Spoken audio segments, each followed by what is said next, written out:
The scene opens with a nighttime cityscape view from a tall building. A lone figure, silhouetted against the bright lights below, utters a single word, "I'm." A young man, seated before a bank of computer screens, surveys a collection of luxury cars parked outside. He mutters, "Fucking awesome." He examines a digital image of a golden suit of armor. A look of self-satisfaction crosses his face. "I'm so awesome," he thinks to himself. "There's only one of these in the entire server." He exclaims, overcome with manic laughter, "Ee." His laughter continues, escalating in intensity as he scrolls through his phone. The text messages are filled with more laughter and exclamations. The unnamed protagonist, lying in bed, contemplates the possibility of making money.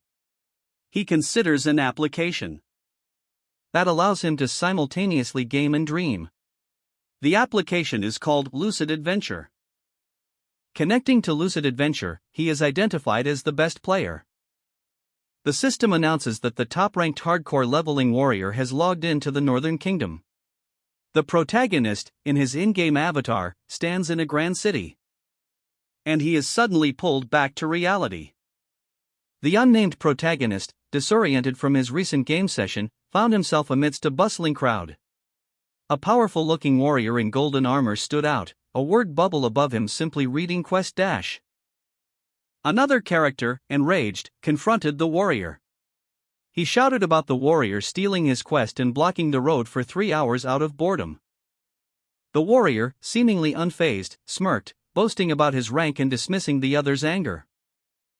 Meanwhile, a small childlike figure approached the warrior, seemingly oblivious to the tension, and asked for 10 gold coins.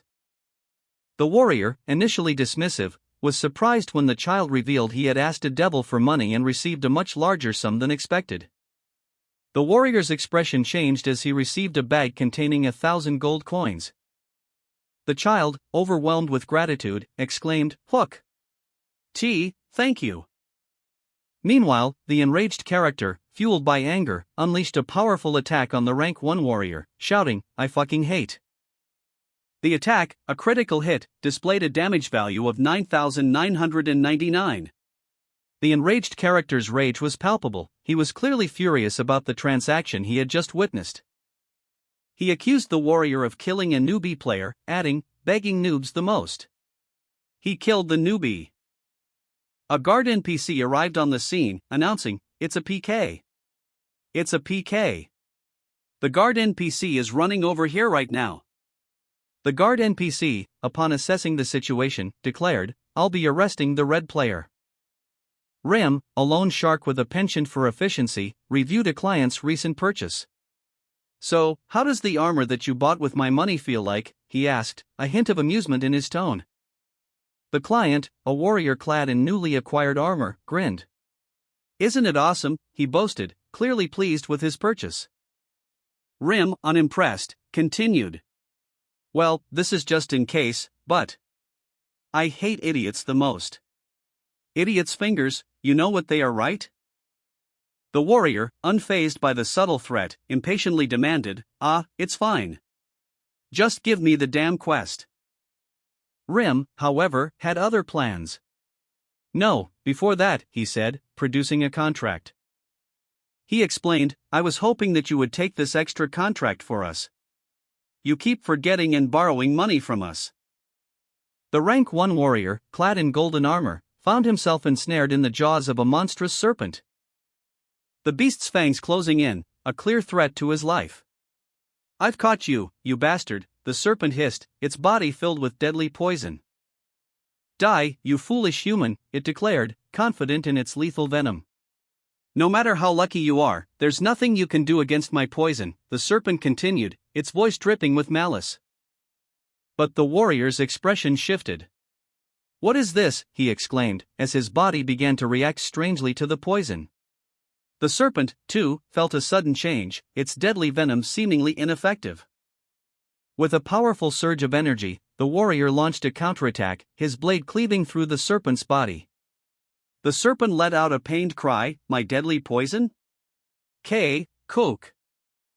The serpent's body disintegrated, leaving behind a trail of green ichor. It's hella whack, the warrior muttered, observing the unusual amount of blood and venom spilling from the wound. Why the hell is it bleedin' so much? The rank 1 warrior, victorious but still puzzled, declared, I beat it. He then questioned, now, shall I go get my money?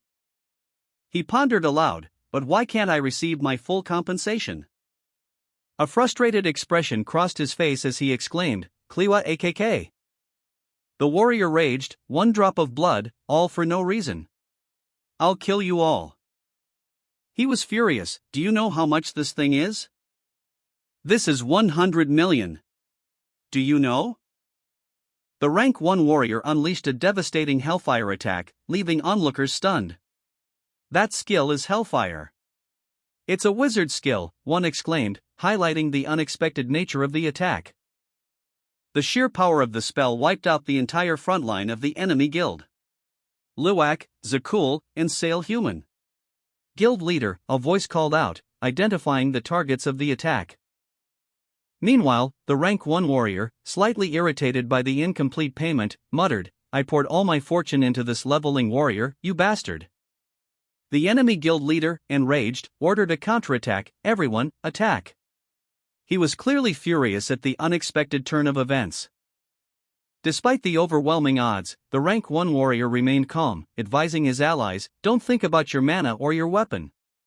Just pour everything on him.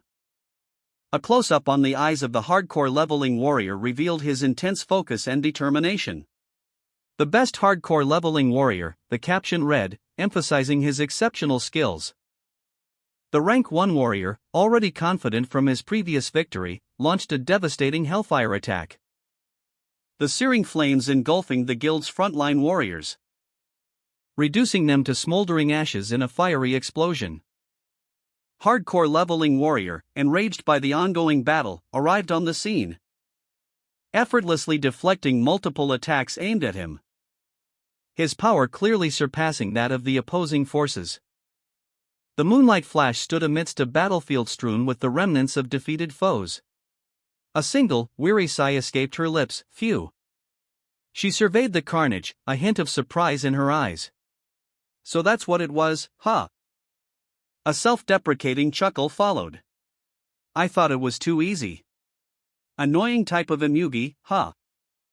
A colossal, demonic figure emerged from the shadows, its presence radiating malice. You die and become a sacrifice for a ritual of blood, and become zombies in the end, huh? That's the reason why this quest was SS grade. The moonlight flash, seemingly unfazed, addressed someone unseen. Behind me, I know none of you is awake. No matter what you do, that won't work on me. I'm busy, so I'll let you go. A low-level warrior, emboldened by the chaos, attempted a sneak attack. That newbie earlier? Why the hell is a low-level guy swinging at me? The rank 1 warrior felt a sharp pain in his arm. A searing red energy coursing through his veins as his sword slipped from his grasp.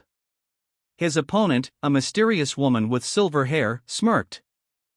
The woman's voice echoed, would remaining the best forever do you? The rank 1 warrior, momentarily stunned, muttered, what the hell, as he braced for another attack. He tried to evade, but the woman's attacks were relentless, each strike finding its mark. I can't evade anything, he thought, desperation creeping into his mind. The rank 1 warrior, his face contorted in agony, received a brutal barrage of blows from the mysterious woman. Bam! Whack! Whack! Whack! Whack! Each strike landed with bone-jarring impact, the force of the blows clearly visible in the red splatter across the panel. The mysterious woman, her expression cold and calculating, spoke, come to think of it, you don't really need those, because of your items, right? She then commanded, those items, take them off. With a series of sharp metallic clicks, the system messages appeared, system, golden plate suit of the fire dragon was unequipped. System, Night Lord's jeweled sword, the sword of 7 truths was unequipped. System, golden plate boots of the fire dragon was unequipped. System, memory of Ryuji Jingyuban was unequipped. System, jeweled belt of the third king was unequipped. System, 16 heroes sword was unequipped. The rank 1 warrior, stripped of his equipment, sat naked and defeated, muttering, "Items are." The mysterious woman continued her assault, kicking him with enough force to send him sprawling. "Shut up for a second," she said, her voice laced with impatience. "I'll kill you if you don't know who I am. I'm the hardcore leveling warrior." The mysterious woman's attack continued, her movements swift and precise. "After I restart, I'll find you and rip you apart," she threatened. The rank 1 warrior, barely conscious, could only manage a weak, "Who the hell are you?" The mysterious woman, standing over him, declared, "Because from now on, you'll look for me to the ends of the world." The defeated warrior, barely able to breathe, pleaded, "Give my items back." The mysterious woman, unmoved, simply observed, "Oh my, how scary. What should I do? These are all mine now. And anyways, isn't it about time that thing is going to awaken?" The rank 1 warrior coughed weakly, his body ravaged and his spirit broken. A monstrous creature loomed over a struggling figure in the churning sea. A woman watched from a distance, offering a dismissive, "Well, good luck." The woman continued her journey, muttering to herself, "Oh right, I heard that if you die once, all your stats become 1, right?" The defeated warrior, barely clinging to life, glared at the woman, his voice strained, "How did you?" The woman, unfazed, calmly responded, "I'll make good use of your items." The scene shifts to a bustling marketplace in Yopi Land, the Eastern Kingdom's capital. A crowd gathers, and a voice calls out, "Everyone gather in line, please." A young woman with dark hair and intense eyes pushes her way to the front of the line, muttering, "Finally, I get to try it. I've been training in the mountains for a year, and the food I wanted to eat is finally here. This is Yopi Land's specialty, Yopi grilled skewers." The vendor calls out, "Next customer. 82nd customer." He points to the skewers, boasting, "Now there are only 15 in front of me." The woman eyes the skewers with anticipation. The eggplant that has 5 unique flavors and the highest quality dragon meat, and not only that, she thinks, it's coupled with the underground shrimp, it's one of the 5 great dishes of lucid adventure. She receives her order and pays. The vendor says, "Thank you, here's your change." Now, next. 97th customer. The last customer. The rank 1 warrior, mid-meal at Yopi Land, was startled by a sudden noise. He looked up and saw the mysterious woman, small and seemingly insignificant from his vantage point. His anger flared, he threw a coin at her, shouting, "That's for the grilled skewer, and for me beating your ass up." With surprising speed and strength, the mysterious woman deflected the coin with a casual flick of her wrist, sending the coin flying back at the warrior with increased velocity. The impact sent him sprawling. The warrior, dazed, muttered, "Wah, what kind of strength?" Amidst a bustling crowd of diverse individuals, the mysterious woman pondered the nature of a mysterious object. She tilted her head, a thoughtful expression on her face, her eyes widening slightly as she noticed something unexpected. The rank 1 warrior, seemingly defeated and dazed, was seen floating in the air. The mysterious woman watched as the rank 1 warrior was repeatedly struck by a small, annoyed rabbit, each blow causing visible cracks to appear on his body. The rank 1 warrior, once boasting a formidable presence, now lay defeated on the ground. His once proud posture was replaced by a state of utter debilitation, a stark contrast to his previous glory. His status, once represented by a grid of 9s, now showed a series of 1s, indicating a drastic reduction in his power. A nearby onlooker, a seemingly ordinary man, observed the scene with a mixture of surprise and amusement. He commented on the warrior's downfall, highlighting the rapid shift in fortunes. The man approached the fallen warrior, his words laced with a hint of mockery. He questioned the warrior's well-being, his tone suggesting a lack of genuine concern. He then ordered the warrior to leave, his voice carrying an undercurrent of authority. The warrior, weakened and defeated, could only comply. The man, revealing a mischievous glint in his eyes, expressed his intention to see the warrior's face. The warrior, still weak, reluctantly complied. The man's laughter echoed as he revealed the truth. It was he who had been the source of the warrior's defeat, his voice the weapon that brought the mighty warrior down. The man reveled in his victory. A green orb pulsed with healing energy, its light bathing the injured rank 1 warrior. He groaned in pain, his body racked with injuries. As a voice echoed, "Do you know how many people hold a grudge against you?" The warrior's face contorted in pain and resentment. Surrounded by a flurry of healers frantically chanting heal, as they desperately attempted to mend his wounds. A man with vibrant green hair and a heart-shaped marking on his forehead watched the scene with amusement. "Now you guys really are in our sights, right?" he sneered. His words dripping with menace. "Just dare come in our sights again. If you do, you know what happens, right?" The defeated warrior, his face contorted in rage, spat out, "Fuck, you motherfuckers, just you wait." The green-haired man approached the scene, observing the aftermath of a fierce battle. He commented to the man in a suit, "I heard you went and became completely broke, right?" The man in the suit responded, "It's not, well, I just made a momentary mistake." Meanwhile, the defeated rank 1 warrior groaned in pain, his body battered and bruised. The green-haired man continued, "No matter what your story is." He added, "I've told you before, haven't I?" The rank 1 warrior, seething with rage, shouted, "UGH. People I hate the most are idiots. And you are an idiot that." The teal-haired figure, having swiftly defeated the rank 1 warrior, stood over him, sword still held aloft. A look of barely contained amusement played on her lips as she addressed the defeated warrior. "My precious person," she declared, the words laced with a hint of mockery. The defeated warrior, his face contorted in a mixture of pain and confusion, could only sputter, "Who are you?" A title card appears, declaring, 1 year AGO. The scene depicts a chaotic battlefield. A young man, identified as the Hardcore Leveling Warrior, HCLW, third in rank at the time, fights amidst the carnage. The text clarifies that this is during the Great War caused by the Red Player Guild nightmare. Sara, a level 30 player at the time, is shown bound and helpless amidst the conflict. The narration states this is during the beginning of all wars. The HCLW, having cut down countless people, reflects on his actions. He is told that he became strong because of his weakness. He is urged to become stronger. Despite the immense bloodshed, the HCLW chooses to save Sora, a single person, amidst the chaos. Sora expresses gratitude, stating it's fine. As Sora is freed, the HCLW walks away, leaving the battlefield.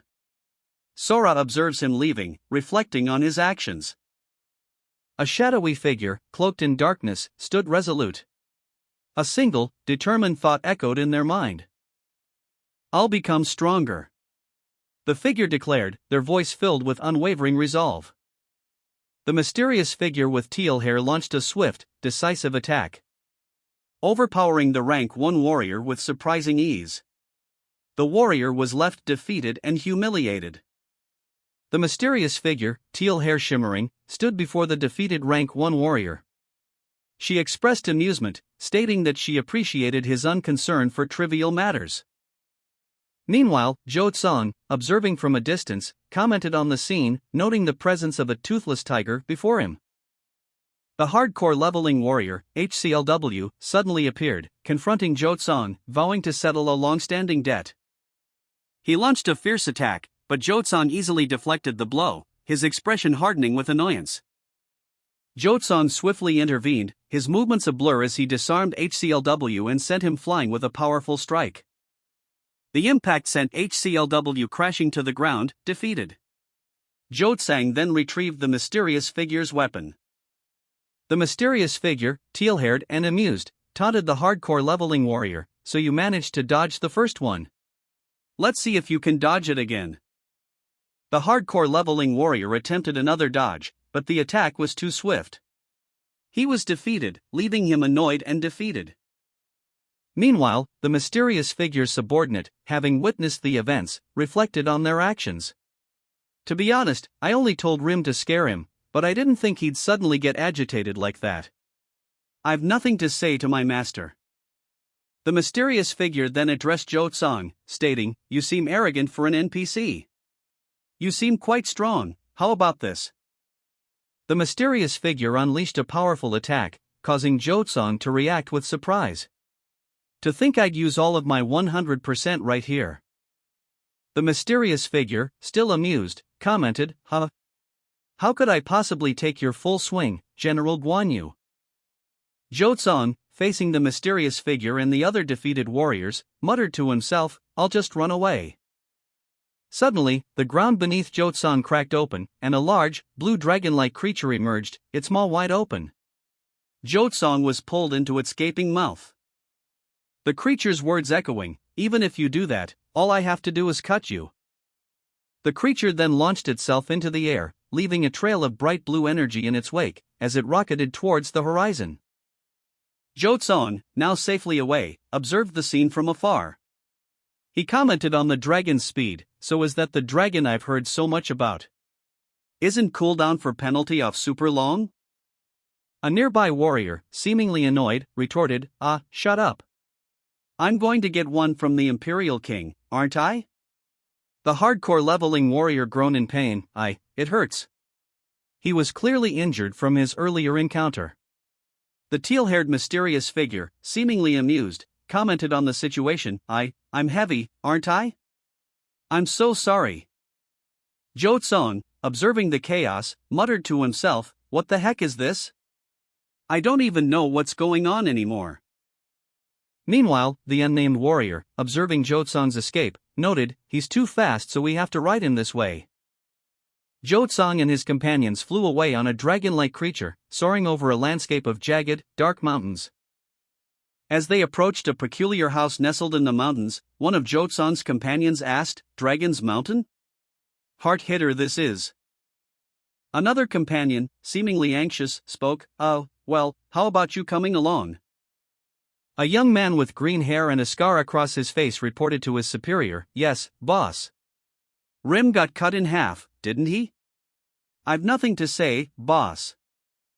The scene shifted to a dark room. A figure holding a blue stuffed animal was asked, "Are you hardcore leveling warrior?"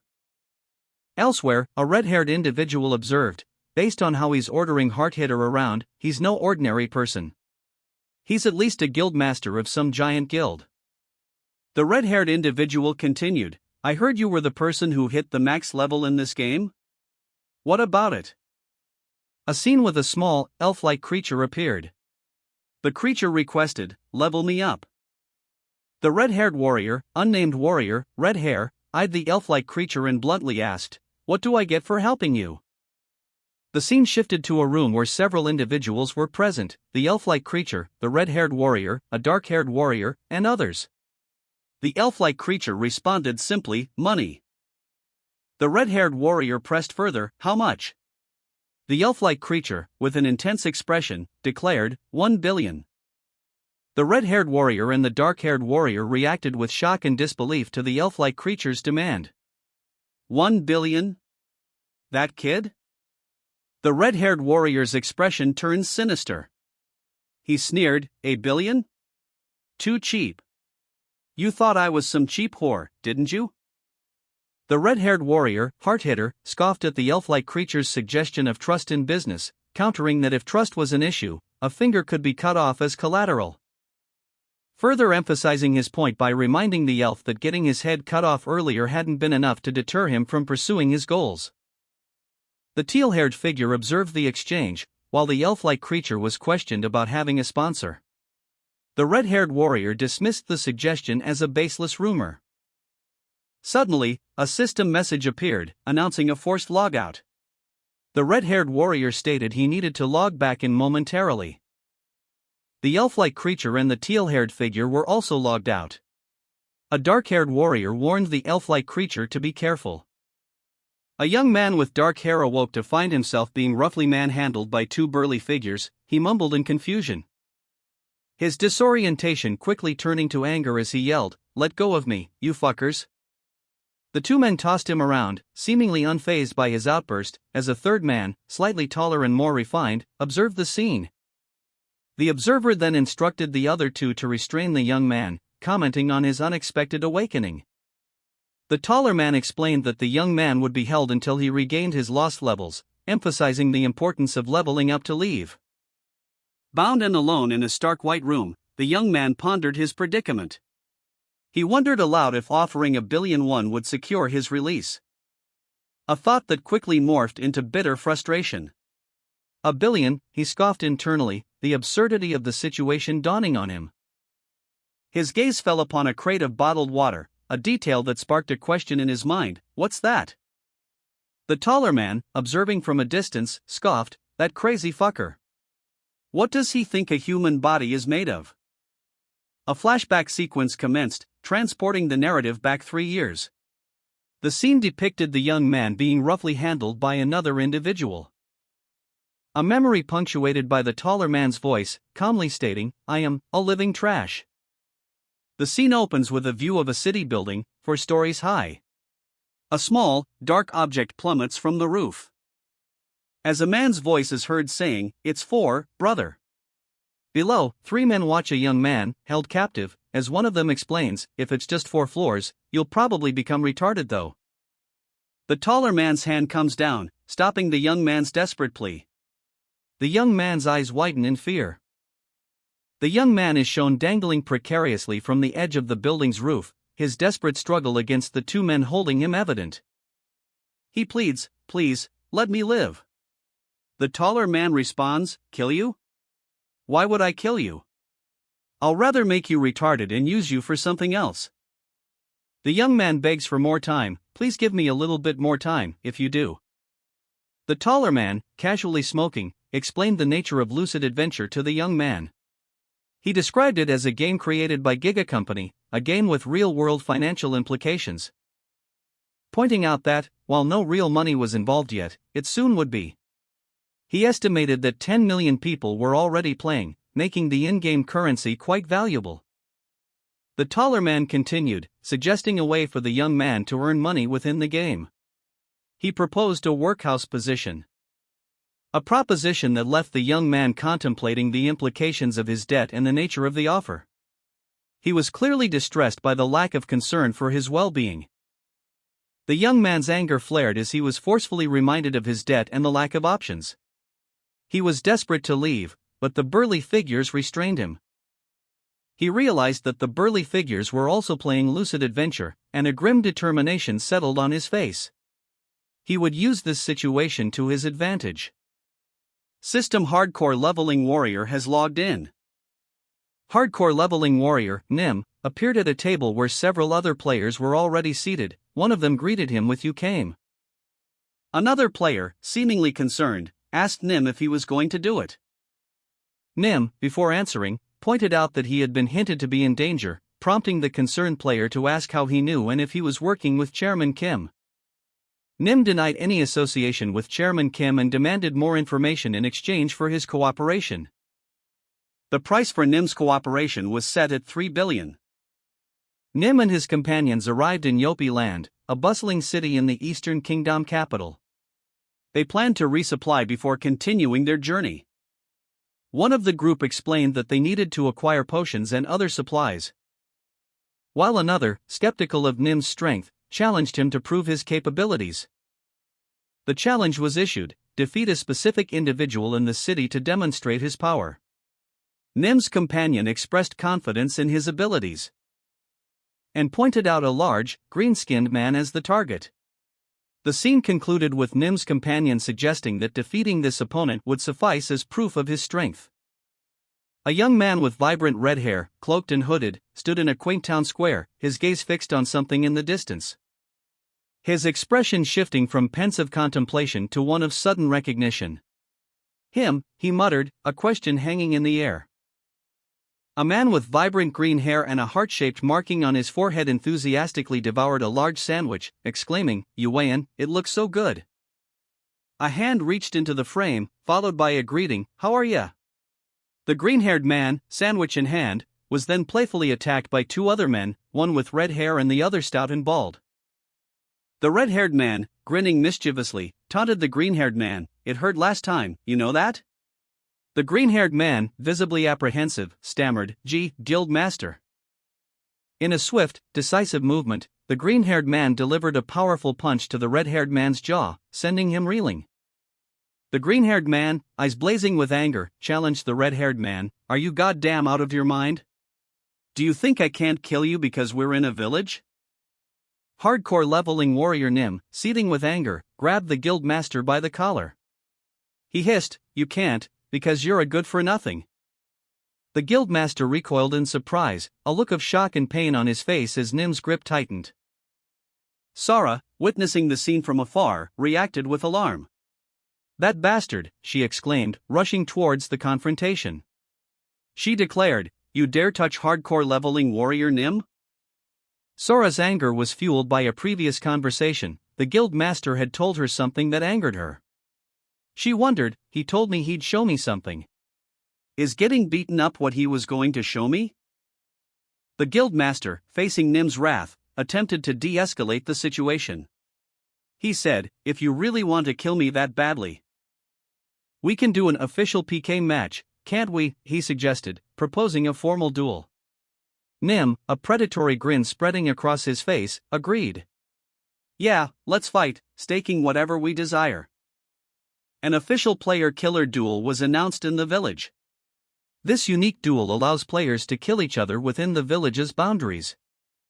Under the protection and authorization of the god of combat, a contest of strength.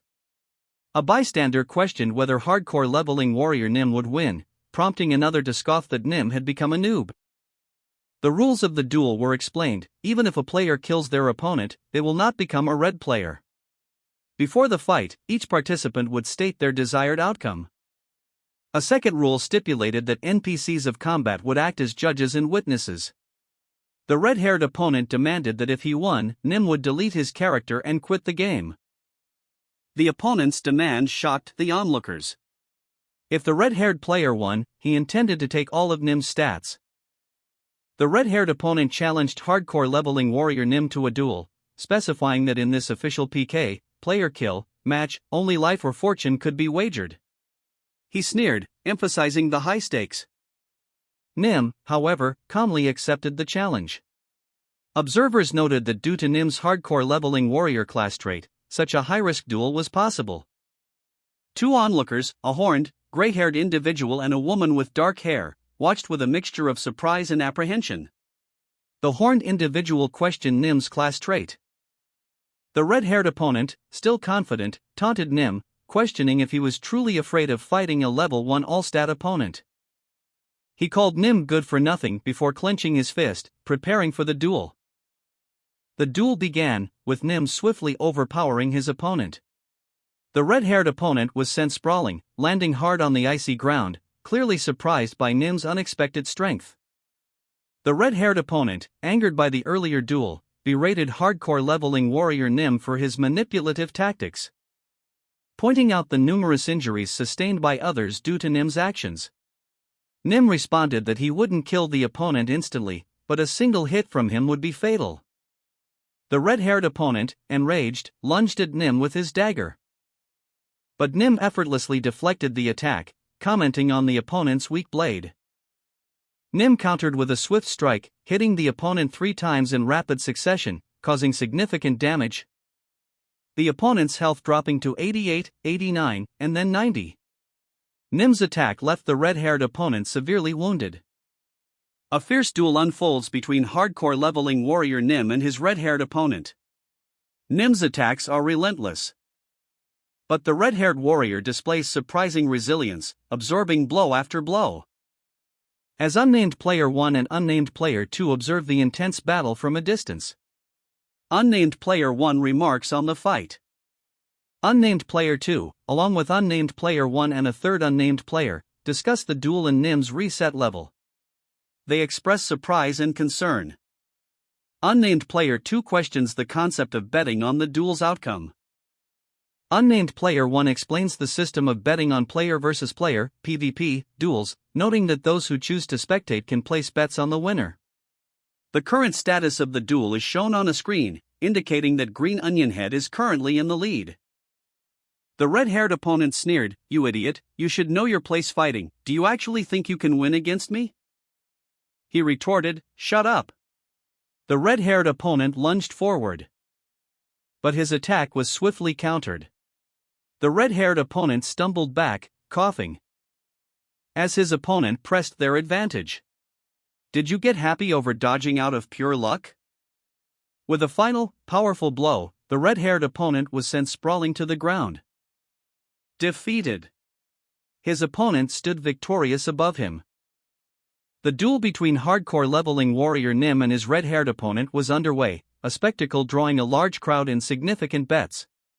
One observer commented that this was too boring to be considered a real fight, while another noted the substantial 100 million gold bet on Nim's victory. Nim, confident in his abilities, declared that he liked people who looked down on him, implying a desire to prove his opponents wrong. And with a swift, powerful punch, he sent a shockwave of energy towards his opponent, declaring goodbye. He followed up with a brutal attack, aiming to remove his opponent from the game permanently. The red-haired opponent was struck, paralyzed by the force of the blow. Hardcore leveling warrior Nim unleashed a devastating final blow, the raw power of his attack leaving the red-haired opponent paralyzed and defeated on the ground.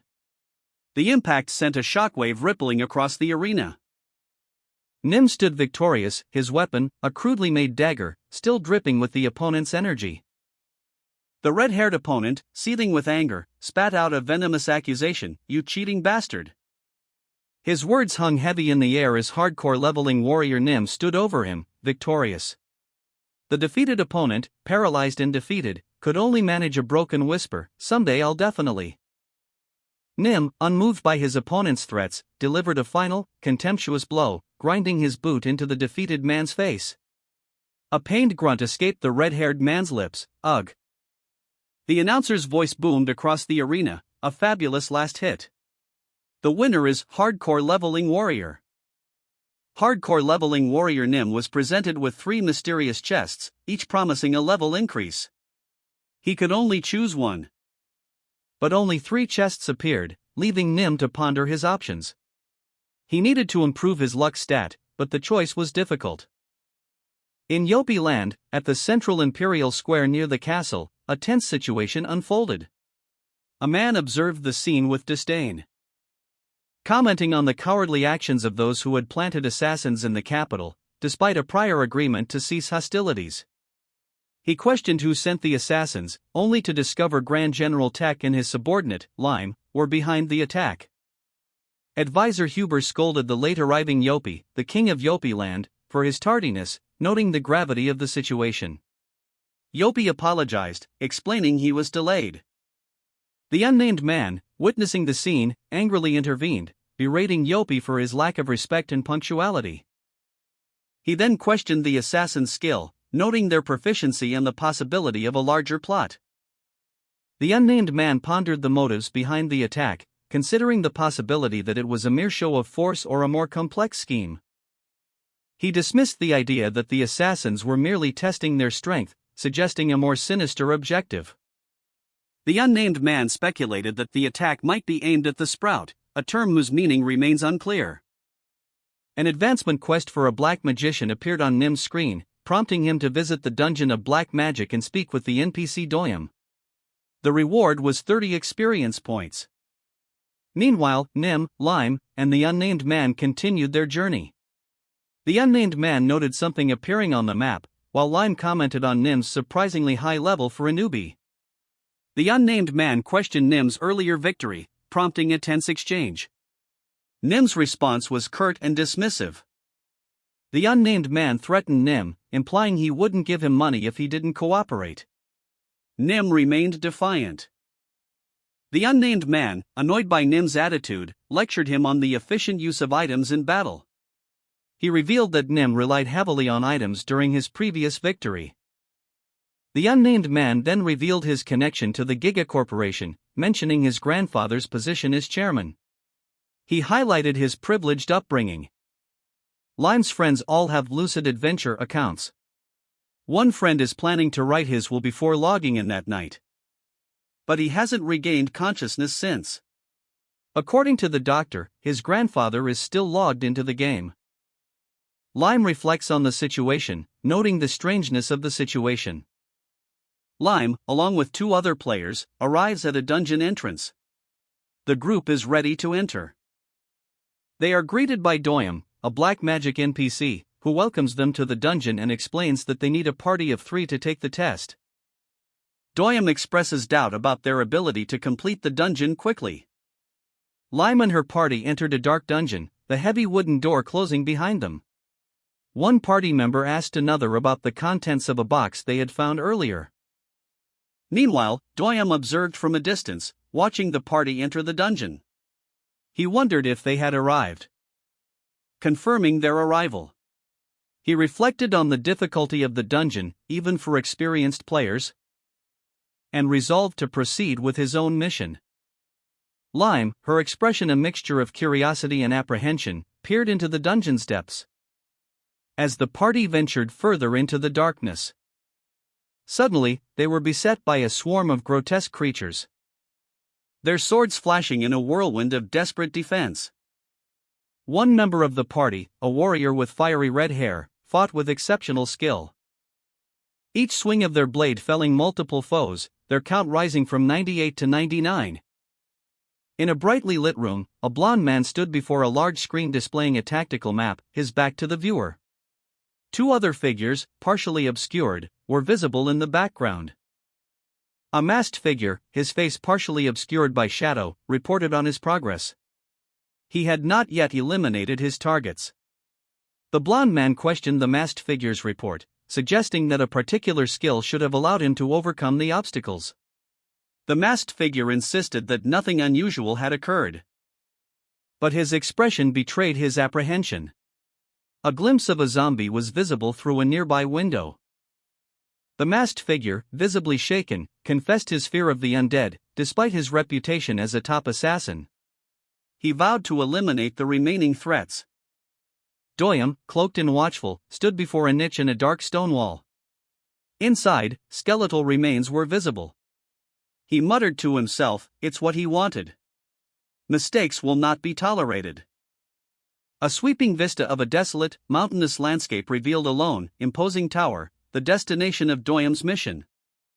Lime, hardcore leveling warrior Nim, and another party member ascended a dark staircase deep within the tower, the air thick with the scent of decay and death.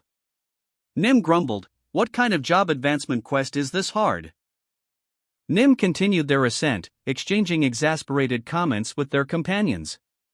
One complained about the difficulty, while another questioned how a new player could possibly handle such a challenge. Nim retorted, "This is on the easier side, you know?" The conversation continued, with Nim explaining that only a small portion of the job advancement quest was difficult, while the rest involved simpler tasks.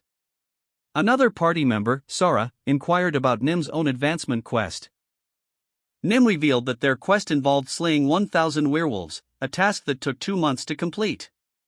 Sara, impressed, commented that it was more challenging than her own quest. Lime cautiously opened a heavy, dark red door, revealing the second floor of the black magic dungeon. A large, green-skinned creature, Borgarova, and a smaller, witch-like figure stood there, greeting Lime and her party. A chain quest update appeared, detailing the tasks required to clear the dungeon: clearing the first floor, completed; eliminating 100 zombies, completed; and clearing the second and third floors, incomplete. Borgarova eagerly declared it was playtime. Lime's party engaged Borgarova in battle. Lime, wielding a sword, launched an attack. The fiery attack narrowly missing Borgarova as she dodged. Another member of the party, a dark-haired individual, commented on the fire's bothersome nature.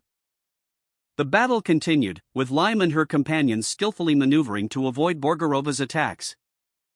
Lime's party encountered a formidable opponent on the second floor of the black magic dungeon. The red-haired warrior, Lime, addressed a smaller, horned figure, saying, "Hey kid."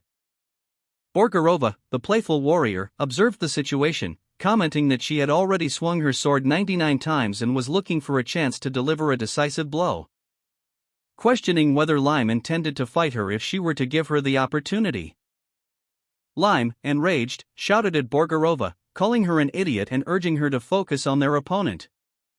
As the large monster lunged, Borgarova used her sword to deflect the attack, narrowly avoiding a fatal blow.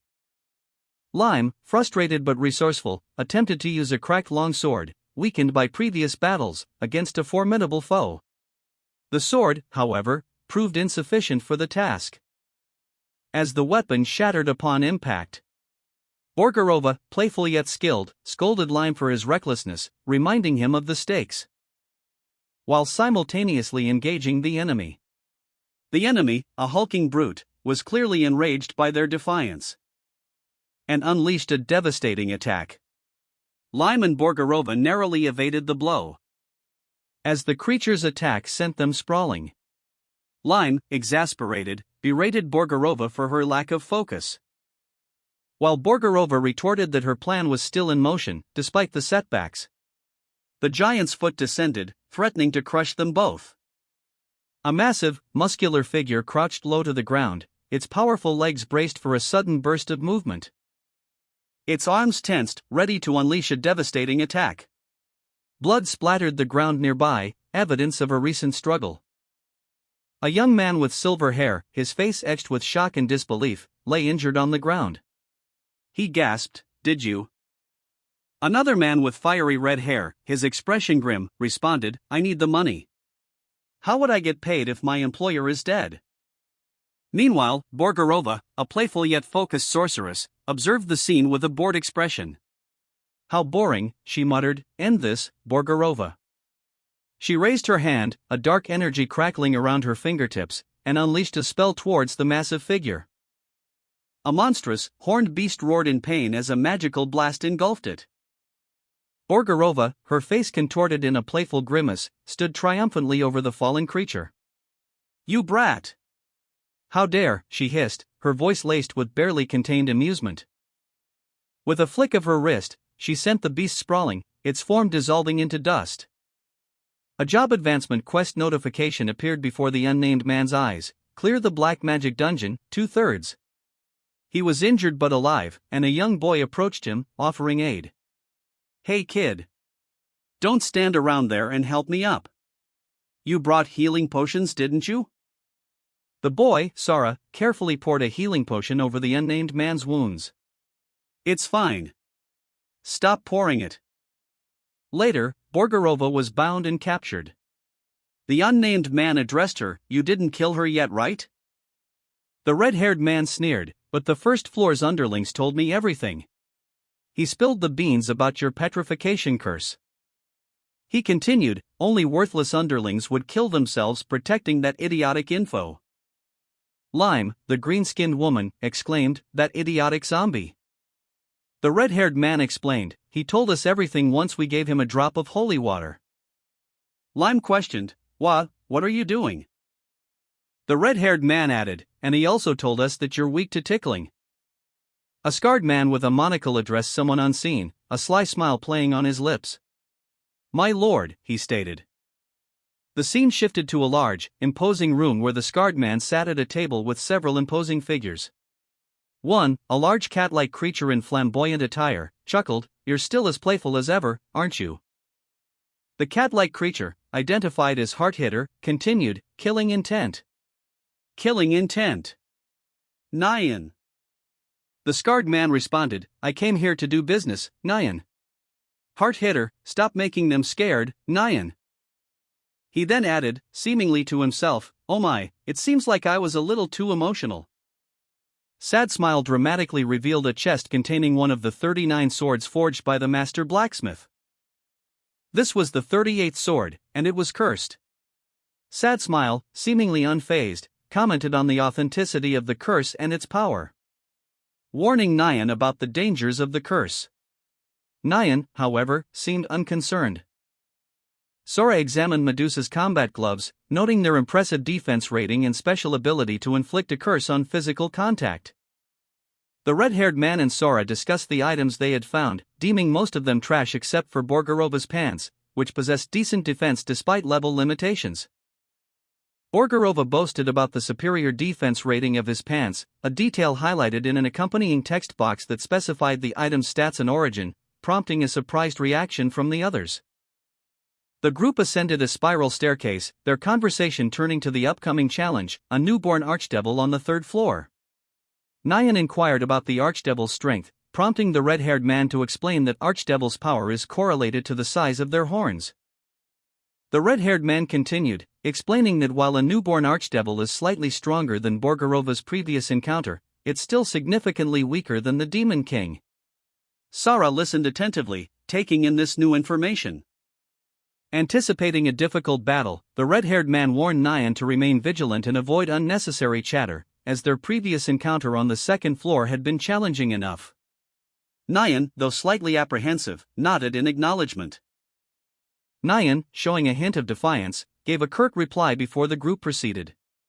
A door opened, revealing a dark corridor. Suddenly, the red-haired man collapsed, his lifeless body hitting the ground. The others reacted with shock and confusion, questioning what had just transpired. Inside a dungeon, Sad Smile, Nyan, and Sara, 3 adventurers, discovered a trap. A trap? Inside of a dungeon? Sad Smile exclaimed, her expression a mix of surprise and apprehension. As a monstrous figure emerged from the shadows. That's the summoner, Nyan whispered, fear evident in her voice. The towering, demonic figure addressed them, his voice a low growl. Hey, humans! What made you come so late? He questioned, his tone laced with impatience. He explained his actions with chilling nonchalance. I killed him because I was so bored of waiting. Black magic or whatever. He kept babbling things I don't care about. The Archdevil's casual cruelty was evident. The red-haired man, assessing the situation, muttered to himself, this is bad. He's much stronger than the one called Borgova. The Archdevil casually tossed the red-haired man aside after a swift, brutal attack. Hey human! Are you strong? He asked, his eyes glinting with predatory amusement. The Archdevil, a towering figure of immense power, addressed the adventurers. Aren't you quite strong? And quite fast too, he sneered, not bad, you're good enough to be my sacrifice. Nyan, ever vigilant, warned her companions, he's not easy. Be careful. Sara, prepared for the challenge, urged Nyan to focus, kid, you should start preparing that final hit about now too. The Archdevil, seemingly amused, gestured dismissively. Buff, do whatever you can. But... He continued, his expression hardening. Nyan, reacting to the Archdevil's change in demeanor, muttered, I don't like holy water all that much. It disgusts me. Sad Smile, Sara, and Nyan exchanged worried glances. The tension was palpable. With a swift, decisive movement, the Archdevil unleashed a powerful attack. The resulting impact sent a shockwave through the area. The Archdevil observed Sad Smile's attack, impressed by their fighting spirit. He commented, I like it. The Archdevil then revealed his scoring system, declaring, 50 points. Nyan, witnessing the Archdevil's overwhelming strength, noted the sheer power behind his movements, thinking, the sword isn't moving, what monstrous strength. The Archdevil easily deflected Nyan's attack, mockingly asking, aiming for my neck just like that, are you an idiot? Nyan, undeterred, launched a swift counterattack, striking the Archdevil with a powerful blow. The force of the impact sent a shockwave through the area. Nyan's attack proved surprisingly effective, momentarily stunning the Archdevil. The Archdevil, sneering, declared, that judgment. 0 points. He watched as Sad Smile fell to the ground. Only to be immediately engaged by Nyan, who launched a swift attack. The Archdevil scoffed, fail right away. Nyan activated her Medusa's combat glove special skill, Petrification. She confidently stated, I have a 100% chance to proc it right now because of my buffs. The snakes from her gloves coiled around the Archdevil, who yelled, get petrified. The Archdevil, partially petrified, was surprised. Nyan, pleased, reported to Sad Smile, HCLW Nim, the plan was a success. Nyan urged Sad Smile, now. Hurry and attack. Sad Smile, her face contorted in a grimace of determination, clenched her fist, the knuckles white with tension. Readying herself to unleash a devastating blow. The impact of her attack sent a shockwave through the Archdevil's body. A critical hit that shattered parts of his form. Just die, the archdevil growled, his voice laced with barely contained fury. Sad Smile, wielding a multitude of blades, taunted the archdevil. Archdevil, is that all you've got? The archdevil, defeated and despairing, muttered, I've lost. His voice filled with bitter resignation, he pleaded, strike me down. Sad Smile, observing the archdevil's defeated state, considered his worth. She mused, what would I use your head for? Her eyes narrowed, a glint of determination in them as she continued, horns filled with grudge. I've much more use for this than your head. Sad Smile, with a grim determination, launched a final, devastating attack against the archdevil, severing the archdevil's remaining horn. I'll take your other horn as well, Sad Smile declared, his voice devoid of emotion. The archdevil, impaled upon numerous swords, lay defeated in a desolate landscape. Is this what you call final moments of an idiot who never lost before? He groaned, his voice filled with bitter resentment. Sad Smile simply observed the scene, commenting, what a disgusting scene. Sad Smile then informed the defeated archdevil, well, you'll be sealed off somewhere. Maybe if you keep holding on there, you'll meet me once again? The implication of a future encounter hung heavy in the air. The archdevil, surrounded by his minions, sneered at Sad Smile and his companions. Hurry and die for me, you beings of weakness, he declared. One of the minions, visibly injured, coughed up blood, pleading desperately, please, please. Sad Smile's weapon changed, displaying the text, Random Sword Attack 2. Special ability, every time you draw the sword, it changes into one of many swords in the world. The cooldown is up again. Sad Smile, with a determined expression, lunged forward, his new weapon creating a powerful shockwave as he attacked. Another weapon appeared, this time a bubbly sword attack 1, described as a sword made of material that feels good upon touch, a special product from the Jelly Village. Its special ability is to block melee attacks one time. The battle raged on, with Sad Smile and his allies using their unique weapons to fight back against the archdevil and his forces. The bubbly sword was used to deflect a blow from the archdevil. One of the characters, seemingly overwhelmed, muttered, ha, we're fucked. A powerful, monstrous figure delivered a crushing blow, its immense strength evident in the impact. The other characters watched in horror as the attack landed. And one of them reacted with a mixture of fear and disgust, exclaiming, you guys are worse than I thought. You fucking retard.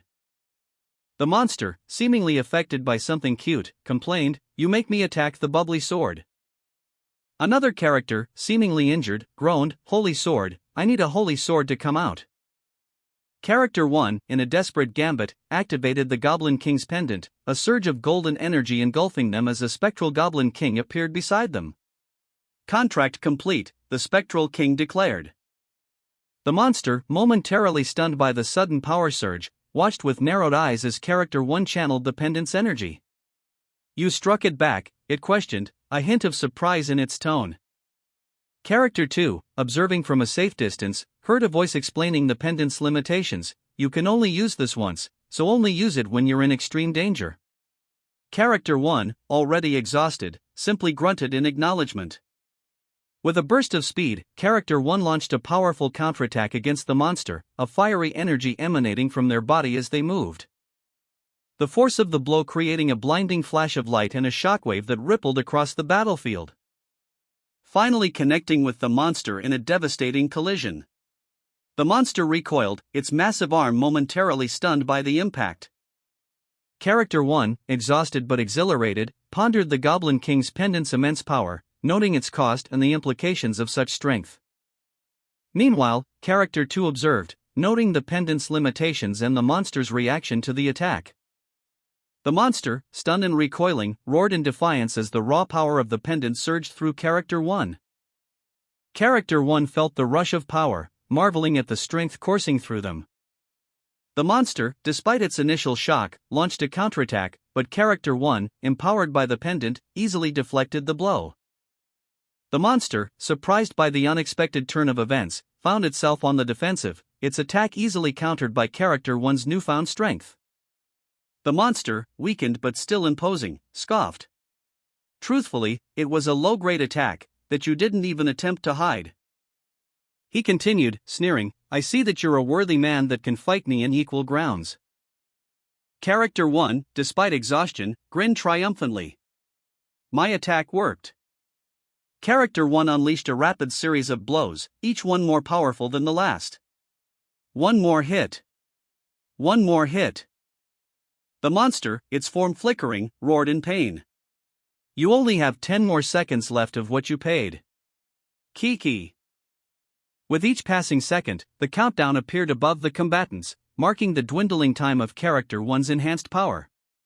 The monster's attacks grew more desperate as Character 1's power waned. Character 1, exhausted but resolute, summoned the legendary Holy Sword.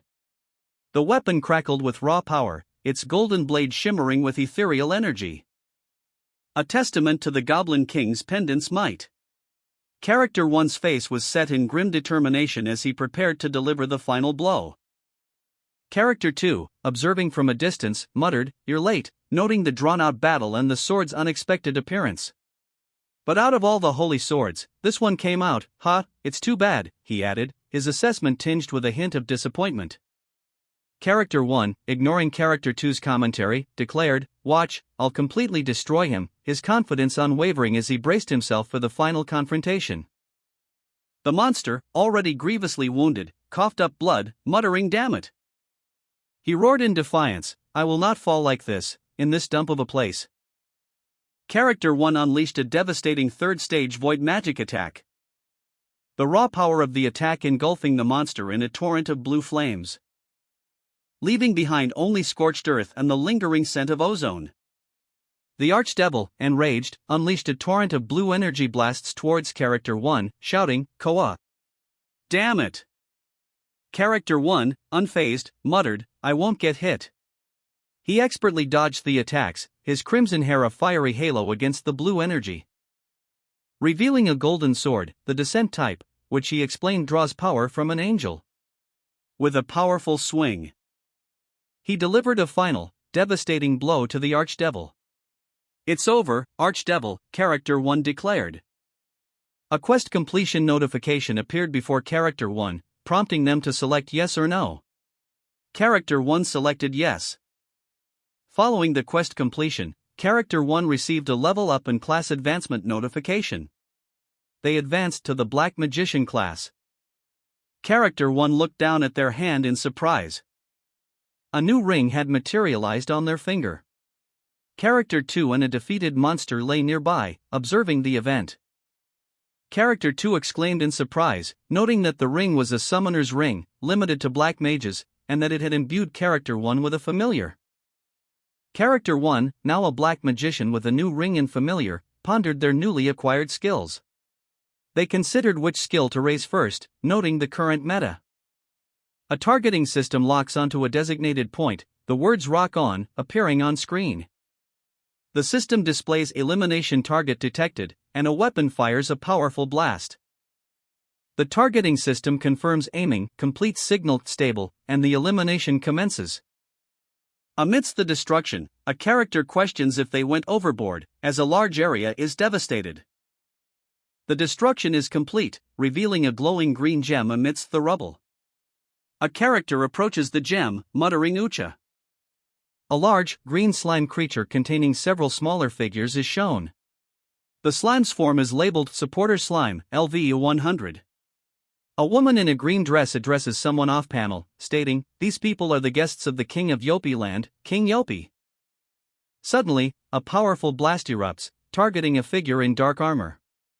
The armored figure is thrown back by the force of the attack. The blast seemingly originating from the green slime. The armored figure, despite the attack, is shown to have blocked the attack with a defensive maneuver.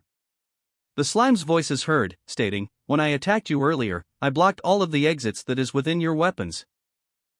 The woman in the green dress warns the armored figure, This is your last chance. Stand back. Within the slime, several smaller figures are visible, some appearing to be children. Two of them are discussing the situation. One asks, Who, and the other replies, Dunno. We can breathe in here. A red-haired man observes the scene, commenting, Training a slime to do this, the master must be an incredible pervert. Character 1, defiant, lunged at the slime, shouting, "For trying to stop me." The slime easily deflected the attack, sneering, "Kukuku. How weak you are." Character 1's attack proved ineffective, the slime's body was too fluid, too adaptable. The slime explained, "Cyborg types like you have too many gaps for me to enter through." With a final, mocking laugh, "Kurororororo," the slime unleashed a powerful blast of energy, completely obliterating Character 1 in a shower of golden sparks. A majestic castle is shown, bathed in the warm glow of a setting sun. The words "Let us go" and "The king is waiting for you" appear in speech bubbles, indicating an imminent arrival. Inside a grand palace, a tense conversation unfolds. An inquiry about results is met with the report of a failure. A single assassin was sent, but the mission was compromised by unforeseen interference. Kim Jang-suk, the general manager, is shown bowing deeply, his face etched with shame and defeat. He confesses his failure, stating he didn't anticipate any interference. His remorse deepens as he pleads for forgiveness, his words revealing the weight of his responsibility and the unexpected obstacles he encountered. The vice president's secretary launched a swift, powerful kick, sending Kim Jang-suk sprawling across the floor. The impact was brutal, leaving him dazed and defeated. The secretary, her face a mask of disdain, addressed the fallen assassin, "Why don't we fire him? This pathetic salaryman." General Manager Park, of the Giga Empire, arrived at the gates of Yopi Land, the capital of the Eastern Kingdom. He muttered to himself, "This place is as rubbish as always. This godforsaken town." Park continued his assessment, observing the local populace. He thought, "I can't understand them, these Yopi people. This place treats nobles and commoners as if they were equal. To any other players, although they barely possess any power, it doesn't taste bad." Vice President Light, also of the Giga Empire, appeared beside Park. He cautioned, "General Manager Park, we're in enemy territory. Let us use caution with our words." Park, along with his entourage of travelers, proceeded into the town. He stated, "We are not here to fight today." Suddenly, several Yopi townspeople aggressively approached Park. He reacted instantly, unleashing a blast of energy. General Tech, the Grand General of Yopi Land, confronted a group of Yopi townspeople who had accosted a young woman. He angrily rebuked them, "You motherfuckers, you outta your goddamn mind?" He continued, "You were caught by me, you fucking bitch." Vice President Light, observing from a distance, approached the scene. He questioned General Tech's actions, "I came to greet your dumbass, and you treat one of our citizens like that?" Tech, enraged, responded with a threat, "You're dead. You stupid slut." He then unleashed a violent attack, "I didn't like you to begin with. A faggot like you needs to just get punched senseless." The townspeople, seeing Tech's aggression, retaliated. One of them shouted, "Let go. You fucking worthless piece of shit magician." General Tech, still seething with rage, argued with someone unseen, "The fuck are you blabbering about? You're the one who attacked first." He continued, "I only attacked a worthless NPC, that's all." The unseen person retorted, "Really? You fucker." Meanwhile, in Yopi Land, a figure approached the city gates, greeted by a sign reading, "Welcome to Yopi Land." Back in the previous scene, another person angrily confronted Tech, "That fucking bitch attacked one of our citizens. You're just letting this go?" Tech responded, "The little girl wasn't hurt, was she? And you just scraped your arm a little."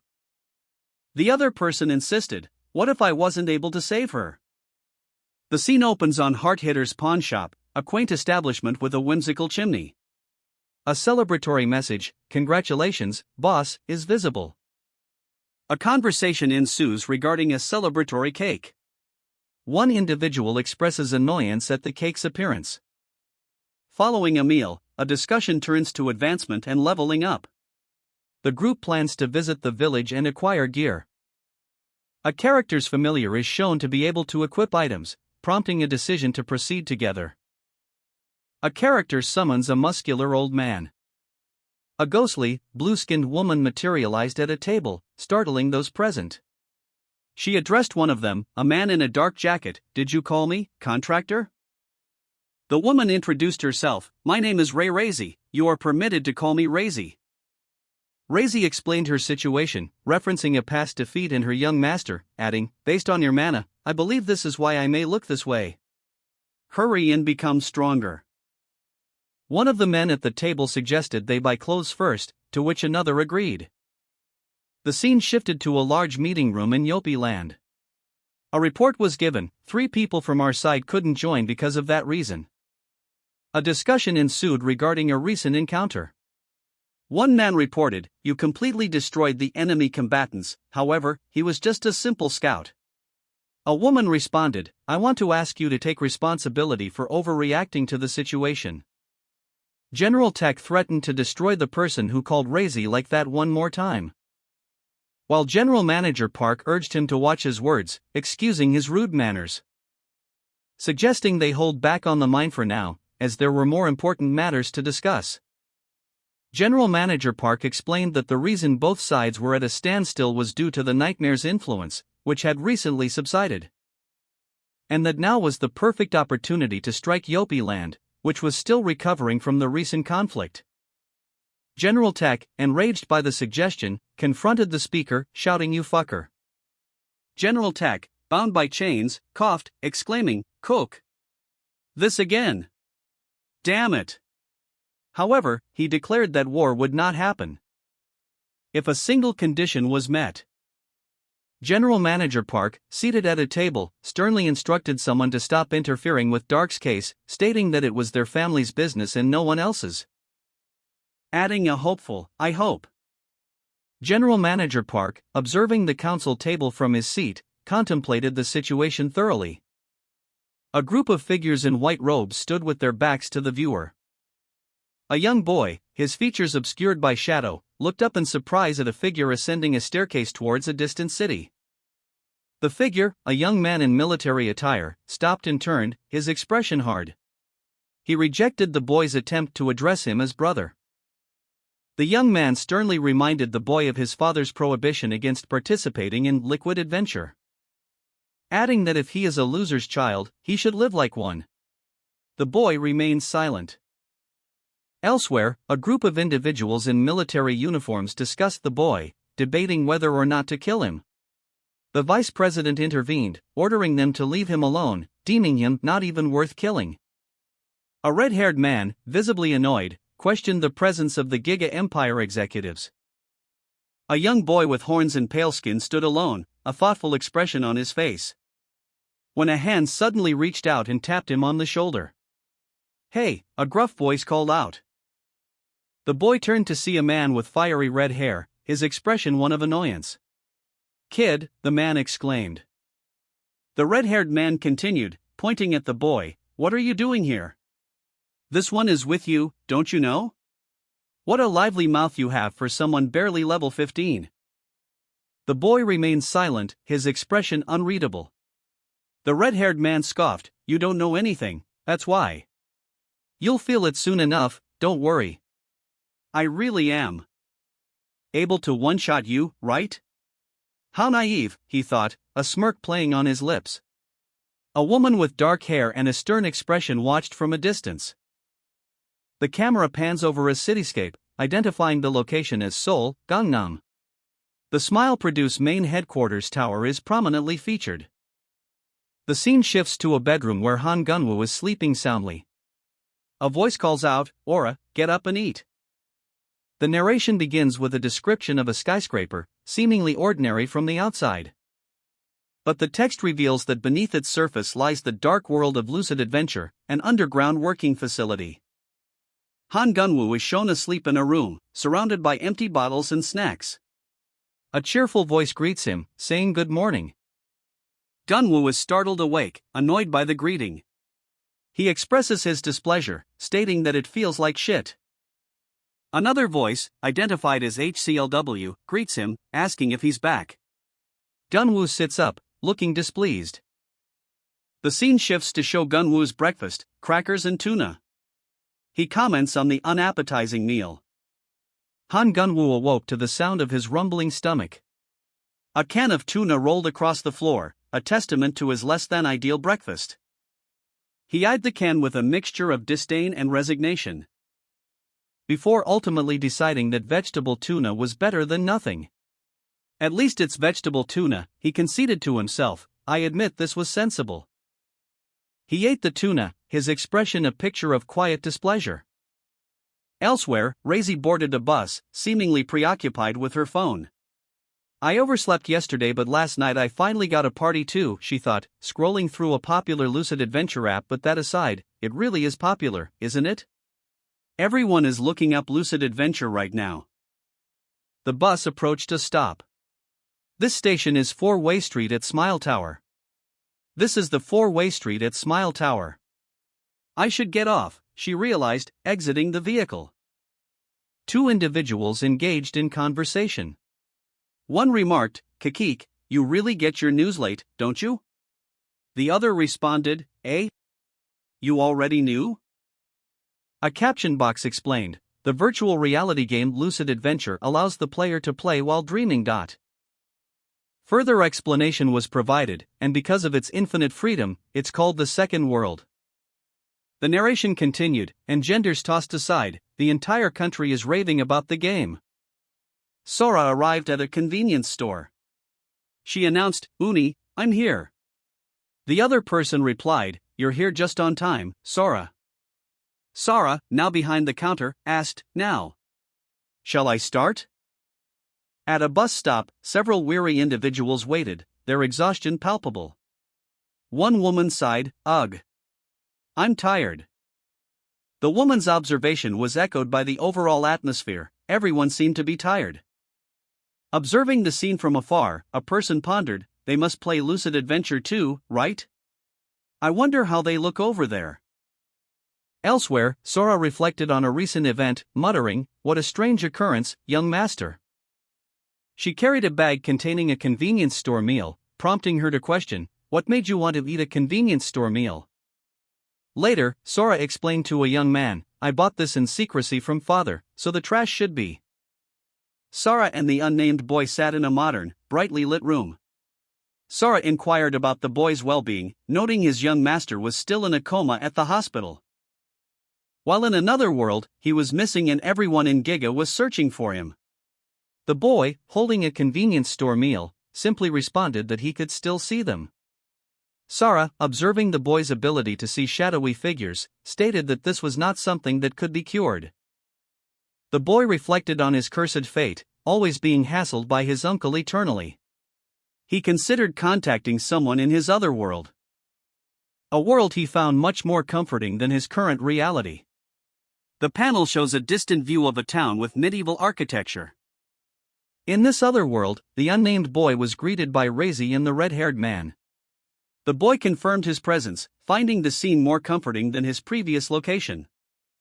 A young woman with orange skin and a man with green hair and an eye patch stood before a quaint building. "You're here, boss," she exclaimed.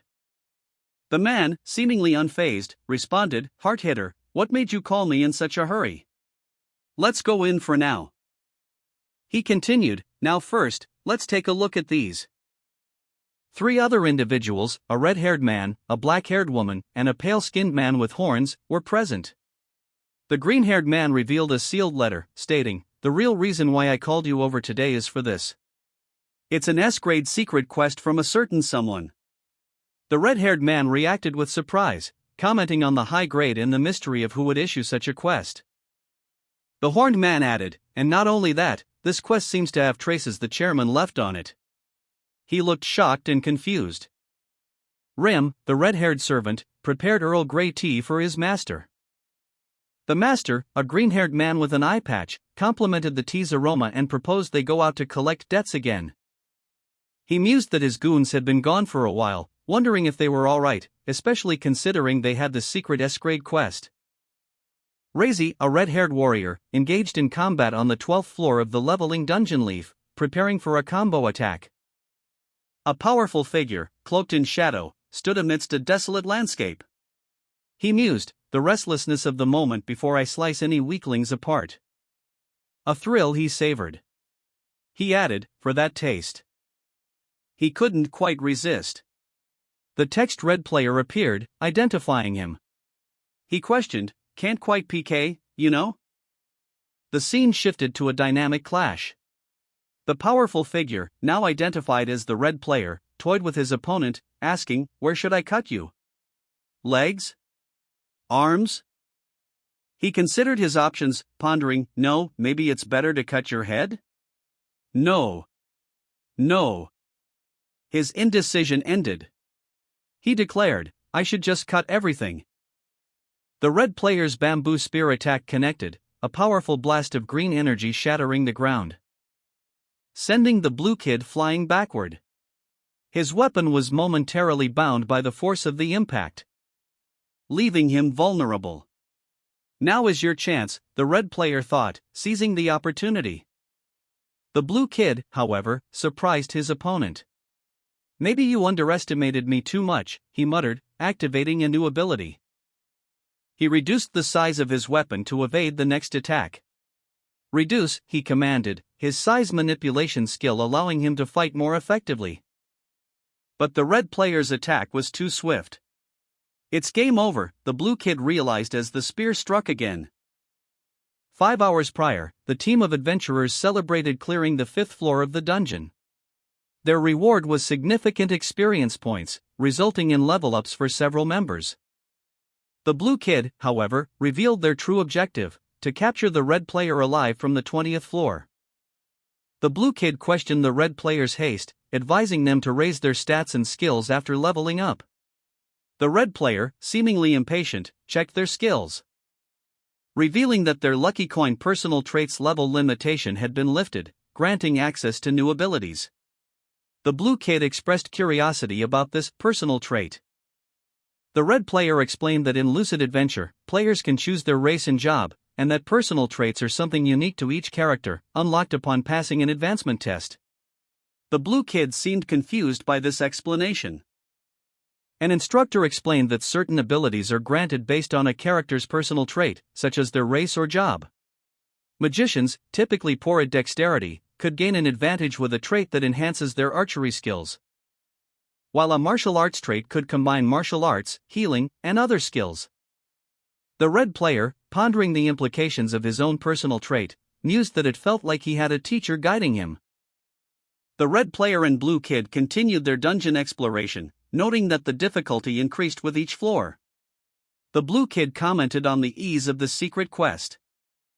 The red player revealed that Yopi had given them the quest. He questioned Yopi's motives for training them. The blue kid asked how to check their personal trait. The red player explained that a special item was needed to identify it, and that it wasn't commonly available, but could be found in this dungeon. The red player, along with the blue kid and another party member, encountered a formidable foe, a level 40 deer man, guarding the 6th floor. The blue kid expressed concern about the sudden increase in difficulty, prompting the red player to act quickly. The red player used his lucky coin skill, a gamble that could either buff him or cause him to fail. He flipped the coin, hoping for a positive outcome, and landed on heads, granting him a significant buff. The red player, brimming with confidence after his lucky coin success, launched a powerful attack against the deer man. His strike was swift and precise. A crimson wave of energy erupting from his weapon, aimed directly at the creature's heart. The deer man was caught completely off guard. But before the blow could land, the deer man vanished in a flash of light, leaving behind only a faint scent of wood smoke. The red player, momentarily stunned, looked around, only to find himself ensnared in a complex, shimmering net. "Did you see?" he exclaimed, his confidence shattered as he struggled against the restraints. The blue kid, witnessing the sudden turn of events, cried out in alarm, "What the heck is this? A trap?" A sinister laughter echoed through the area as the net tightened its grip. "Didn't I clear the boss?" the red player sputtered, his frustration mounting. A messenger of Lord Crow confronts the red player and blue kid, his words laced with disdain. "You mortal, how dare you defy the commands of Lord Crow?" The messenger's anger boils over as he bellows, "Kill." The red player, defiant, retorts, "Messenger of Lord Crow, we shall not yield." Trapped in a magically reinforced net, the red player groaned, "Ugh, this is really tight." Meanwhile, the blue kid and red player, also ensnared, shouted at their captors, "HCLW. Do your job properly. We fell for a trap." Their captor, unimpressed, retorted, "I'm not a detection type." "Hey! You over there! Hurry up and undo this. You wanna die?" The blue kid wondered aloud, "Is it a magic trap that utilizes a magic stone?" The captor explained, "It doesn't seem like a HQ trap that completely binds your movement." The blue kid, bound and upside down, is shown on a screen displaying his inventory. The red player's inventory is also visible, showing items like the deer's horn helm and paralysis sword. The blue kid remarks that the red player is using ransack. And the blue kid points out that party distribution wasn't used, offering the paralysis sword to the red player. The blue kid, now seemingly free, thanks the red player for a dagger and activates a skill, a blue energy emanating from his hand, which he uses to break a piece of the deer's horn, deemed not consumable raw. He coughs. The red player, still bound, struggles. The blue kid scoffs, questioning the red player's skill level. Grand Thief Canes appears, introducing himself as the Fast Hands of Yopiland. He easily frees the red player from the trap. The blue kid, using a skill, shattered the deer's horn trap, freeing the red player, who immediately attacked Canes in retaliation for his earlier capture. Canes, surprised by the sudden assault and still recovering from the trap's effects, sustain injuries. Canes, despite his injuries, proposed a 3 vs 3 duel to the red player, offering his dagger as a prize for victory. The red player considered the offer, while the blue kid observed, noting that Canes' group used tactics that relied on traps and stealth, unlike their own more straightforward approach. The red player ultimately accepted the duel. Before the duel commenced, Canes summoned an NPC combatant to assist him, while the red player prepared for battle. Grand Thief Canes, nursing his wounds, hatched a devious plan to goad the red player and blue kid into a duel, thereby weakening them and seizing their stats. Kick. I'll taunt them into fighting, do an official duel with them, and take away all his stats. Kick. It's the perfect plan. He proposed the duel, stating, "Let's have fun while fighting." The red player, eager for a challenge, readily accepted. Canes summoned a powerful ally, Alpaca Man, a healer of immense strength. The ensuing battle was fierce, with magical energies swirling and attacks flying. Alpaca Man's power proved overwhelming, his strength far surpassed the others. Alpaca Man is insanely strong. You won't be able to win against his strength. Seizing an opportunity, Blue Kid activated his steel skill, snatching a dagger from an opponent. "See? Did you see? This is mine now." Red player and Canes clashed in a furious duel, the red player's attacks relentless, while Canes' Alpaca Man countered with chaotic energy blasts. Insults flew between them, adding to the chaotic scene. Meanwhile, Blue Kid, ever opportunistic, used the distraction to his advantage, activating his decay skill, weakening Alpaca Man with a precise strike.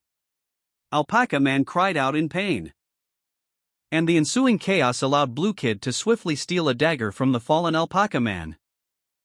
The mage, observing the battle, urged her companion to use more powerful magic, expressing concern for their teammates' well-being and suggesting stronger, less offensive language. Red player, still engaged in the duel, felt the full force of Alpaca Man's attack. He staggered back, his body screaming in pain, as the impact sent shockwaves through his bones. Is this a negative status effect? He wondered, struggling to regain his footing. Meanwhile, Blue Kid, ever opportunistic, saw his chance. He shouted a warning to Jumpang, "Iklo Nim is in danger." Alpaca Man, weakened but defiant, unleashed a desperate flame magic boom ball attack, his words echoing his intent, "Burn them! Burn them and kill them!" The manhwa opens with a scene set several months prior, in a tournament arena. The second round is about to begin, and the announcer declares that the blue team, none other than Canes' party, is facing off in the quarterfinals. Keynes' team is described as balanced and a strong contender, confident in their skills and preparedness. Meanwhile, the red team, known for their brutal style, is announced as their opponents, and the audience places their bets before the match begins. The scene shifts to the start of the match, with the crowd reacting to the swift and unexpected defeat of Keynes' team, as Cashing Mania's powerful kick nearly hits Keynes. One of Keynes' teammates observes that only a critical hit would have truly damaged Keynes, and reflects on their nervousness before the match, believing their opponents to be weaker than expected. The final panel shows a close-up of Keynes' furious expression. The scene opens with a spectator questioning Keynes' lack of purchased items, stating that it's obvious he didn't buy anything because he lacked the funds, while another spectator observes that items are more important than skill. The crowd roars, demanding Keynes' defeat. One spectator laments their bet on Keynes, calling him a loser, as Keynes is overwhelmed and defeated. "This is the end," a caption reads. Keynes, on the ground, coughs, lamenting that if they had gone a little further, they would have won. A title card declares the Cashing Mania team as the winner of the quarterfinals. Red player stood in shock, arms outstretched, as the dust settled from the bone wall explosion. Fragments of bone rained down around him, a testament to the destructive power just unleashed. The title card for Black Magic Second Circle Magic, Bone Wall, appeared, highlighting the spell's devastating effect. Dark, exhausted, muttered, "Dark. That was dangerous, you idiot." Sarah, the woman who had helped him, retorted, "High-level magic consumes a lot of mana. I have no mana left." Red player, still shaken, expressed his gratitude, "I'm alive thanks to you." The red player, assessing his opponent, muttered to himself, "It's too slow for me to level up normally." His opponent, seemingly unfazed, countered, "At this rate, I won't be able to keep the contract with him, and I won't be able to find that woman again." The red player, irritated by his opponent's words, responded with a smirk, "Cook, you dare attack me?" Sora, addressing someone off-panel, said, "Hey, NLW." Sora continued, explaining his plan, "I'll make good use of this dagger for ya. Since you're in a good mood, I'll just ask you, do you want to die or do you want to play to a red player like me?" The red player, annoyed, interrupted, "I can't hear this childish talk anymore." The scene opens with a close-up of the red player's face, his expression intense. He observes his opponent, a thief, muttering to himself, "A thief that specializes in speed, ha." The red player's opponent, Keynes, is shown in a dynamic pose, seemingly ready for action. The red player calls out, "Keynes." Keynes, looking flustered, suggests they leave. "Let's go back already," he pleads, but the red player counters, "You already stole his rare item, didn't you?" The verbal sparring intensifies. Keynes is berated by the red player, who exclaims, "Yeah. You idiot. What if you fight him face to face, you retard? And come to think of it, didn't you kill Ikriel long time ago? Don't provoke him further." Keynes retorts, "TSK. Who are you calling weak?" The red player continues his relentless taunting, "I've never seen a thief slower than you. Are you a slug?" Sora observes from a distance, questioning the red player's aggressive tactics, "Why is he taunting him so much?" The scene opens with a display of angels rolling paper, a unique item with a special effect that summons a low-rank angel with a fixed chance. A surprised elf exclaims, "Isn't it incredible?" The elf continues, explaining that these are unique items for magicians and clerics, prompting a feeling of jealousy. The red-haired player, however, remarks that it's better to upgrade his entire team than to get an item for himself. A subtle hint of a plan forming in his mind. Keynes, the elf, coughs, clearly suspicious of the red-haired player's intentions. Keynes accuses the red-haired player of planning to equip a unique item to win, prompting a defensive response. The red-haired player, undeterred, reveals that he has removed all his rare items, leaving only normal ones.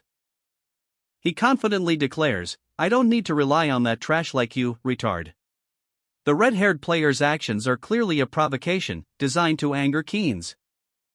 Red player, confident in his abilities, discarded his high-grade equipment, revealing his superior skill and taunting Keynes. Keynes, frustrated and feeling outmatched, was further provoked by red player's taunts and attempted to flee, but was interrupted by Alpaca Man, who seemed to be observing the situation with a neutral expression. The confrontation continued, with red player's confidence growing as he pressed his advantage against a visibly frustrated Keynes. Alpaca Man's interruption caused a brief pause in the fight, as he revealed himself to be the NPC of combat, Dakon's little brother, and explained the rules of the tournament. The match between red player and Keynes began. Red player, confident and boastful, declared his intention to take all of Keynes' stats if he won, while Keynes, already weary, simply accepted the terms of the match. Keynes, expressing his fatigue, noted that whoever lost would be the one to tire first. The match officially started. Red player's weapon, a lucky long sword, was revealed to have high attack power and luck stats. He internally mused about the opponent's lack of awareness regarding his hidden skill. Red player continued his assault, mocking Keynes' inability to utilize his items effectively. He taunted Keynes, calling him an idiot. The fight continued, with red player's swift movements overwhelming Keynes. Red player noted Keynes' speed-based fighting style. Red player, confident in his newly acquired knowledge, taunted Keynes, "Did you really think I stole this dagger without knowing anything?" He explained the dagger's effect. The effect is debuff, area deactivation, and vital point enchant. No matter how strong you are, you're instantly in a critical condition. Keynes, surprised, could only watch as red player revealed his plan, and the activation condition is the 100th attack. Red player smirked, "You're wondering how I knew? I am a thief, don't you know? When you steal things left and right, you begin to steal information as well." He triumphantly declared, "This item is the item I've been looking for all this time. There's probably no one better than me that can make use of this, you know." Red player showcased his newly acquired skill. "Now look. Thief exclusive skill." Observers questioned whether red player had managed to defeat 3 opponents with a single strike. The narration reveals red player's personal trait, chain attacks.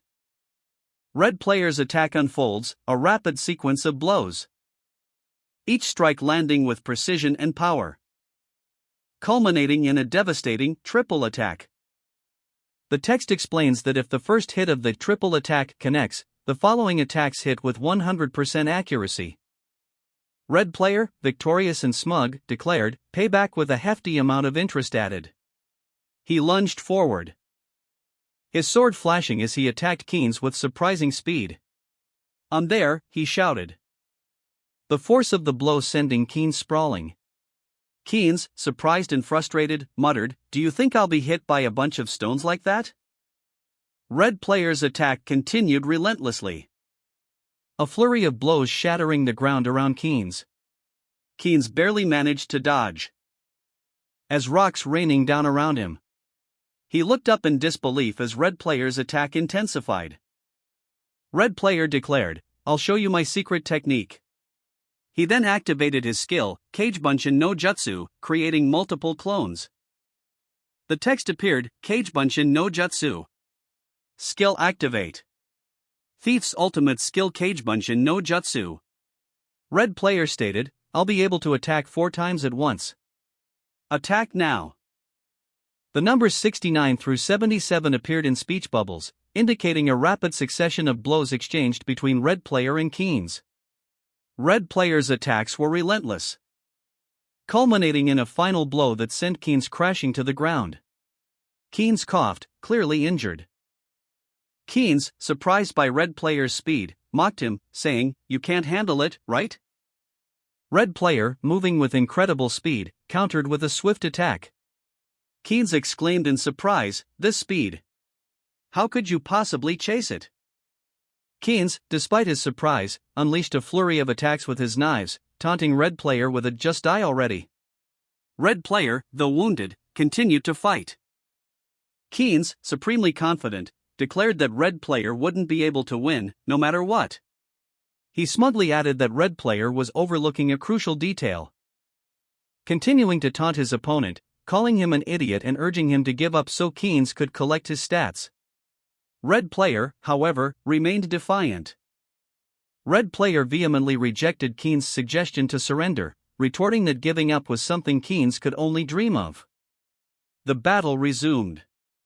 Red player launched a swift attack, his movements a blur of speed, outmaneuvering Keynes with incredible agility, and delivering a decisive blow that overwhelmed Keynes. The force of the impact sent Keynes reeling. Keynes attacked Red player, but despite landing a critical hit, Red player's health remained unchanged. Red player laughed, revealing that Keynes' attacks were ineffective due to his targeting. With a swift, precise strike, Red player destroyed Keynes' summon skeleton, leaving Keynes stunned as he witnessed Red player's overwhelming speed and skill. Red player's attack dealt a significant blow, reducing Keynes' health by 33%, leaving him exhausted and defeated. Sora observed the match, noticing that Red player seemed to have borrowed skills during the fight, and that Keynes felt something draining his energy. Keynes, incredulous, exclaimed that the summoned skeleton was one of his own skills. Red player smirked, revealing that he could borrow not only stats but also skills from others. Red player continued his taunts, criticizing Keynes' reliance on weapons and inefficient use of items, pointing out the uselessness of his dagger unless he could achieve a 100th hit. Keynes coughed, clearly irritated, further emphasizing Keynes' disadvantage by highlighting that he only had a single clone left and questioning when he would recover his full stacks. The image focused on Keynes' remaining dagger. Keynes angrily told Red player to shut his mouth. Despite Keynes' outburst, Red player remained unfazed. Red player confidently asserted that regardless of Keynes' attempts, he wouldn't be able to match Red player's speed. He stated that all he needed to do was aim for Keynes' weak points, and with a swift move, he launched a decisive attack, striking Keynes down. Red player reiterated that Keynes' dagger was completely useless, leaving Keynes defeated and on the ground. Keynes lunged at Red player, his attack relentless. "Even if you stab me 100 times with that dagger, it'll always do damage," he snarled, his eyes blazing with fury. But Red player, with surprising speed and agility, effortlessly dodged each blow, countering with a swift strike that sent Keynes sprawling to the ground. The impact created a small crater in the stone floor. Red player stood over his defeated opponent, his chest slightly wounded but his expression triumphant. A game interface showed both players with 0 gold remaining. "Now the only one left is the main body," he mused, examining Keynes' fallen form. Keynes, enraged and depleted, protested. "You don't have a chance of winning, why don't you give in?" he demanded, his voice laced with disbelief and frustration. Sora observed from a distance, his expression unreadable. Keynes continued his outburst. "This is a scam. It's cheating. How can he possibly be using some sort of hack?" he exclaimed, his anger escalating. Keynes, furious, protested the duel's outcome. "Do you think I'll admit to this? This duel is invalid." He continued his tirade, questioning the fairness of the match. "What the hell do you mean the god of combat? Are you the god of bugs or something?" The Red player, unmoved, delivered a judgment. "Player, Keynes has no intention of fighting any longer is what I have judged. For disgracing the god of combat's name, and for the sin of leaving combat without any reason, I sentence you with the most restriction I." Keynes reacted with disbelief and anger to his punishment. "Wha, t kind of f***ck. ing trash game is this?" Elsewhere, a conversation between two figures took place. One inquired about a secret quest. "Why did you give them the secret quest, my king?" Yopi, the leader of the Eastern Allied nations, arrived late to a meeting of various lords. "You're late again," one of the attendees stated. The panel showcased the assembled lords: Lord of Ajiklayist, Lord of Ran Kokon, Lord of Idiiju Jera, Lord of Teto Munchik, Lord of Iruko Padon, Lord of Bansark Charisma Kim, Lord of Woof Woof Land Baphometlian, and Lord of Cobalt Sadsmile. Yopi, seemingly unfazed by the reprimand, apologized briefly before suggesting they proceed with the matter at hand. Baphometlian, impatient, urged Yopi to hurry and explain the situation, emphasizing its importance. Yopi confirmed the gravity of the situation, revealing that he had met with the chairman of the Giga Empire the previous day and had the opportunity to speak with him. Yopi, slightly apologetic yet self-assured, recounted his recent encounter with the Giga Empire's chairman. He explained that the chairman had visited his office, made a few requests, and departed swiftly. Yopi's attempts to track the chairman proved fruitless. Pressed for details, Yopi remained tight-lipped about the nature of the chairman's requests, dismissing them as insignificant. He then shifted the conversation to the main topic, the chairman's impending attendance at the arena tournament. The lords present expressed surprise at the chairman's personal involvement. Yopi offered a speculative explanation, suggesting the chairman's unusual behavior stemmed from his eccentric personality. The lords continued their discussion, shifting their focus to devising a strategy for the future, specifically outlining a plan to leverage the chairman's presence to their advantage should they capture him. Sora, surveying the magical chests before him, declared, "I'll pick that one and that one." He selected two chests, one glowing with a soft, warm light, the other radiating a sharper, more intense energy. The first chest opened to reveal a book inscribed with the word strength, while the second contained a smaller, ornate box labeled accuracy. With a burst of light and energy, Sora absorbed the contents of both chests. "All right. It's strength." His body glowed, radiating power as his strength and accuracy stats increased dramatically. He exclaimed, "I got my strength back. It feels like I grew stronger than before. Is this what interest is?" He reflected on the power he'd gained, acknowledging the debt incurred. "Even if I got his strength, I don't have much left after paying you guys back with interest." Sora and his companion arrived on floor 9, where a bizarre eating contest was underway. Sora effortlessly won the contest, clearing the floor. On floor 10, they faced a formidable stone golem. Sora's companion launched a powerful attack, shattering the golem and clearing the floor. Floor 11 proved to be a less challenging encounter, quickly overcome by the duo. A large, purple creature let out a guttural roar, "Kurururururu." The creature's body was then riddled with glowing pink lines, as it collapsed to the ground, defeated. Sora, having finished the battle, observed the fallen foe. "Ah, he's eating now." Sora's diary entry revealed the identity of a ruthless murderer known as Player Eater, a wanted individual in the village. A killer who targets those traversing dungeons to steal their stats. Sora's companion commented on Player Eater's imposing appearance. Observing the scene, Sora noted the surprisingly few corpses, questioning if her game was ending. Suddenly, Player Eater confronted Sora and her companion, demanding to know if they were players and ordering them to leave. The diary entry noted the arrival of a new party.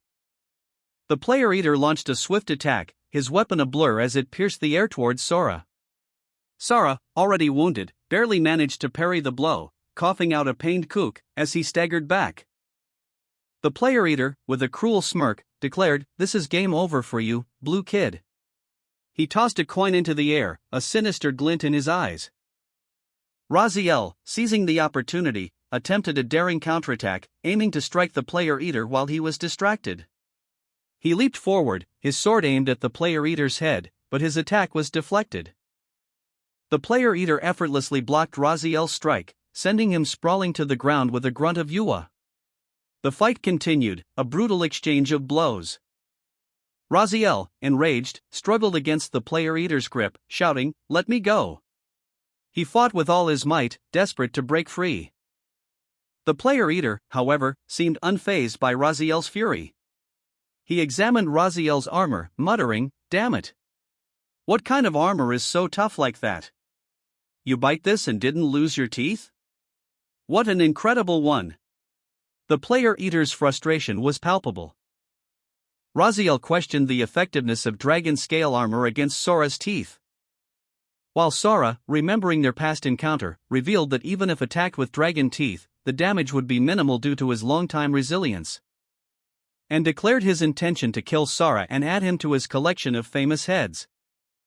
Sora, observing the heads, noted that they belonged to a guild master and a village elder, expressing disbelief at Player Eater's actions, calling Player Eater a hikikomori out of his mind. The quest objective was displayed: clear the tower floor and capture the red player alive. Sora, insulted by Player Eater's words, retorted. Sora, fueled by anger, launched a fierce attack against the Player Eater. The force of her assault sent the Player Eater reeling, her blows landing with brutal precision. Raziel watched, his expression one of keen observation, as Sora's power seemed to surge. The Player Eater, clearly surprised by the ferocity of the attack, staggered back, gasping in pain. This strength, he exclaimed, his voice filled with disbelief. The Player Eater, weakened and vulnerable, found himself overwhelmed. How could I possibly taste it in real life, he thought, his mind struggling to comprehend Sora's overwhelming power.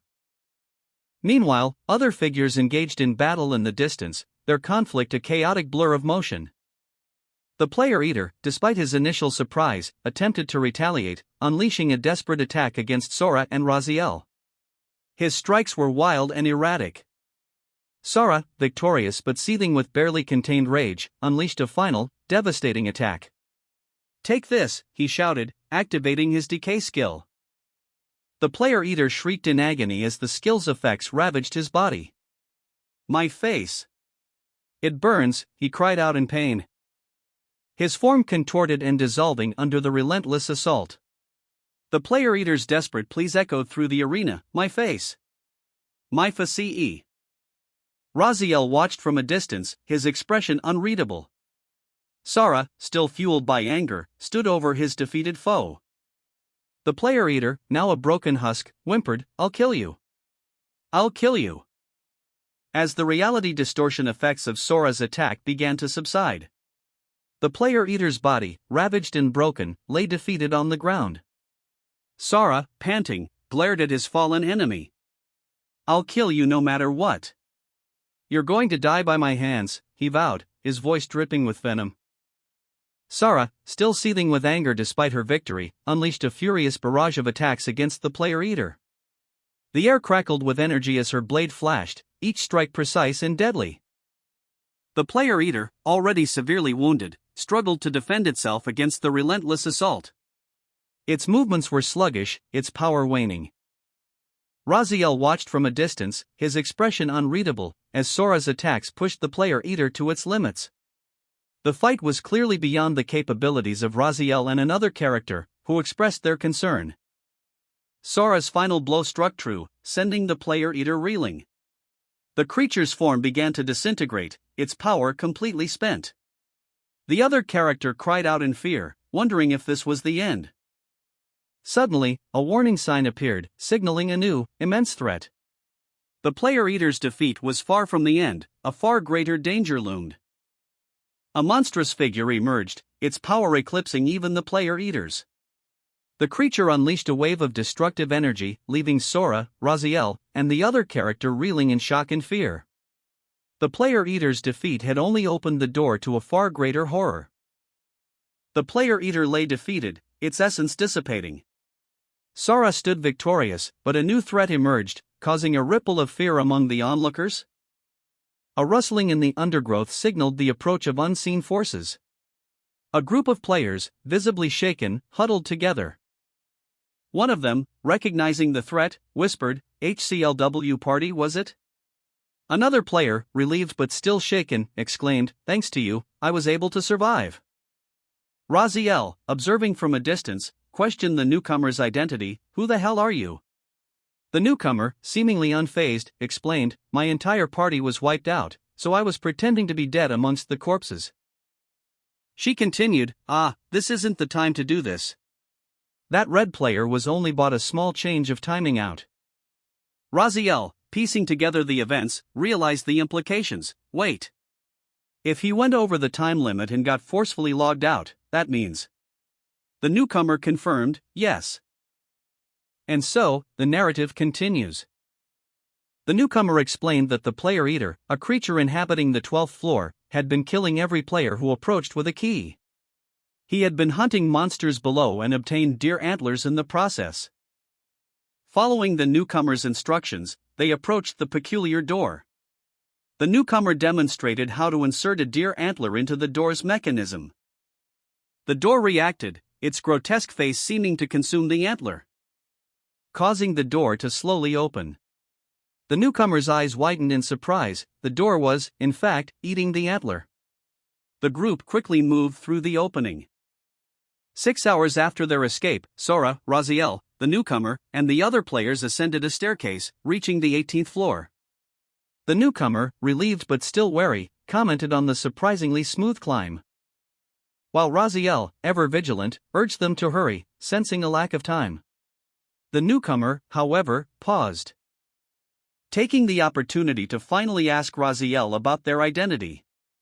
Raziel, initially surprised, then explained their background, revealing that they were a field investigator who had been documenting the dungeon's history and the player eater's activities.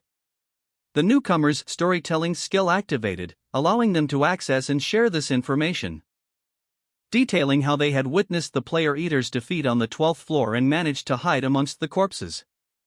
Raziel listened intently, understanding the implications of this information. A young woman with glasses, her face etched with worry, informed the group, "We don't even have an hour left, you know." She continued, explaining that the player eater would soon reappear on the 12th floor and pursue them relentlessly. The image showed a clock ticking down, emphasizing the urgency of their situation. The woman clarified that to escape the dungeon, they needed to reach the final floor. The panel showed a towering dungeon structure, highlighting the immense challenge ahead. She explained why dungeons were so difficult to escape, stating, "This is why dungeons are so tedious, return scrolls or escape spells don't work." Another character asked about the conditions for clearing the 19th and 20th floors. The woman, seemingly searching for information, exclaimed, "Let's see." She frantically searched through her notes, only to find a blood-soaked page, exclaiming in distress, "Ah." Raziel, a smirk playing on his lips, muttered to himself, "Let's just see what happens. I really have to give it to the kid." He then declared, "Let's go." 19th floor, as he confidently ascended the stairs to the next level. Another player exclaimed in alarm, "Yuwa. You really went in without a plan." Raziel, undeterred, entered the 19th floor of the Leaf Dungeon, a mischievous glint in his eyes. He noted, "We can come up with one on the spot." Suddenly, a cloud of dust erupted, and a large, grotesque creature emerged. Raziel coughed, "Wheeze, you guys, I can't get any closer, hurry and go back." The creature, identified as the guardian of the 19th floor, a fallen leaf spirit, warned them, "No, this is fungal spores from the mushroom rooms." Raziel, seemingly unfazed by the warning, charged forward, shouting, "Leaf spirit. Scaredy cats who hates fighting. That's easy enough." He then engaged in a swift maneuver, leaving a trail of spores in his wake. Another player observed, "What the hell is that? Is he controlling the spores?" Sora watched in alarm as the spores coalesced into a humanoid form. A monstrous figure that identified itself as the guardian of the Shadow Forests. Raziel, undeterred, activated his skill, materializing powerful enemies before him. Among them, a figure resembling his grandfather, causing Sora to exclaim in shock. The golems attacked Raziel, while a newcomer, frantically searching through a book, identified them as spore golems created by a powerful caster. Raziel, despite acknowledging their strength, engaged in combat with the golems. Observing the battle, Sora identified the source of the spore golems and exclaimed, "If that's the case, the place I must aim for is the caster." He then activated a skill, summoning 3 skeletons. Meanwhile, Raziel, assessing his opponents, muttered to himself, "Now that I've gained some levels, this is pretty easy to hold out against. These guys must be at least level 40, should I try that?" Raziel's skill window opened, and he questioned, "Did the restriction lift? Or not? That skill is perfect to use against mobs like this." He located the skill Hellfire and, with a determined expression, commanded his skeletons, "Go. My skeletons. Attack the spirit of the forest." The skeletons charged, but were quickly overwhelmed. A distressed voice cried out, "Come protect me." Wheeze. Raziel grimaced as his skeletons were destroyed, leaving him to face his powerful opponent alone. The opponent laughed, "Keek keek. This swordsman is ridiculously strong, you know." Sara, her eyes blazing with determination, gripped her massive sword, a clear challenge in her stance.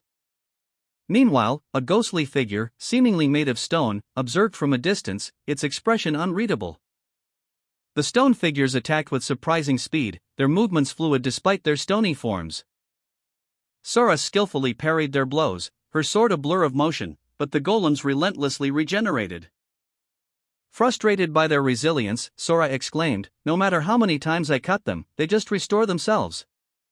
She then issued a battle command, "Everyone, move." Sara, with a swift and decisive movement, launched herself onto her sword, propelling herself forward with surprising agility. The golem's cores, exposed and vulnerable, were easily dispatched as she effortlessly sliced through their defenses.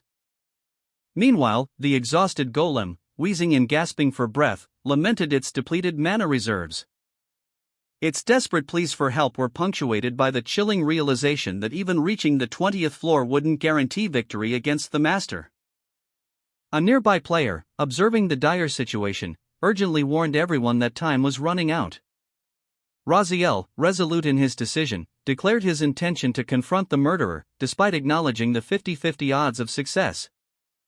Sara, with a swift and decisive movement, unleashed the mana toss skill, shouting the command as the energy surged from his hands. The energy impacting the golem, causing a powerful surge. Raziel, observing the scene, calmly stated that he wouldn't attack Sora, but needed the golem summoned again for his plan. Raziel then declared it was time to prepare for the murderer's arrival. A series of panels showing elemental pillars, representing different powers, stood ready. A clock ticked down, showing only 2 days remaining. The narrative opens with a flashback, revealing that the protagonist's initial foray into the game world stemmed from simple curiosity. A confrontation unfolds between the protagonist and a heavily armored player. The armored player questions the protagonist's unusual equipment, prompting a dismissive and defiant response, "Why do you care?"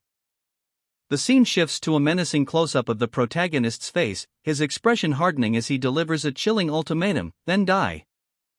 With swift, brutal efficiency, the protagonist dispatches the armored player with a single, precise strike. The armored player cries out in pain. The protagonist, a figure of unrestrained savagery, reveled in the game's violence. He found it far more exhilarating than reality. This satisfaction, as if this world is real, he thought, a manic grin spreading across his face. His delight intensified as he declared, "This is way too fun." A red-haired warrior, his back to the viewer, braced himself as a shadowy figure emerged from the depths of a stone corridor. He muttered, "He's coming." The warrior's internal monologue urged him to action, use skill dash. The shadowy figure, enraged, unleashed a furious burst of energy. The berserker, fueled by a dark delight in violence, engaged in a brutal exchange with their opponent. Their attacks were swift and merciless, each blow a testament to their newfound power. The enemy countered with relentless strikes, their attacks relentless and precise, testing the berserker's limits. Trivial attacks are constantly coming through, the berserker thought, their health dwindling with each exchange. But their resolve remained unshaken. "But this is just like HCLW Nim said it was going to be earlier," the berserker muttered, their eyes gleaming with grim determination. A calculated risk was about to be taken. The berserker, battered but not broken, prepared for a strategic retreat, activating a defensive skill, Bone Wall, to buy some time. "Thanks, Dark," the berserker called out, acknowledging their partner's timely assistance. A strategic retreat was underway. The protagonist, enjoying the thrill of the fight, declared, "If we switch out over and over, we'll definitely have a chance of winning." Meanwhile, another character, Dark, urgently requested, "Give me the potions." The protagonist, wounded but resolute, continued their escape, blood staining their clothing. Their opponent pressed their attack, the protagonist using their own bones as a weapon in a desperate counter. The fight continued, brutal and relentless. The protagonist, apologizing for their carelessness, was clearly struggling. They cried out, "LW Nim." Finally, the protagonist collapsed, defeated but alive, as their opponent loomed over them, taking measured steps. The protagonists lay wounded on the ground, a large wooden stake piercing their body. Dark coughed, his eyes blazing with anger. Damn it! His plans ruined, Dark muttered to himself, my plans are all ruined because of him. Damn it! I have no choice, I'll have to use my second plan right here and now. Dark addressed his companions, stop annoying me, kid. At this rate, we'll go with the second plan as we strategized. He sneered, she died too easily. Well, I'll eat you after you're all dead. Dark activated a skill activate. Materialize strong enemies, guardian of the shadow forest. The protagonist, wounded and desperate, triggered a trap as a last resort. A sudden surge of icy energy ensnared him, binding his limbs. Meanwhile, Dark, seething with anger, placed a crystal inside a golem. The golem's form shifted dramatically, its power amplified. Dark explained that the trap was designed to capture the protagonist, a feat even Sora's strength couldn't overcome. Dark then launched a final attack, aiming to finish the protagonist. The enhanced golem, its metallic body groaning under the strain of Dark's power, lunged at the protagonist. Its attack was swift and brutal. But the protagonist, despite his grievous wounds, anticipated the move. He deftly sidestepped the golem's blow, its massive fist shattering the ice beneath its feet. Dark, watching from above, sneered, that kind of attack, that kind of trap, don't make me laugh. The protagonist, unfazed, countered with a swift strike, his blade flashing. He muttered, this weak control you have over me was enough to set his trap in motion. The golem, caught off guard, stumbled and crashed to the ground, its enhanced power failing. Dark, enraged, roared in frustration. For someone who surpassed control such as myself, it means nothing. You want to capture me with something like this? A young woman awoke with a start, crying out in alarm as she checked her phone. Her face etched with worry and fear. She muttered to herself, acutely aware of the gravity of the situation. The woman's anxiety intensified, she realized the perilous consequences of her absence. With a sense of urgency, she checked her phone again, a single hour remaining before a critical deadline. Pleading silently for a positive outcome. Sora, still recovering in bed, was informed that the quest had been successfully completed. She then noticed she had gained levels. A detail that momentarily distracted her from her concerns. However, a sudden thought struck her, prompting her to inquire about HCLW Nim. Sora's companion reacted with irritation, dismissing HCLW with a harsh epithet. Confused, Sora pressed for clarification, demanding to know what her companion meant. Upon returning to the village, Sora was greeted by Dark, who revealed that HCLW had already left. Two figures engaged in a tense conversation. One of them stated, "You know, I always wondered what happens to the people who can't pay their debts." The other responded, "You really don't think so, do you?" The scene shifts to a dimly lit room where a man is sitting on the floor, looking dejected. A caption box reveals the grim reality: males get sold off to fishing ships or underground organ trade. Another individual expresses doubt, questioning if such actions would truly occur. The narration then explains that the location originally housed 7 or 8 people, but now only 3 remain. The man on the floor contemplates his situation, a thought bubble above him revealing his internal monologue: if they find that you're no longer worth anything, you just suddenly disappear overnight. He resolves to take action, muttering to himself, I should probably pay my taxes without delay. A monstrous figure, its form obscured by dark armor, let out a guttural cry, Kuwai-ak. The red-haired man, visibly injured, cursed, damn it. He was facing a powerful foe, a money bug, as he called it. He braced himself, muttering, that's it, as he prepared for another attack. The money bug roared, scream a little louder. With a swift kick, the red-haired man sent the money bug flying. The impact sent the creature crashing to the ground. The money bug, undeterred, rose again, sneering, now, this is too weak. Are you sure you're the former first rank? The red-haired man's face was grim. A flashback showed a gruesome scene, organ extraction, or perhaps a fishing ship. He thought, no. If I get reset here, I won't be able to pay back the debt. I really can't be fussy anymore.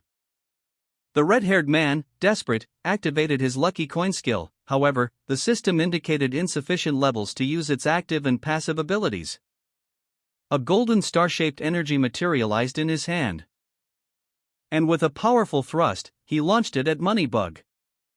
The impact was significant, causing Moneybug to exclaim, "Yes, good."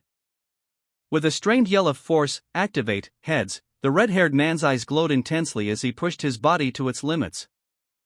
His body began to crack and break apart under the immense strain. The red-haired man, despite his grievous injuries, continued his assault, his movements a blur of motion. Each strike precise and brutal. Moneybug coughed up blood, his body racked with pain. He muttered, "I dunno if it's one or two, but this is too many." Moneybug staggered back, his face contorted in agony as he received another blow. He cried out in pain, "It seriously hurts in real life too. You goddamn fucking psychopath." Despite the onslaught, Moneybug's regeneration kicked in. He declared, "My regeneration is 77 times stronger right now. You can't kill me with something like this." Moneybug lunged forward, aiming a blow at the red-haired man's head, shouting, "What if I cut your head off?" Cuckoo. But the red-haired man anticipated the attack. With a swift movement, he parried the blow. Moneybug, his form contorted and monstrous, revealed his berserker ability. "The lower my health, the stronger I become." He lunged at the red-haired man. The red-haired man, unfazed, retorted, "Shut it." With a burst of speed, the red-haired man executed his moonlight flash technique, overpowering Moneybug with a swift, decisive blow. The red-haired man then taunted his defeated foe, questioning his fighting style and using harsh language. Moneybug, despite his injuries, revealed he had a tool that could be used against the red-haired man. But the red-haired man dismissed it casually, stating that they had completed the hidden quest objective and moved on to the next floor. He lamented the absence of Sora. Despite his victory, the red-haired man acknowledged his berserker form's limitations. Its power is temporary. He knew they needed to hurry and clear the final floor. Having reached the end of the floor, the red-haired man and his companion paused before a large, ornate door. "So we're at the end, huh?" the red-haired man stated, before adding, "Let's go." The door swung open with a whoosh, revealing a bright, golden light. And beyond it, a massive, horned green dragon, the master of the labyrinth, awaited them. The red-haired man and his companion stared in awe at the sight of the dragon. A figure perched on a branch above them spoke, "You're finally here." The figure, revealed to be Han Gunjae, the swordmaster and president of Gigas Corporation, smiled. "To the final floor," he stated. The younger companion looked up in surprise, exclaiming, "Grandpa?" Reunited with his younger companion, the red-haired man exclaimed, "It's been a while, Dunwoo." The younger companion, shocked, responded with disbelief, "You freaking geezer. What the hell are you doing?" The red-haired man explained, "Don't you know that the house is in complete chaos?" The younger companion, still in disbelief, retorted, "How could you just leave me alone out there?" The red-haired man, observing the situation, simply stated, "So that's what happened." The younger companion, grappling with the revelation, pondered, "If Uncle really did that, what should I do?" A powerful, ethereal figure addressed Han Gunjae, stating that he would be able to complete his task. While the younger companion questioned the ambiguity of the situation, urging the older man to take him alone. The red-haired man reacted with irritation to the younger companion's outburst, explaining that if the party leader used the portal, the entire party would be transported. He lamented that they should have searched more thoroughly. The narration shifted to explain that Han Gunjae and the president had been warped to Yopaland, and that the president was nowhere to be found. A highly skilled guard had appeared immediately after. It was revealed that if captured, the guards would imprison the party, and that Han Gunjae had left the party and fled alone. The younger companion, gazing into the darkness, mused, "Maybe, brother, and my other relatives will be there." The red-haired man interrupted his thoughts, asking, "What are you thinking about over here?" The younger companion, now embracing a small, horned creature, declared, "The only thing we have to do is a single thing." He continued, "We have to train hard until we meet HCLW Nim again. Let's learn what this personal trait or whatever is." A colossal sword, dwarfing the surrounding buildings, dominated the neutral area. The younger companion, awestruck, exclaimed that it was the real sword wielded by the war deity. While the red-haired man, more pragmatic, observed that only the war deity himself knew the truth. The scene depicted a bustling crowd, engaged in various skirmishes. The younger companion, noticing the chaotic fighting, wondered why so many were battling in this packed area. As the red-haired man cautioned him to be careful, lest he get lost in the throng, the younger companion retorted that he could take care of himself. The younger companion, observing the lack of battle NPCs, questioned this anomaly. A younger companion, expressing surprise, questioned the red-haired man about the lack of participation in the tournament. "By the way," the red-haired man stated, "we are not participating." The younger companion, still confused, pressed further, "But why?" The red-haired man confidently asserted that they were not participating because they would easily win. "Yeah, we are totally up for the challenge," the younger companion retorted, only to be immediately contradicted by the red-haired man. "Sorry, but you are not. You won't even be able to pass the qualifiers." He elaborated, explaining that they would end up as laughingstocks. The younger companion, along with another, protested, highlighting their experience in numerous dungeons. "We fought against, I repeat, we have cleared dozens of dungeons. How dare you?" The red-haired man, unfazed, invited them to witness the pre-tournament skirmishes to prove his point. "Well, if you can't believe me, see it for yourselves, let's see." A wide shot revealed a large-scale pre-tournament skirmish. A powerful, level 70 blue creature was battling a seemingly ordinary human. The red-haired man chuckled, "Aha! This'll do. Just watch what happens." The younger companion stared, aghast, at the scene before her. Two swords lay discarded on the ground, a testament to the unexpected turn of events.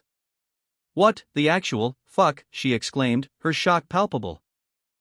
The scene shifted to the aftermath of a fierce battle. A large, blue-skinned fighter lay defeated, his body sprawled across the ground. The younger companion and her companions watched, commenting on the surprising outcome. One of them thanked the red-haired man for the coin he'd given them for their bet. They discussed the unusual aura they had witnessed during the fight, a ghostly image that accompanied the underdog's punch. The red-haired man identified the aura as a unique skill, likely the fighter's original ability. Further discussion revealed that the skill involved a ghostly figure that gradually replicated the fighter's stats as he leveled up. The younger companion and her friends recognized the fighter's style, recalling a similar fighter named Guanwu. The red-haired man explained that the blue fighter, despite his impressive size, had invested heavily in physical stats, neglecting magic, making him vulnerable to unexpected tactics. The red-haired man, still confident and amused after winning his bet, explained the underdog's victory.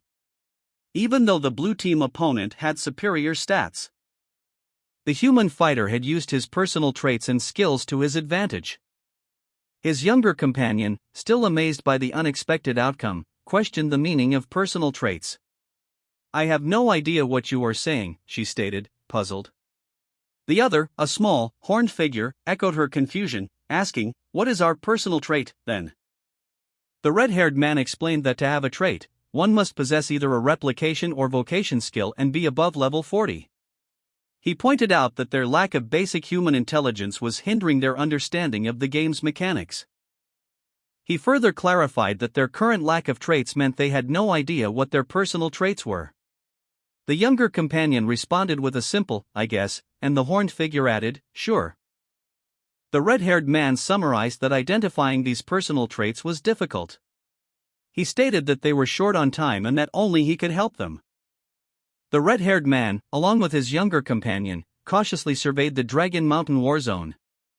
The air hung heavy with the stench of decay. "Yue. That stinks. Goddamn dragon feces."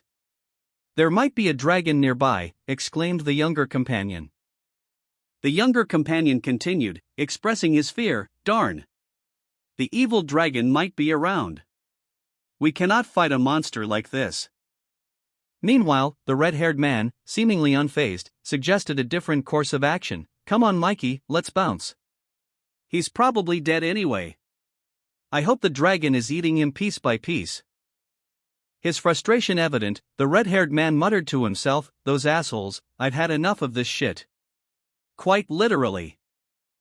He recalled a past memory. This was my hunting place back when I was actually cool. And I know that the dragon is not around this time of day. And the odor of dragon shit scares off low-level monsters. With renewed determination, he declared, well, let's see. It should be around here. Aha! There you are. The red-haired man, with a determined glint in his eyes, used a key to unlock a door, muttering a thank you to someone called Here Theater. He declared that with only 2 weeks until the tournament, he would engage in hardcore leveling to push his limits. He then called out to any monsters nearby. The scene opens on a nighttime view of a back alley in Yopaland, the buildings casting long shadows in the dim light. A peculiar black market Kushum store stands out, its stacked cans forming a bizarre tower. Inside, Here Theater, a man with a distinctive eye patch, is greeted by the store owner. He explains that he's not there for business, but rather on a personal matter, seeking to unlock his boss's personal trait. Here Theater is accompanied by 2 other individuals, suggesting a collaborative effort to achieve his goal. Here Theater, accompanied by his younger companion, arrived at a peculiar establishment. A large, feline-like individual sat on a cushion, observing them with amusement. The younger companion reacted with shock and confusion to the unexpected presence. While Here Theater, seemingly unfazed, engaged in a conversation with the feline figure. The feline inquired about the purpose of their visit. Heartheater's companion expressed their disapproval, but the feline interrupted, revealing that Heartheater's true intention was to acquire information about personal traits. The feline offered a proposition, a date with Here Theater in exchange for the information. Heartheater's companion vehemently rejected the idea. But the feline, unperturbed, declared a deal, much to the surprise of Heartheater's companion. The scene opens on a bustling restaurant, Tianxiaiwei, declared as the best in Yopaland. A sign depicts a black feline figure. The words "you girl" are spoken. A blonde, cat-like individual addresses Sora, confirming her identity. Sora, with dark hair, looks at a menu with a younger companion, commenting on the delicious-looking food. The cat-like individual reveals that Sora is known for her eating hobby, and offers her the freedom to order anything she wants. Sora, initially surprised, declares that this is part of her training with Here Theater. Sora orders everything on the menu, a total of 327 items. The waiter, and the younger companion, react with shock to the sheer scale of the order. The restaurant staff, initially stunned, accept the challenge. The chef declares that his best crew will handle it. A mountain of food arrives. Sora begins to eat voraciously, while her companion watches in disbelief. The cat-like individual observes, commenting on Sora's potential to empty the entire restaurant's stock. The scene opens with Sora and her younger companion seated at a table, a towering stack of empty plates behind them. Sora's companion remarks on their unusual situation, prompting Sora to explain that her power lies in her extraordinary eating ability. Demonstrating this by rapidly consuming dish after dish. The caption indicates she's on dish 326 out of 327. Her companion watches in astonishment as Sora finishes her 326th dish. A new, enormous dish, called the Golden Everlast, is presented, and Sora's companion expresses doubt that even she can finish it. But Sora, with a determined expression, begins to devour the Golden Everlast. Her companion watches, awestruck, commenting on her incredible speed and appetite, and finishes the massive dish with a final slurp. Both Sora and her companion express their amazement at the feat, with Sora's stomach visibly expanding. The scene ends with a pile of empty plates. As a group of chefs applaud Sora's incredible eating prowess, highlighting the impressive scale of her accomplishment. Two onlookers, one resembling a skeletal figure and the other a pig-like creature, observed Sora. The skeletal figure commented that payment was still required, despite Sora's impressive feat, while the pig-like creature expressed amazement at Sora's incredible talent. Sora, chuckling, tilted her head in a questioning manner. The younger companion, witnessing Sora's actions, exclaimed, "See what I mean?" A system notification appeared, announcing that Sora had unlocked a new trait. Sora's class changed to Devourer, and she gained a new skill, Rosetta Stone of Flavors. She looked down at her hands, a curious expression on her face. A signpost stood near the war deity temple, marking the location of a fighter's grave. Nearby, a bustling bar was shown to be quite crowded during the reception period. The bar was filled with people, some were seeking competent party members for the upcoming team-based tournament, while others, known as headhunters, aimed to recruit the most talented participants. Two individuals discussed one of the tournament favorites, Scylla, noting his high stats and unique replication trait. A headhunter, Glasses Park, observed the scene, realizing he wasn't the only one interested in Scylla, and that the tournament was essentially a competition for talent. Three headhunters are introduced: Glasses, from the Barley Guild Alliance, Rabbit, from the Giga Empire, and Monkey, from Yopaland. Two women are discussing Scylla, a tournament favorite. One woman received a gift from Scylla, while the other claims to have many such gifts. Rabbit enthusiastically greets Scylla, recognizing him as a hero and offering him a drink called Corgonio 1919. Monkey excitedly greets Scylla, reminding him of a past encounter at the Battle of Banzark. He then asks Scylla to join his guild. Monkey boasts about the attractive women in his guild, attempting to entice Scylla. Rabbit intervenes, warning Monkey to stop. Monkey and Rabbit engage in a heated argument, with Monkey threatening Rabbit. Rabbit and Monkey, representatives from their respective guilds, aggressively attempted to recruit Scylla into their ranks, their pleas punctuated by exclamations of shriek and growl. Scylla, however, remained unmoved, politely declining their offers with a simple no. Meanwhile, Glasses, a headhunter from the Barley Guild Alliance, observed the scene from a distance, taking notes. A text box appeared, announcing, "The preparations for the tournament have already begun here in the bar." Later, Scylla found himself walking towards a mysterious, imposing structure nestled within a mountain range, a large door visible in the distance. As he approached, he heard faint tapping sounds. Surrounded by shadowy figures, Scylla found herself facing a multitude of grotesque beings. "We are your sins," they declared, their voices echoing in the darkness. Each a reflection of her hidden transgressions. "We are reflections of you," they hissed, their forms shifting and coalescing. Three distinct entities emerged from the mass, their menacing forms solidifying. "Defeat us," one of them commanded, "to cleanse your soul." Scylla, overwhelmed by the bizarre spectacle, exclaimed, "What the hell is going on? I thought this was just a game." Suddenly, Scylla's lucky coin skill activated. She drew her weapon, a fierce glint in her eyes, readying herself for battle. "Bring it on," she roared, charging into the fray. A wide shot depicted a sprawling village nestled in a valley, two small, blue objects streaking across the fiery orange sky above. Glasses exclaimed, "BRRRRR." Sora, having unlocked the ability to ride dragons, was seen perched atop a small, light blue dragon. She declared, "Do we really have to ride dragons?" The scene shifted to show Sora, along with several other companions, all riding their respective dragons. Glasses grumbled, "Bullshit, you just wanted to ride a dragon." As the dragons soared through the air, leaving contrails in their wake, one companion pleaded, "Please stop whining, boss." The narrative focuses on Sora, who is revealed to be the one who unlocked Yopi's Emperor trait. She is aware of her actions and is having a good time, though she is still focused on her mission. Sora and her younger companion arrive at their destination on the backs of their dragon mounts. The younger companion requests to be taken down, and they smoothly dismount from their dragons. The scene shows the vastness of the landscape they've traversed. Arriving at Yoraland, the younger companion, impressed by the journey, asks Sora what their next task is. Sora, observing the younger companion's dragon, comments on his personal trait, believing it to be rare. She explains that a good battle is needed to unlock it.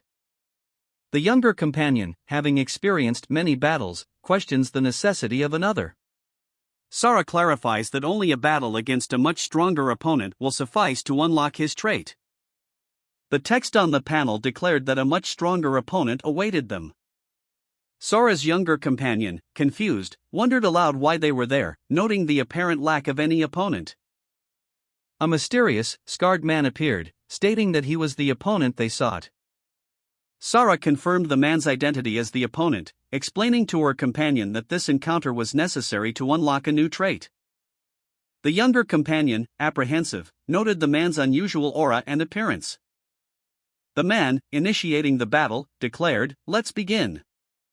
The younger companion, apprehensive but determined, summoned 5 skeletal warriors and equipped them with magic weapons. "Guess this is really happening, huh?" he muttered, bracing himself for the coming battle. Meanwhile, the mysterious man observed the display with a detached amusement. Nice combination of skills, boss." "I'm truly amazed," he commented, his tone laced with a hint of genuine appreciation. Sora, watching from a distance, knew her companion was holding back. She understood, he was testing the limits of his opponent, gauging his strength before committing fully to the fight. "I know that he can do better. I know that he's just testing me," she thought, her eyes narrowed in concentration. The skeletal warriors attacked, their magic weapons flashing. The mysterious man effortlessly deflected their blows, his movements fluid and precise. He sighed, clearly unimpressed by the display. Sora, seeing the lack of progress, urged her companion to stop playing around. "Stop playing around. You need to help him unlock his trait," she shouted, her voice sharp with urgency. The younger companion, taking her words to heart, tried a different tactic, but it proved ineffective. "Shit. It did nothing," he muttered, frustration evident in his tone. Sora's younger companion fired a projectile, shouting, "Shoo!" The projectile hurtled towards the opponent, who responded with a confident, "Let's end this, shall we?" The opponent, Glasses, calmly assessed the situation. He activated a skill, summoning a stone golem for protection, while his companion muttered, "Don't panic, let's block the attack first, then take my chance." Observing the golem's appearance, Sora's companion thought, "A stone golem, he is underestimating me, that's my chance to get him." She then instructed the golem, "Golem, cover me." The golem moved to shield Sora's companion as she prepared for an attack. The sound of the golem's movement was a low woohoo. She launched a powerful attack, a stir, as she moved. Glass's eyes widened in alarm as he saw his opponent, the younger companion, approach. The words "Heartheater" echoed in his mind. A sudden swoosh of movement indicated the younger companion's attack. The words behind appeared as Glasses braced for impact. The impact sent Glasses crashing down, but he managed to use the golem's remains as cover. He thought, "I managed to hide under the carcass of my golem, thanks to the skeleton hole from earlier." The younger companion, perched atop the golem, observed Glasses' hiding place. The thought, he was inside the larger golem the whole time, crossed their mind. Glasses, peeking from his hiding spot, muttered, "I've gotta say, I'm surprised." The younger companion smirked, stating, "You really got me this time." "Foo-foo. I'm proud of you, boss."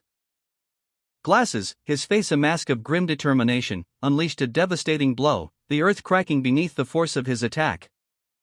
The impact sending tremors through the ground as the younger companion staggered back, his form momentarily obscured by dust and debris.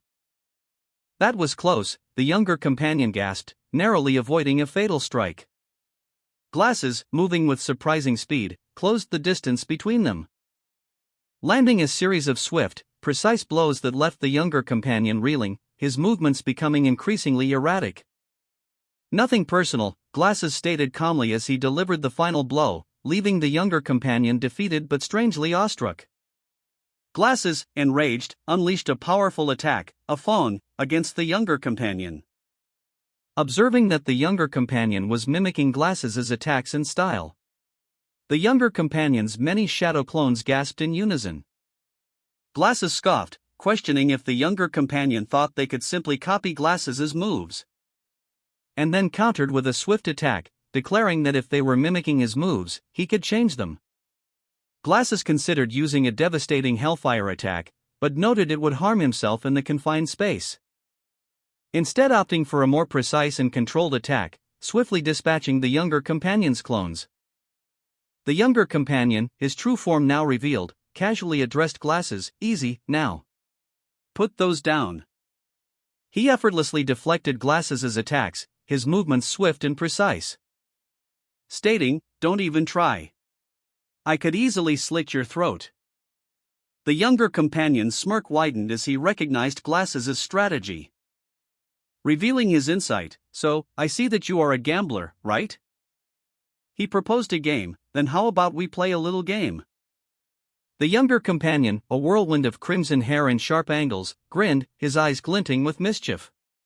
"Pure randomness means equal chance," he declared, the words echoing in the cavernous dungeon. Glasses, his expression unreadable, met the challenge head-on. "I accept your challenge," he responded, his voice firm despite the gravity of the situation. He paused, a flicker of calculation crossing his features as he surveyed the dice. "All right, I choose this," he stated, selecting one from the set. The dice clicked, the result of the gamble hanging in the balance. The game of offense and defense had begun. The younger companion, his face obscured by shadow, reacted to Glasses' proposal with a skeptical, "Fufufu, dice, you say?" He scoffed, "You idiot. You will never be able to beat me with that." The younger companion, holding out 3 unique dice, calmly stated, "There's not much else to play, really." Glasses, observing the dice, simply replied, "I see." He explained that these were magic dice, but no longer functional, and that he would use them to determine their escape. Glasses confirmed their inert nature, stating, "Indeed, they are clean." The younger companion continued, "First things first, if you are going to erase my sins, then you need to prove it." The younger companion, his red hair a vibrant contrast to the shadowy cavern, explained, "After that, nobody can access the hidden memories except you and me." He then questioned Glasses, "Okay, I know of that ability. There is something I want to ask before we start. How come you got trapped here by the dragon?" Glasses, displaying a hint of anxiety, responded, "Not so fast, not like this. Why are you so anxious?"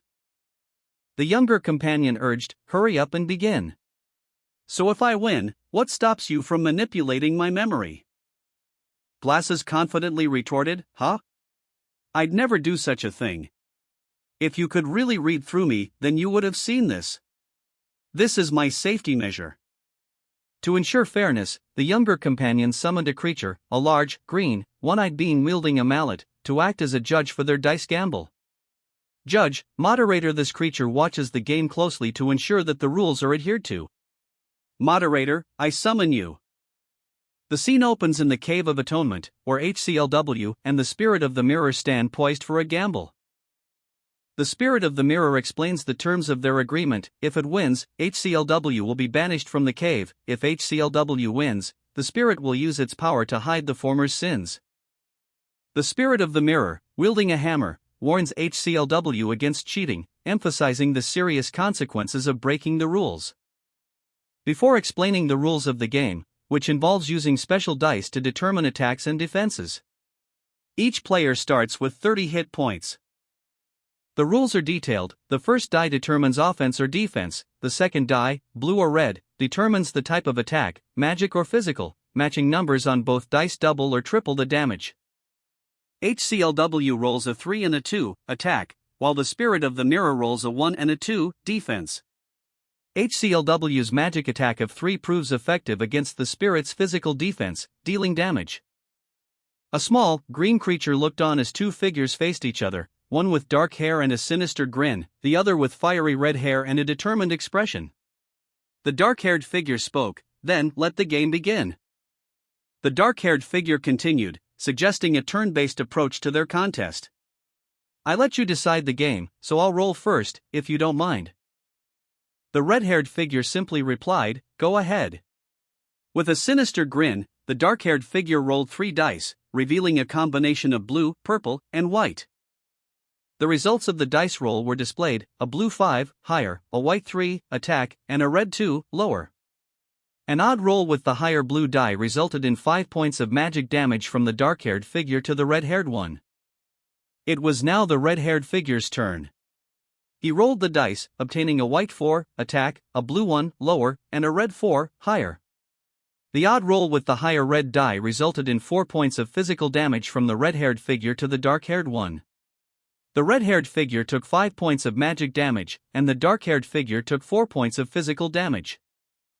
The green creature announced the next turn, and the dark-haired figure rolled again, this time getting a red 6, higher, a white 4, defense, and a blue 1, lower. The odd roll resulted in 4 points of physical damage to the red-haired figure. The dice gamble continued, and Glasses' attack pierced younger companion, causing significant damage. Younger companion, wounded but defiant, coughed, his expression hardening as he prepared for his next move. Younger companion's counterattack, a magic-based assault, struck Glasses, reducing his hit points. Younger companion sneered, mocking Glasses' confidence and claiming superiority in their gamble. Glasses, visibly frustrated, was taunted by younger companion, who pointed out his pathetic loss to a mere reflection. Younger companion, revealing his ability to read Glasses' thoughts and memories, declared victory, ending the gamble with a final, taunting remark. Glasses, defeated and frustrated from a previous dice gamble, snarled at his victorious opponent, "Shut your damn mouth, we are not done yet." The younger companion, smug in his victory, taunted Glasses, declaring, "You're all talk. You will be my sacrifice." Glasses retorted, "No, we are not." He activated his mirror spirit ability, launching a physical attack. The younger companion smirked, offering a piece of advice: "Let me give you a little tip. Never show your true ability from the start." He then countered Glasses' attack with a magic defense, using 3 dice to deflect the blow. The impact resulted in Glasses taking 6 points of physical damage. Glasses, wounded but unyielding, muttered, "Losing can be a strategy." Glasses' 3 dice landed on a 6, activating their mirror spirit magic defense. Younger companion rolled a 2, but it was tripled, resulting in a total of 6. Younger companion, initially surprised by Glasses' luck, declared that it wouldn't last. Younger companion shattered their dice, preparing for a new attack. Younger companion spun their remaining dice, aiming for an attack. The dice landed on a 4, which younger companion deemed insufficient to defeat Glasses. Glasses' dice rolled a triple 4, totaling 18 points. Younger companion reacted with disbelief. His expression a mixture of shock and anger. He muttered to himself, "When you gamble, you never know what's going to happen, do you?" Younger companion, despite his surprise, remained resolute. He thought, "If he rolls a magic attack, I can defend it with my 6 magic defense points." Glasses spun his dice again. The result was another triple, and then another, and another, and another. Younger companion's jaw dropped, as the sheer improbability of the situation overwhelmed him. He exclaimed, "Bullshit? This does not make any sense.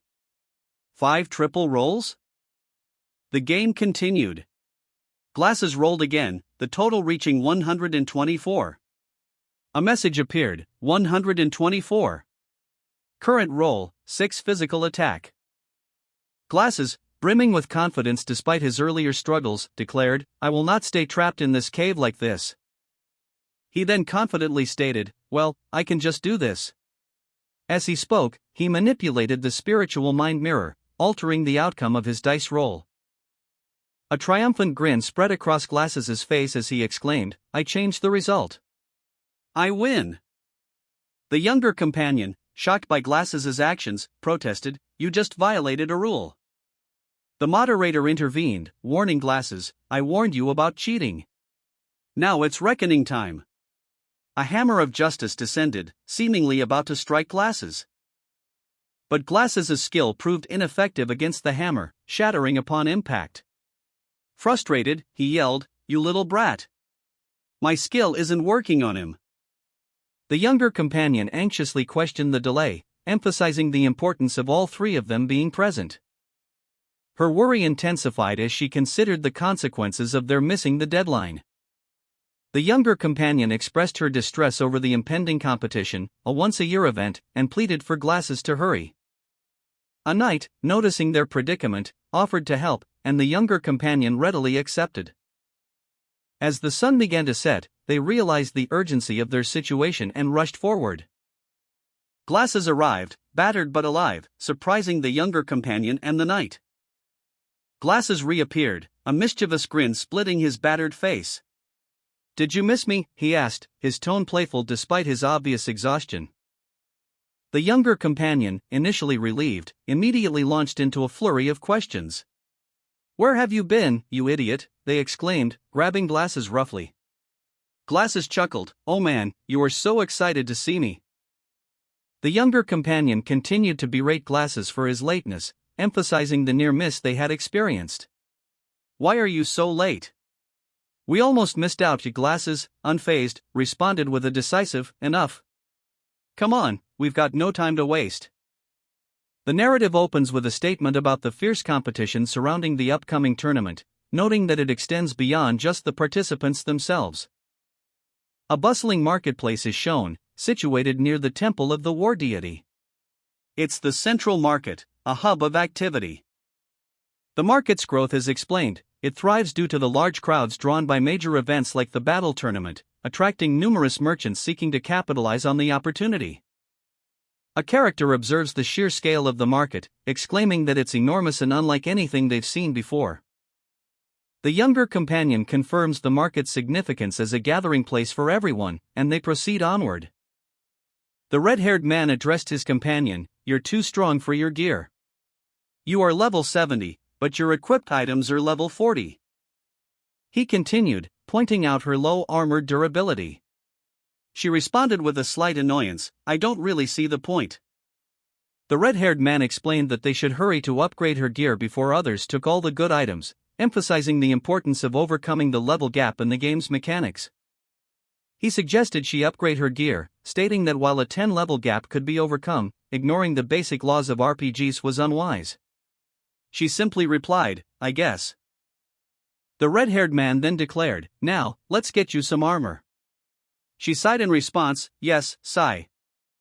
As they walked through the market, the red-haired man reassured her, "What's wrong? Don't worry about the money. This kid is gonna pay for you." Glasses and her younger companion walked through a bustling marketplace. Glasses, captivated by the shiny new swords on display at one stall, expressed her admiration. But her companion quickly dismissed the stall, explaining that the items, while aesthetically pleasing, were merely common goods. He advised her to look for dungeon loot instead. Glasses, accepting his guidance, continued their search. And soon they discovered a peculiar shop called Froggy Mart. The shop's appearance initially seemed unimpressive to Glasses. But her companion assured her it was a legitimate establishment. Inside, they found a wide array of items, and the shopkeeper, a frog-like creature, enthusiastically greeted them. Glasses, seeking suitable armor, approached a shopkeeper. She inquired about armor for a female warrior. The shopkeeper, eager to make a sale, immediately offered some options, but his suggestive comments caused Glasses to become uncomfortable. Her younger companion intervened, firmly rejecting the shopkeeper's inappropriate advances. The shopkeeper, undeterred, presented more expensive options. Glasses, however, could not afford them. After much haggling, a compromise was reached. Glasses would wear a revealing costume in exchange for a significant discount. Reluctantly, she agreed. The shopkeeper, apologetic for his earlier behavior, offered 2 sets of armor for 1 million gold. Glasses and her companion left the shop. Glasses, delighted with her new armor, declared, "This is great, I love it." Her younger companion agreed, suggesting they now acquire some swords. They approached Froggy, a shopkeeper, requesting to see his swords. Froggy readily obliged, showcasing a wide array of blades and boasting about their quality. "Of course, sir. Have a good slow look at them all. Most of them are unique items, sir." The younger companion inquired about the sword's origins, prompting Froggy to explain that they came from high-level areas such as dungeons near the Castle Teto or Ban's Ark. Froggy further explained that these items were rare finds, often difficult to obtain near villages. He also mentioned having some special boss drop items. Glasses spotted a particularly intriguing sword hidden in the back. An older man with gray hair, wearing vibrant red robes, greeted someone enthusiastically. He exclaimed, "Wow! HCLW awesome gamer, old friend of HCLW. Long time no see? What are you doing here? I never thought you'd show your face here." He continued, "You are growing so fast. Time flies, I?" The younger man, with fiery red hair, reacted defensively, shouting, "What, hey! Get your hands off me!" The older man chuckled, "Fufu, it's nice to see you too." The younger man insisted, "Whatever, this sword is mine, so shoo." The older man replied, "Huh? No thank you, hey Froggy, I'll need more." "What do you say? This sword says that it's the real deal. One of my guild members is entering the tournament. I need a good sword. Frog, I'll take it, and I'll pay extra for it." The younger companion strained, pulling on the sword embedded in the stone. "What in the," he muttered, his frustration growing with each failed attempt. He couldn't budge it. "Ugh, I can't pull this thing out of the stone," he exclaimed in exasperation. Han Sua, observing the struggle, turned to a powerfully built man. "Mr. Kim, would you?" she asked politely. Mr. Kim, a formidable swordsman, nodded. "Yes, ma'am." He approached the stone, gripping the sword with immense strength. He strained, his muscles bulging as he exerted all his might. A loud groan escaped his lips as the stone remained unyielding. Finally, he gave up, defeated. "Sorry, ma'am, I am unable. It's almost like the sword is rejecting me." Froggy, the amphibian companion, impatiently urged the others to hurry up and retrieve his money, exclaiming, "I don't care who gets it. Hurry up with my money." Han Sua, her eyes fixed on the ancient sword, mused that a truly exceptional blade would only yield to a master swordsman. And with a confident smile, she reached for the sword, declaring, "Here, be mine." But before she could grasp the hilt, Mr. Kim, his face a mask of determination, interrupted, shouting, "Not so fast. Who said you could go first?" His challenge hung in the air, a silent question of who truly deserved the sword. Mr. Kim, having paid for the privilege, reached for the sword, stating, "Besides, we paid." Han Sua, impatient, dashed towards the sword, shouting, "I said, I'm first." Mr. Kim responded with a dismissive, "So piss off, woman," as he swept his arm to knock her away. The force of Mr. Kim's blow sent Han Sua reeling back. Observing the scene, she thought, "I see that this man-child needs discipline." Enraged, Han Sua glared at Mr. Kim, challenging him with, "Damn you gigaprick, you want a piece of me?" Sara, witnessing the escalating conflict, intervened, reminding them, "You shouldn't fight a day before the tournament. According to the rule, you'll be removed."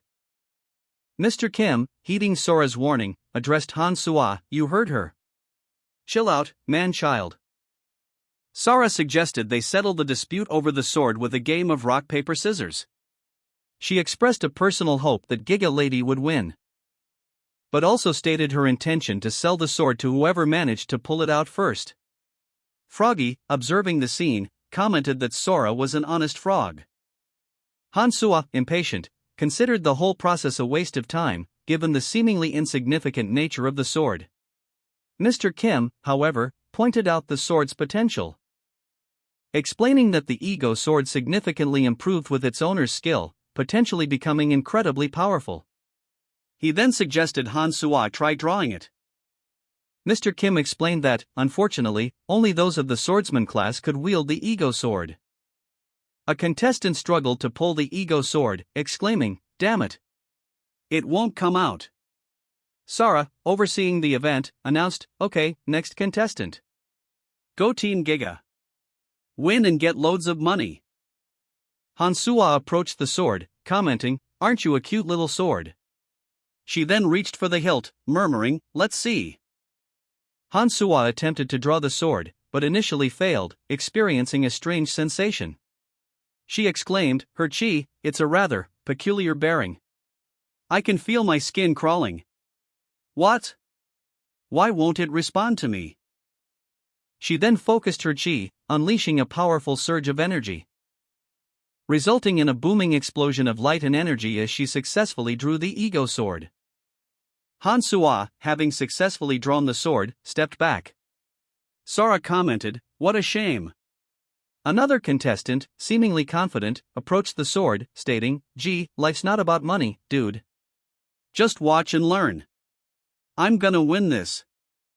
A hand reached out and tapped a stone sword, the sound echoing in the silence, causing the wielder's eyes to widen in shock as the stone began to crack and shatter into pieces, releasing a viscous orange liquid.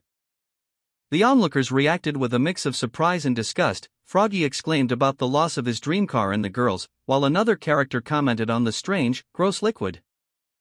The red-haired man, his face contorted in anger, deduced that the Giga woman must have destroyed the sword to prevent anyone from obtaining it. He expressed his frustration with a curse, while the vendor attempted to take back the money, only to be stopped by the red-haired man's protests.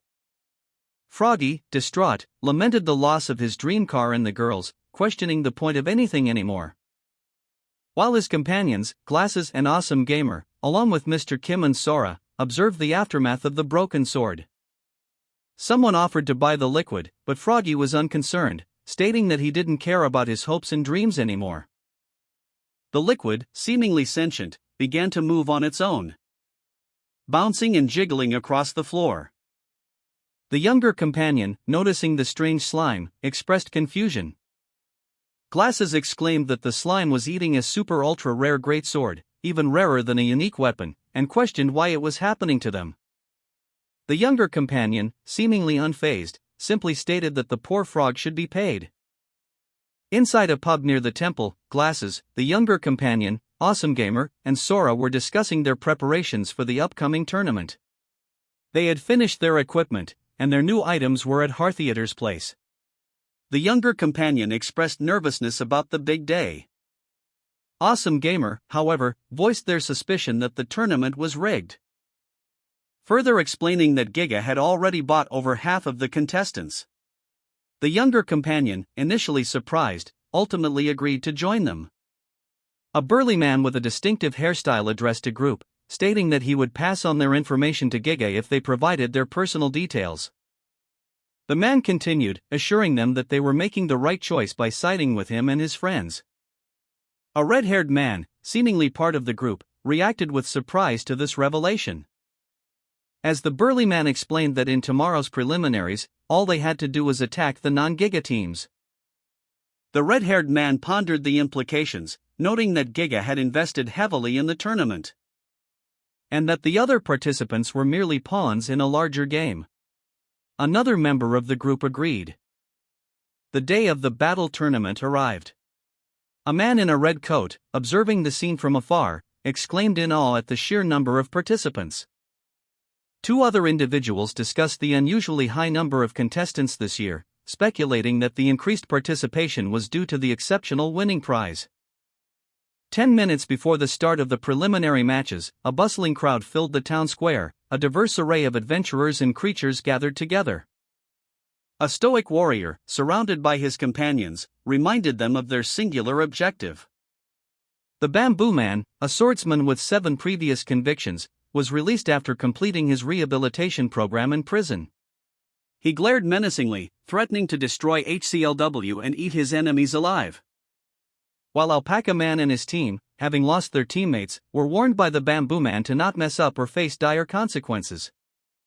Meanwhile, Oz and Goldet, also having lost their teammates, expressed their surprise at the sheer number of participants in the tournament. The PK Fairy and her assistants announced that registration for the tournament was about to close, urging all participants to confirm their entry and register their party.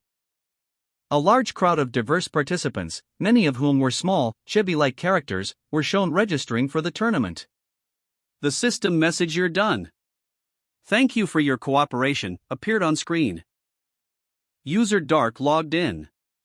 He immediately inquired about the location of a specific individual. The scene opens with a flashback, marked yesterday. User Dark, his red hair vibrant, is shown logged out of the game, a frustrated expression on his face. He is speaking with another character, complaining about the other's inability to simply log out of the game. They discuss the need to find allies for an upcoming tournament. The conversation continues, focusing on the number of allies needed and the logistical challenges of managing a large group. The other character suggests consulting someone at Heartheater's place. User Dark agrees to this plan, and the two characters part ways. Later, User Dark is shown walking through the city at night. He receives a message, seemingly from an unexpected contact, and expresses surprise at being contacted. They arrange to meet at the Dwarf Inn. User Dark arrives at the inn, still surprised by the contact, and reflects on the upcoming tournament as the reason for the unexpected call. User Dark arrived at the Dwarf Inn, noting that his contact, an old friend known as HCLW, was already there. And he wondered what his friend wanted to discuss. He knocked on the door. And HCLW invited him in. Suddenly, HCLW attacked User Dark, stabbing him. But User Dark managed to counterattack, overpowering his friend with a swift strike. User Dark, cloaked and armed, confronted HCLW in his room. HCLW, injured and weakened, sat on his bed. "You are not HCLW," HCLW stated, suspicion etched on his face. User Dark responded with a simple question, "Who are you?" HCLW, seemingly recovered somewhat, was seen entering the Dwarf Inn. He spoke to the innkeeper, "Welcome to Dwarf Inn. How can I help you?" HCLW replied, "It's okay, I'm here to visit my friend." The innkeeper gestured towards the stairs.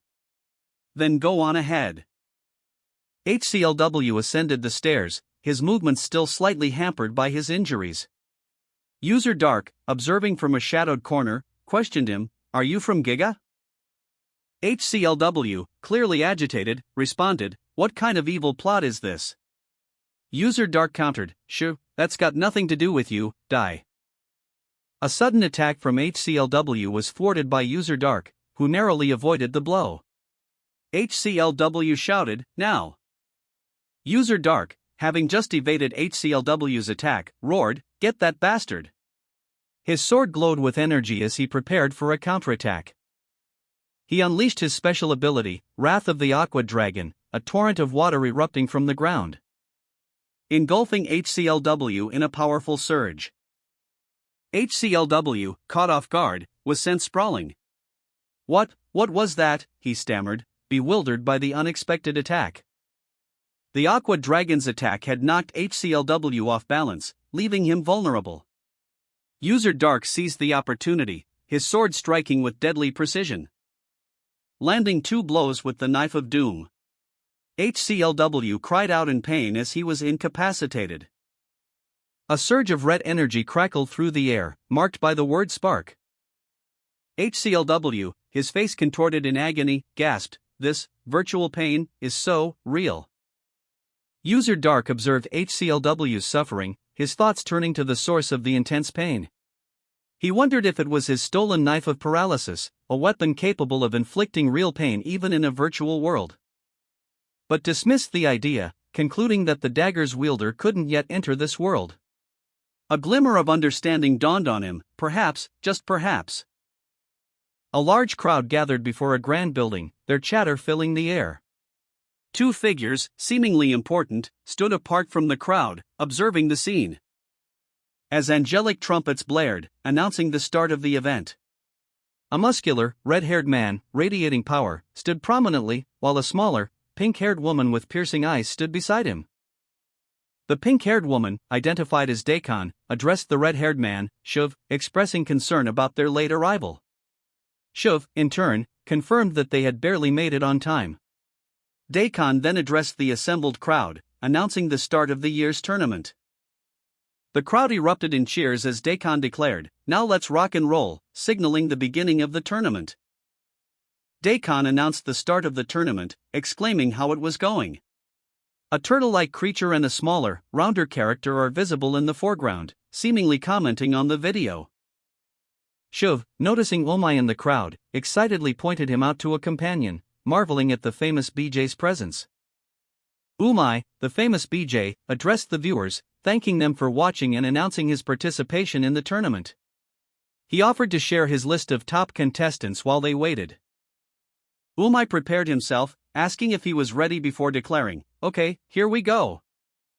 Shiv, awestruck, commented on the incredibly strong Giga Vice Chairman Han Gunsu team, estimating their battle grade as SS, deeming the game practically over. He then spotted Swag's guild members, Fondu and Chakov, on the roof, estimating their battle grade as A+, noting Chakov's reputation and wondering about the absence of a final member. Observers noted the impressive lineup of competitors, commenting on the exceptionally high battle grades of several teams, including one with a rare mystic vibe. Even remarking on the presence of Yaplan's top players, considered an amazing feat. One team, formerly the best, was now considered weak, a fact that didn't sit well with its leader, who angrily retorted to the assessment. The tournament organizer, however, calmly explained the rules: reach the goal in battleground beyond Battle Forest before sunset, and you win. Teams could cooperate or compete. The goal was marked by a cross in the battleground, but the path was fraught with dangerous monsters eager to attack. The organizer added that, due to the increased number of participants this year, the original rules had been slightly modified. Daikon, his face partially obscured by a mask, announced a new set of rules for the tournament, explaining that each participating team would begin with 25 points, and that points could be gained by eliminating opposing teams. The teams, a diverse group of individuals, listened intently. A numbered grid was displayed, illustrating that 32 teams would compete, and the top team needed 100 points to win. This required eliminating at least 3 other teams. The teams reacted with a mix of anticipation and apprehension. Daikon, observing their expressions, added a final instruction for those struggling to understand the rules. He advised them to check their inventories for clarification. A bright light then shot down from the sky, marking the tournament's starting point. Shiv, concealed within a fog of refraction, observed the tournament from a hidden vantage point, his stealth skills proving effective as he remained undetected by the other competitors. A nearby competitor commented on Shiv's impressive stealth. Following the observation, a command was given to eliminate the opponents. And with a swift, decisive move, Shiv unleashed his Kekai, shattering the enemy's defenses, leaving one opponent surprised by the effectiveness of the attack. Despite the success, Shiv noted that his stealth had been compromised. Another opponent, undeterred, launched a powerful attack, a magma flare. Shiv, his face contorted in disbelief, exclaimed, "Wha? What the hell? All 3 of us, just like that? What kind of bullshit is this?" In a forest clearing, 2 figures engaged in a heated discussion. One, presumably Umai, urged, "Let's start fighting instead of running around like a little chicken." The other retorted, "Shut up. We'll wait for the chance after the big fish are exhausted from fighting." Daikon, his expression grim, muttered to himself, "The whole event yesterday. Who was that hooded assassin, messing around, looking like me? He must be somewhere in this forest. That woman, I bet she is involved with the whole thing." Umai, her eyes wide with alarm, called out, "HCLW. This is madness." Meanwhile, a scene of carnage unfolded. Numerous bodies lay scattered across the forest floor. A voice, cold and dismissive, declared, "Shit. Goddamn giga pricks." Another voice, more urgent, commanded, "Get ready for battle." Han Gunwoo, observing the unfolding chaos from a distance, quietly warned, "Keep your eyes peeled." A young man with green hair, flanked by 2 imposing figures in golden masks and white cloaks, declared, "This is my lucky day. I'll receive a bonus and a promotion." Suddenly, a gloved hand emerged from the shadows, a ring of golden energy swirling around its index finger. The unseen figure stated, "For killing you." The green-haired man, undeterred, smirked and declared, "Be kind and be my bonus." He then unleashed a powerful blast of golden flame magic, shouting, "High-class flame magic, big flame." The resulting explosion rocked the forest, leaving behind a charred landscape. The 2 figures in golden masks looked on, seemingly unharmed but clearly shaken. A confrontation unfolds. One figure, scornful, declares, "Respect? You've got to be kidding." Another, enraged, responds with a single, venomous word, "Bastard." The scene shifts, revealing a chaotic battle. Manager Kim is called out, and amidst the pandemonium, staff Hong and assistant Kim cheer, "Let's do it." Hee hee, as Han Gunwoo is captured. One of them declares, "Han Gunwoo is ours." Another simply states, "Perfect." A sudden, powerful explosion rocks the scene. A character observes, "Oh, gee whiz, explosions everywhere, it's scary." A powerful figure criticizes the previous attack, stating, "You should be able to use actual magic like that. Your boom bullets suck. It doesn't deal much damage, you don't even let someone run away. Make a mistake like that again, and your head goes into my hand." Another character, startled by the events, exclaims, "Gee whiz. Oh oh oh. Arg. What? What was that?" The scene reveals a powerful figure, identified as the famous Scylla. A system message appears, "You got stabbed twice with the knife of doom. All of your." Han Gunwoo, frustrated by his inability to harm his opponent, demanded to know why his attacks were ineffective. He then questioned the identity of the mysterious figure before him. As the system announced that orange candy had vanished permanently, Han Gunwoo reacted with disbelief and anger, calling his opponent a cheater. The mysterious figure, unfazed, calmly declared his intent to kill Gunwoo and unleashed a devastating moonlight slash. The attack struck Gunwoo, leaving him severely injured and begging for it to stop. A player, Scylla, vanishes from the game, leaving behind only a system message declaring their permanent disappearance, causing shock and confusion among the other players. One player declares their intent to report the incident, while another expresses disbelief at the unprecedented nature of Scylla's vanishing. The narration explains that normally, when a player dies in the tournament, their body is collected by an NPC. But Scylla's disappearance is unlike anything they've ever witnessed. The uncertainty and danger of the situation prompts a decision to flee, as the group recognizes the extreme peril they are in. Suddenly, a sinister figure appears, gleefully anticipating their reunion. Sarah pondered 2 different armor sets, voicing her indecision aloud, seeking Heartheater's assistance in choosing. Heartheater, in turn, offered a suggestion, proposing a fusion of the 2 armors using an item fusion pot. The process was initiated. Minju asked her friend why he hadn't logged in the previous day.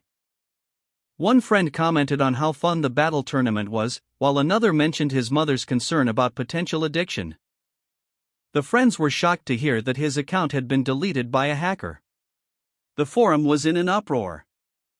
A screenshot of an online forum showed a top post about the hacker, with many comments expressing outrage and disbelief.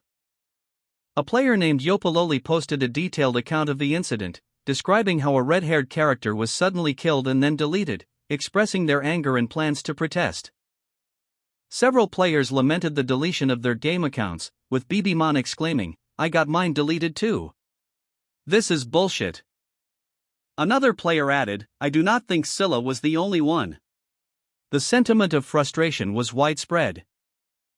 Fandeath suggested a course of action. "Yeah, let's get our characters back." Shuzenbroth and Ororio agreed to join the effort, while Sox5 expressed disdain. Piggy Bankinpig expressed relief at avoiding a similar fate, and Phantom Cats mentioned running away from the hacker. A sense of shared outrage and determination began to build. A protest formed outside Giga Games HQ. The protesters, holding signs reading "Hackers Ruin Games" and "Get the Hacker Now," demanded answers from the company. Lee Duna, a celebrity, announced she had an appointment with the server manager, or rather, someone named Scylla. Meanwhile, 2 office workers expressed their concern over Lee Duna's involvement, fearing she would spread news of the situation everywhere. One of the workers, however, remained calm, stating they could handle the situation now that they had approval from the board. Lee Duna and the group of gamers who had protested earlier were guided to a meeting room. They were greeted by the server manager, Lee Won-sik, who thanked them for visiting. One of the gamers angrily confronted Lee Won-sik, demanding the return of his time and money spent on the game, before shouting that he would not let them get away with this. BB-man, agitated, exclaimed that he made his living off of his in-game character. A female friend calmly urged him to remain composed. Another friend, acknowledging BB-man's feelings, suggested a more civil approach to resolve the issue. The female friend then formally addressed Mr. Lee, requesting an explanation regarding the deleted character. Mr. Lee, the server manager, began by apologizing for the incident and explained that they were investigating the cause. However, he regretfully announced that the deleted characters were unrecoverable. He then proposed compensation, money and full assistance for creating new characters. BB-man, still upset, insisted on the recovery of his character, while Mr. Lee explained that tracing the source of the hack was uncertain and offered 10 million won as compensation instead. Lee Won-sik, his face etched with a mixture of anger and resignation, stared into the distance, a silent exclamation hanging in the air. Lee Do-na, her expression sharp, pressed the server manager for a concrete plan to prevent future incidents.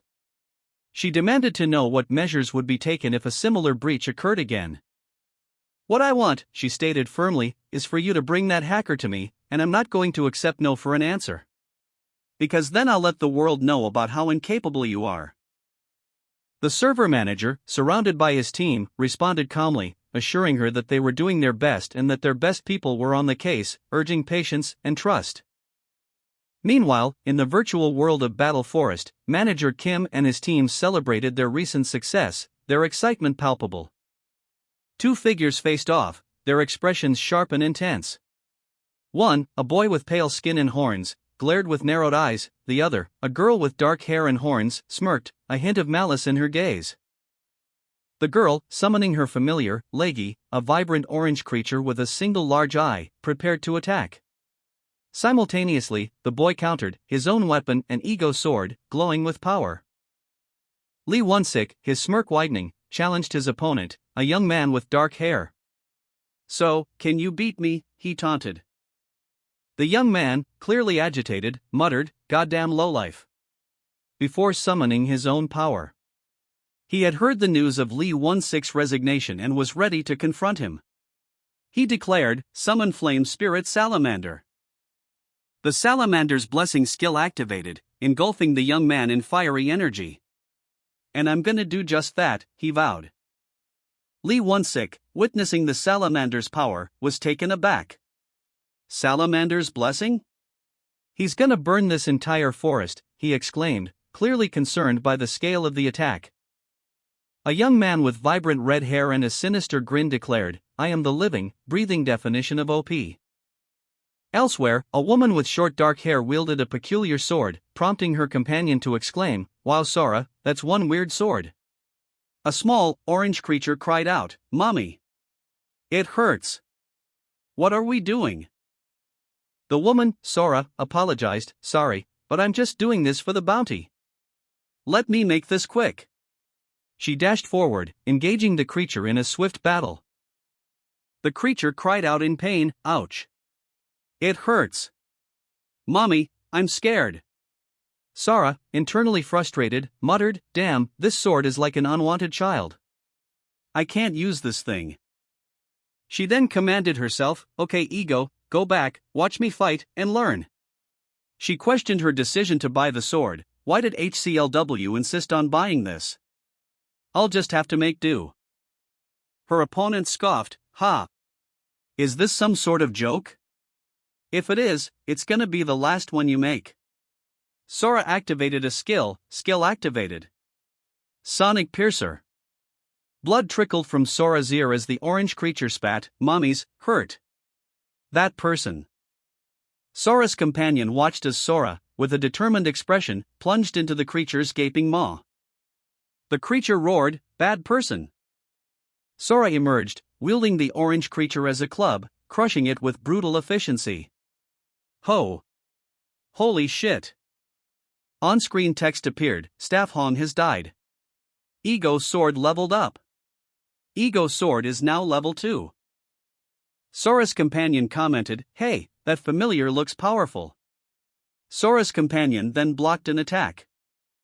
Sora, propelled by a burst of speed, unleashed a flurry of rocket-powered punches against the towering orange golem, each impact shaking the earth as the golem staggered under the assault. But the creature retaliated with a powerful bash, sending Sora sprawling. Seeing an opening, Sora declared, "Let me show you a magic trick." And with a swift motion, she absorbed the golem into her ego sword, exclaiming, "Gotcha!" Sora's companion observed, noting that Sora's strength stat was the highest on their team, making the golem's defeat less surprising. Leggy, a small, horned figure, urgently called out to his companion, "Leggy, come to me." Responding with an enthusiastic, "Okay, let's do this." Leggy's companion, a larger, more imposing figure, prepared for action. Activating their possession skill, a surge of energy enveloped them, allowing them to swiftly overpower their opponent, a large golem, with a series of powerful blows. "Just give up already." Leggy and their companion traversed a verdant landscape, the sounds of flapping wings filling the air as they encountered a flock of small, bat-like creatures. Leggy's companion swiftly took aim, and with a precise shot, eliminated several of the creatures. Leggy exclaimed that they had destroyed the remaining creatures and reached 100 points, achieving their goal.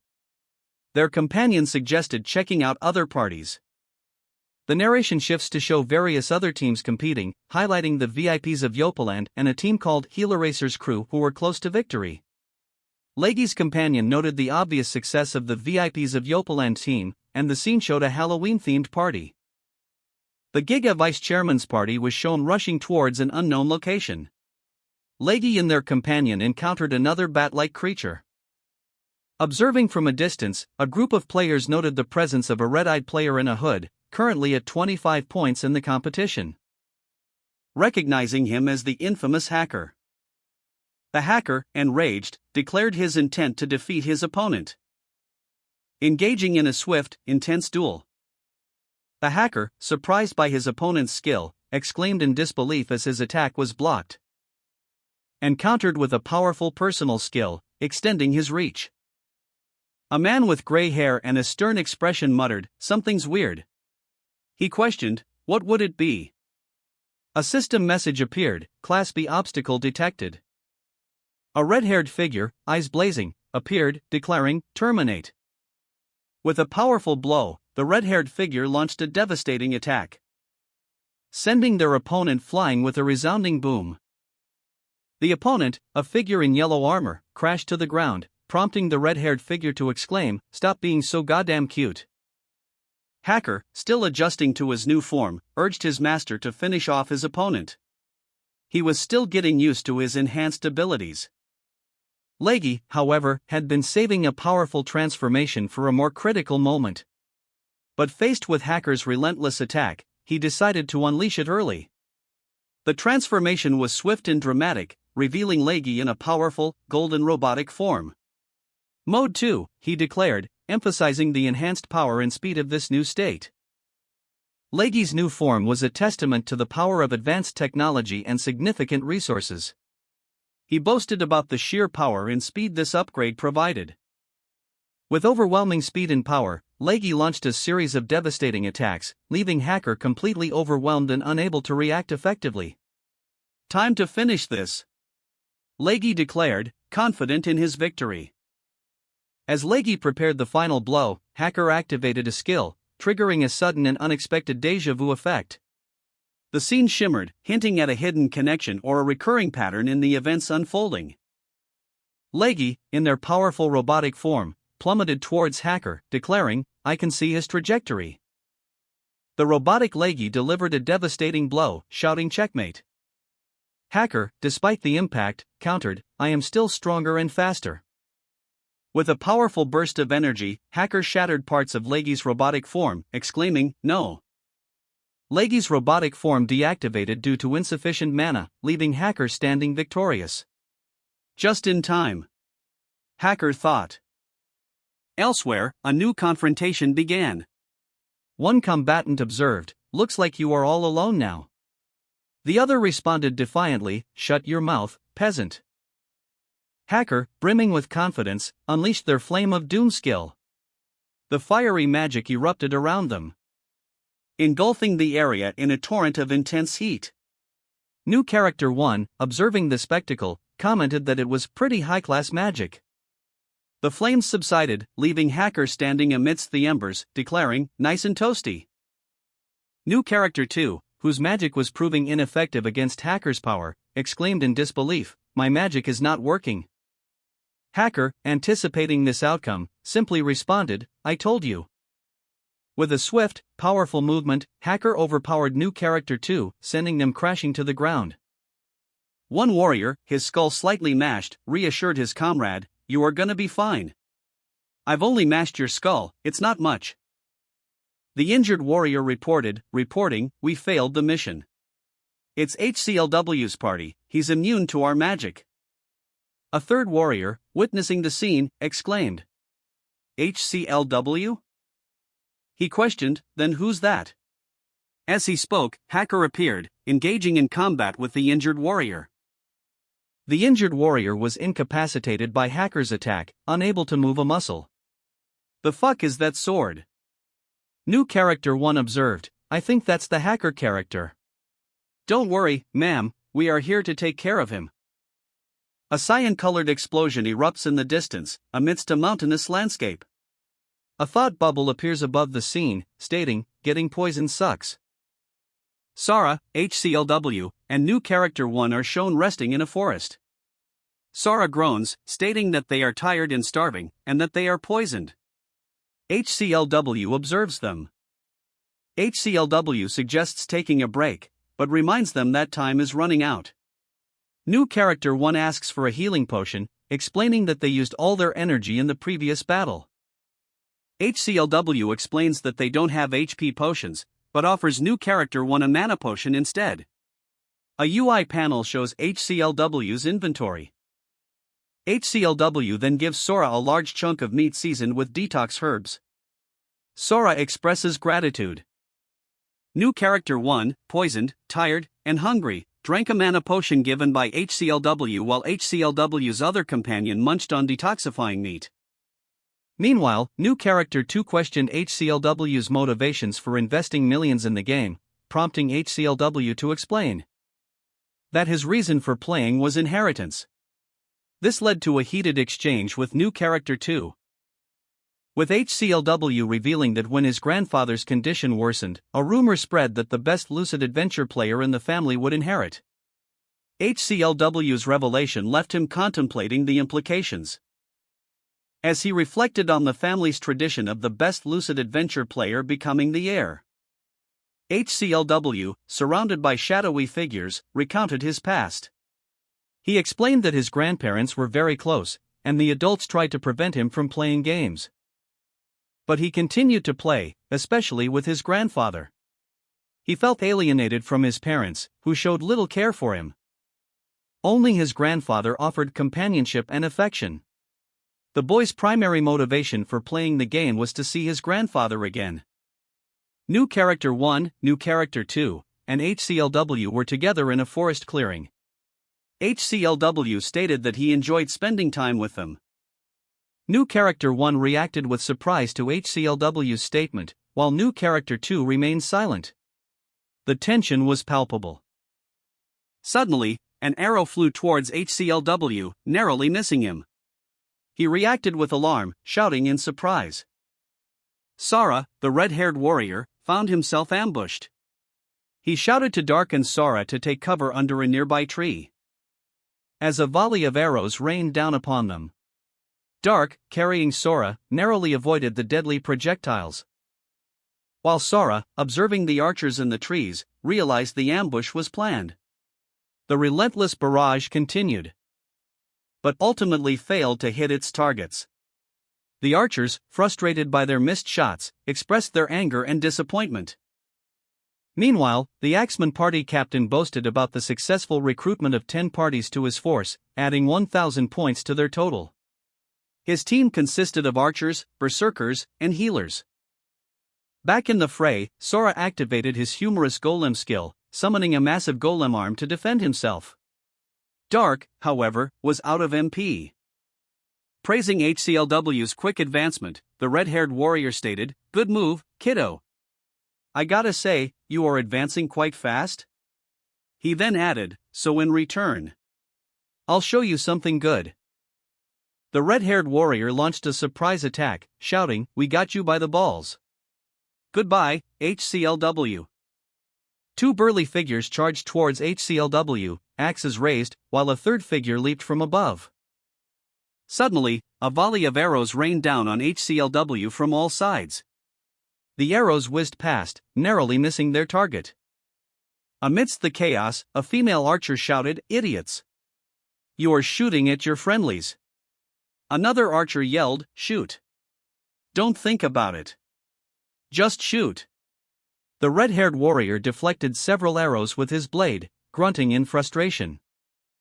The red-haired warrior used a healing spell, a green glow emanating from his hand. He then swept his blade through the remaining attackers, causing multiple injuries. Observing the chaotic battle from a safe distance, New Character 1 and New Character 2 watched in horror as HCLW was caught in a relentless volley of arrows and brutal melee attacks. The scene was a maelstrom of violence. A sudden, fiery interruption arrived in the form of a newcomer. With a swift and decisive move, this mysterious figure, wielding a sword, appeared, shouting, "Hello there, lads." His arrival was followed immediately by a deadly counterattack. A fiery blast, a wave of hellfire, engulfed the attackers. The system announced, "Third unit has been eliminated." The newcomers' actions were swift and brutal, leaving no survivors.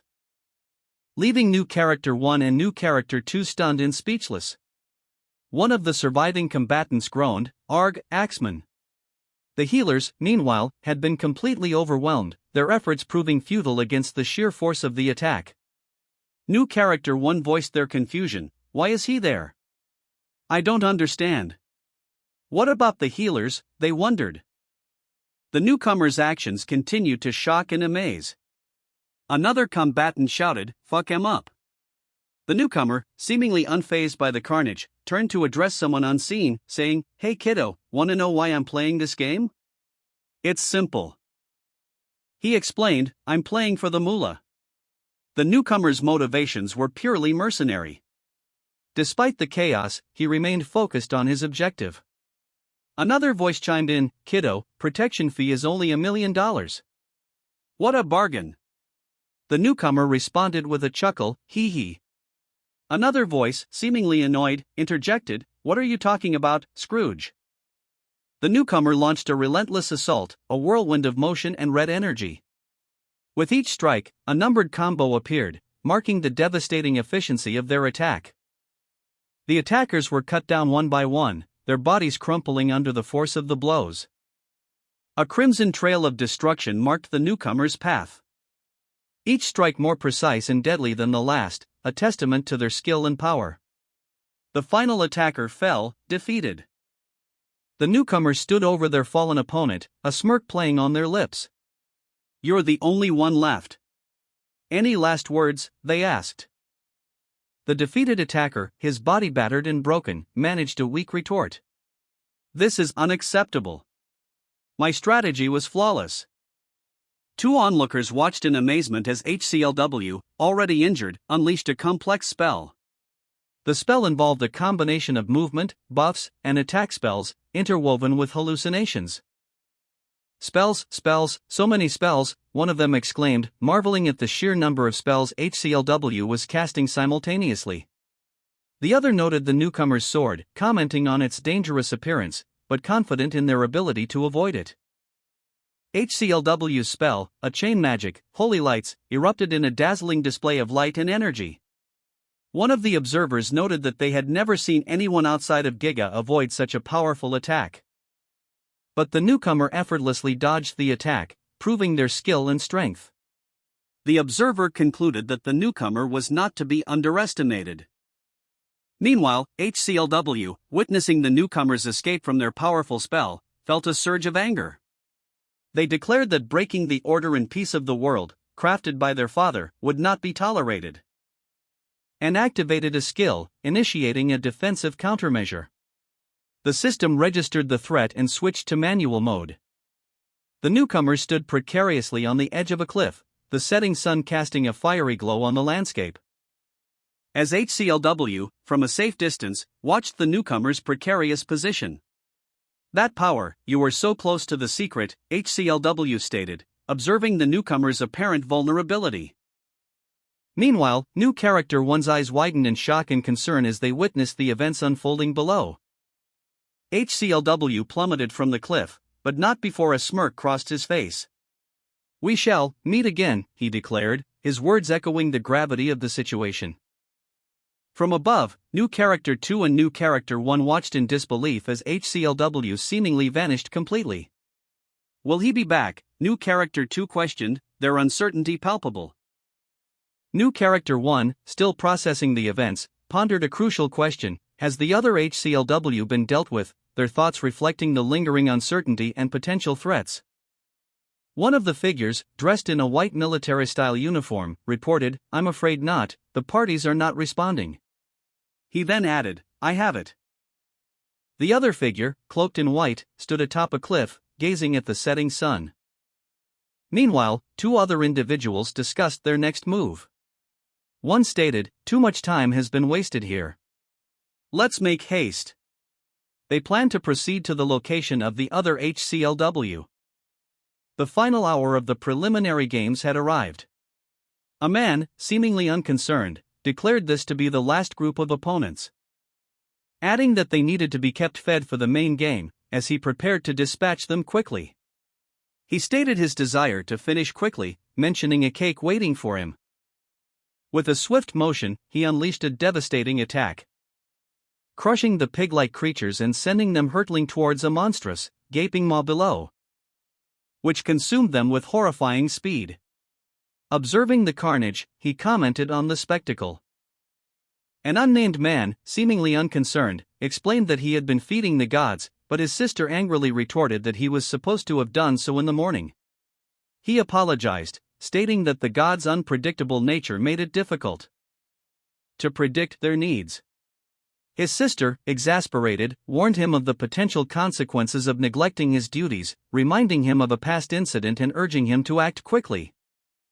An older man enthusiastically consumed a large amount of ale, describing the act as essential to his well-being.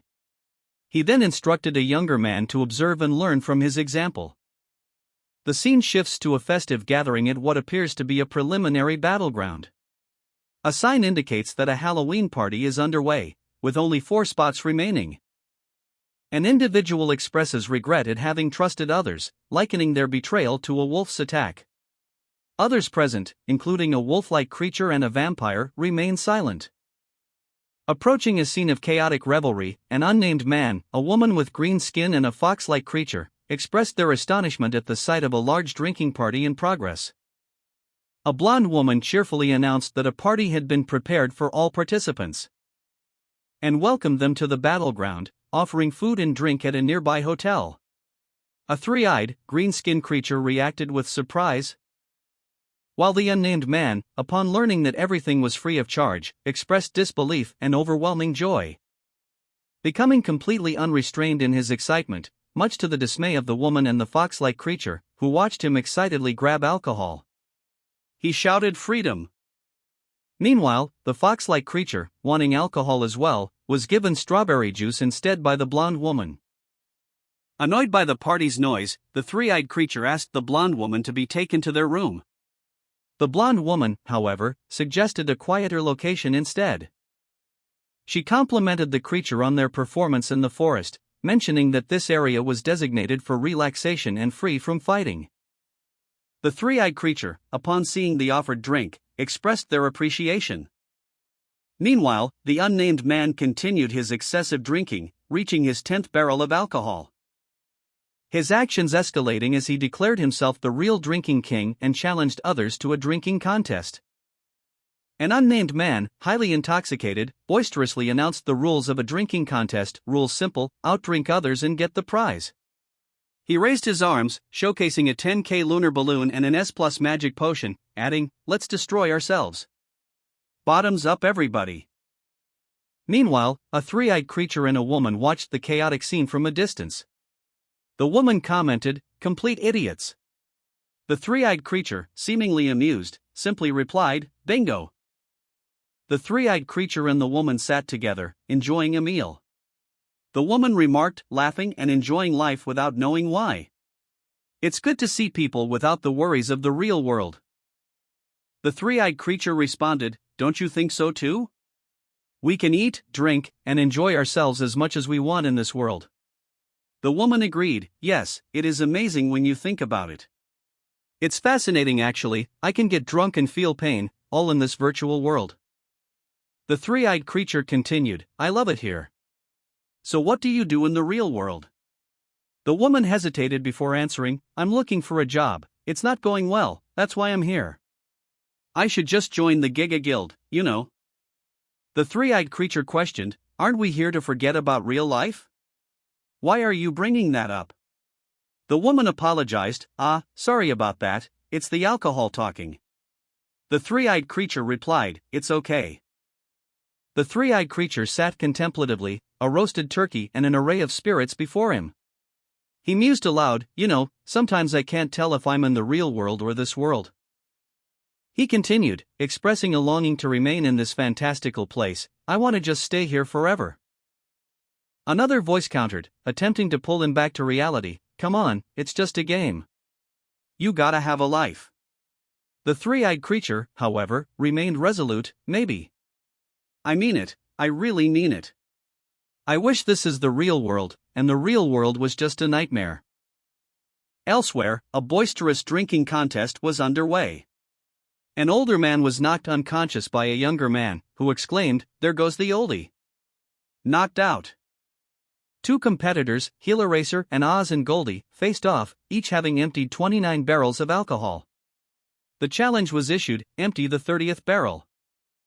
Both contestants attempted to complete the challenge, but both barrels were emptied simultaneously. The onlookers anticipated the consequences. Let's see if they can handle it. Oz is declared the winner of a drinking contest, much to the amusement of onlookers. The defeated contestant, lying on the ground, is clearly inebriated. While Oz, still defiant, directs a sarcastic remark towards her opponent. The onlookers react with laughter and comments about the viral potential of the situation. Meanwhile, two other individuals discuss the unexpected outcome of the contest, noting the young woman's impressive performance. The scene shifts to show Oz interacting with a powerful figure, identified as a war deity. Oz expresses relief that the current situation is not as bad as the previous year. Approaching their destination, one of the travelers announced, "Guys, I think we're almost there." Another chimed in, "Thanks to those idiots, we have enough points." They spotted a light in the distance. One of them noted, "I can see a light. And it smells good, too." As they continued, a system message appeared, 29th spot taken. 3 spots left. One of the travelers observed, "The sun is setting, and there are only 3 spots left. Better move quick." Oz, the young man with a backpack, and the red-haired man watched the tournament's conclusion. A sudden, sharp sound pierced the air, causing Oz to tense, his eyes widening in recognition. He muttered, "I know that voice." The source of the sound became clear as Oz looked up, his expression shifting to one of disbelief. Gunsu? Two figures in white uniforms, one wielding a staff and the other a dagger, approached Gunsu. One was tense, the other flexed their muscles, ready for action. Gunsu raised a hand in a gesture of surrender, calmly stating, "No, stop. You don't have to." Despite Gunsu's plea, one of the figures warned, "It's too dangerous for you. He is an unknown, and quite possibly, the hacker." Gunsu, having escaped using his illusion puppet skill, was pursued. His pursuers, a red-haired man and another younger man with a backpack, shouted, "Yes, sir. We will wait for you at the end zone." As Gunsu soared through the air, the red-haired man declared, "You picked the wrong team to mess with, pal." He prepared to unleash his attack. The red-haired man channeled his power, a fiery surge erupting from his hand. He announced, "I'm gonna teach you not to mess with me." With a roar, he unleashed his hellfire skill, a torrent of blazing flames engulfing the area. The red-haired man watched, commenting, "This will not be enough, but let's see what he does." Gunsu countered with his own skill, Holy Light, emitting blinding beams of radiant energy. The red-haired man unleashed a wave of hellfire, the blast striking Gunsu with explosive force. Gunsu, however, countered instantly with a blinding flash of Holy Light, the clash of opposing magics creating a deafening roar. The red-haired man staggered back, his face contorted in pain, muttering it stings, as he clutched his side.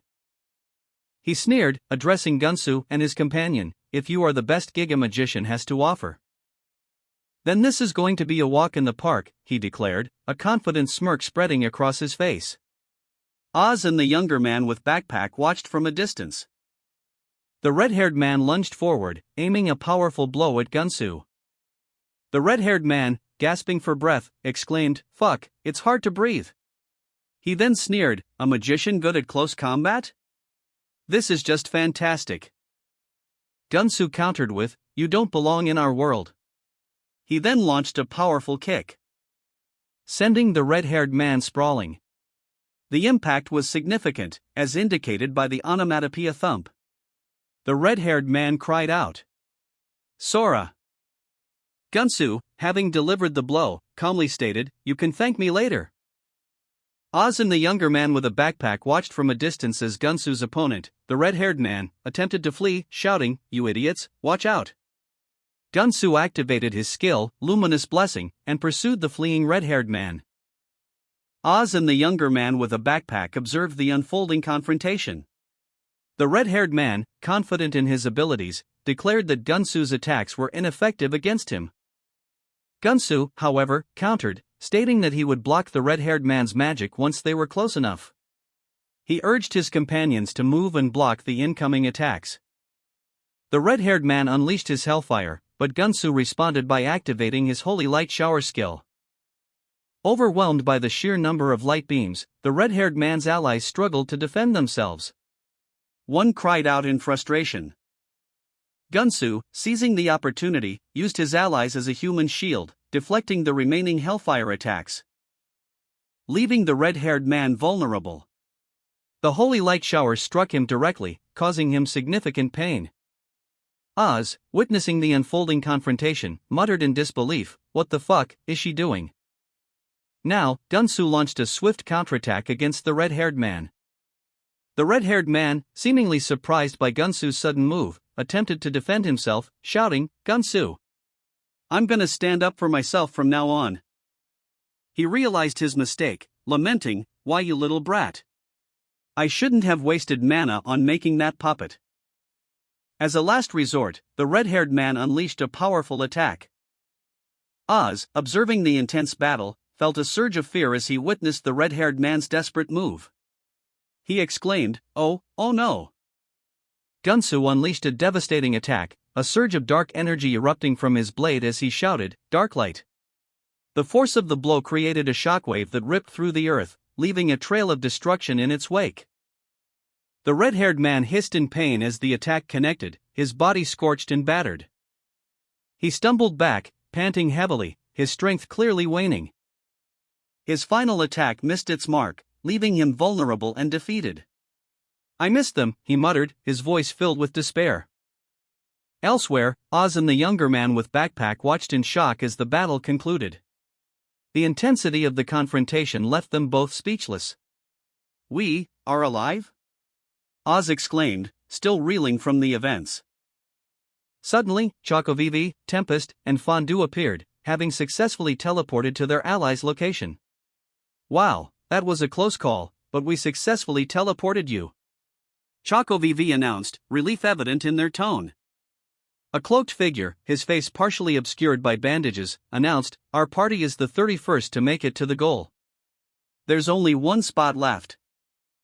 He pointed towards a shimmering boundary line, explaining, "See that boundary? If you cross that line, you'll pass this round. You already have 100 points." Chocovivi, Tempest, and Fondue, along with the others, had been unexpectedly teleported to this location. One of them questioned, "Oh, why did you teleport us here, then?" Tempest explained, "You see, one of us didn't want that, he's kinda suspicious of you." Tempest's gun clicked into place as he revealed his intentions. He stated, "I'm Tempest.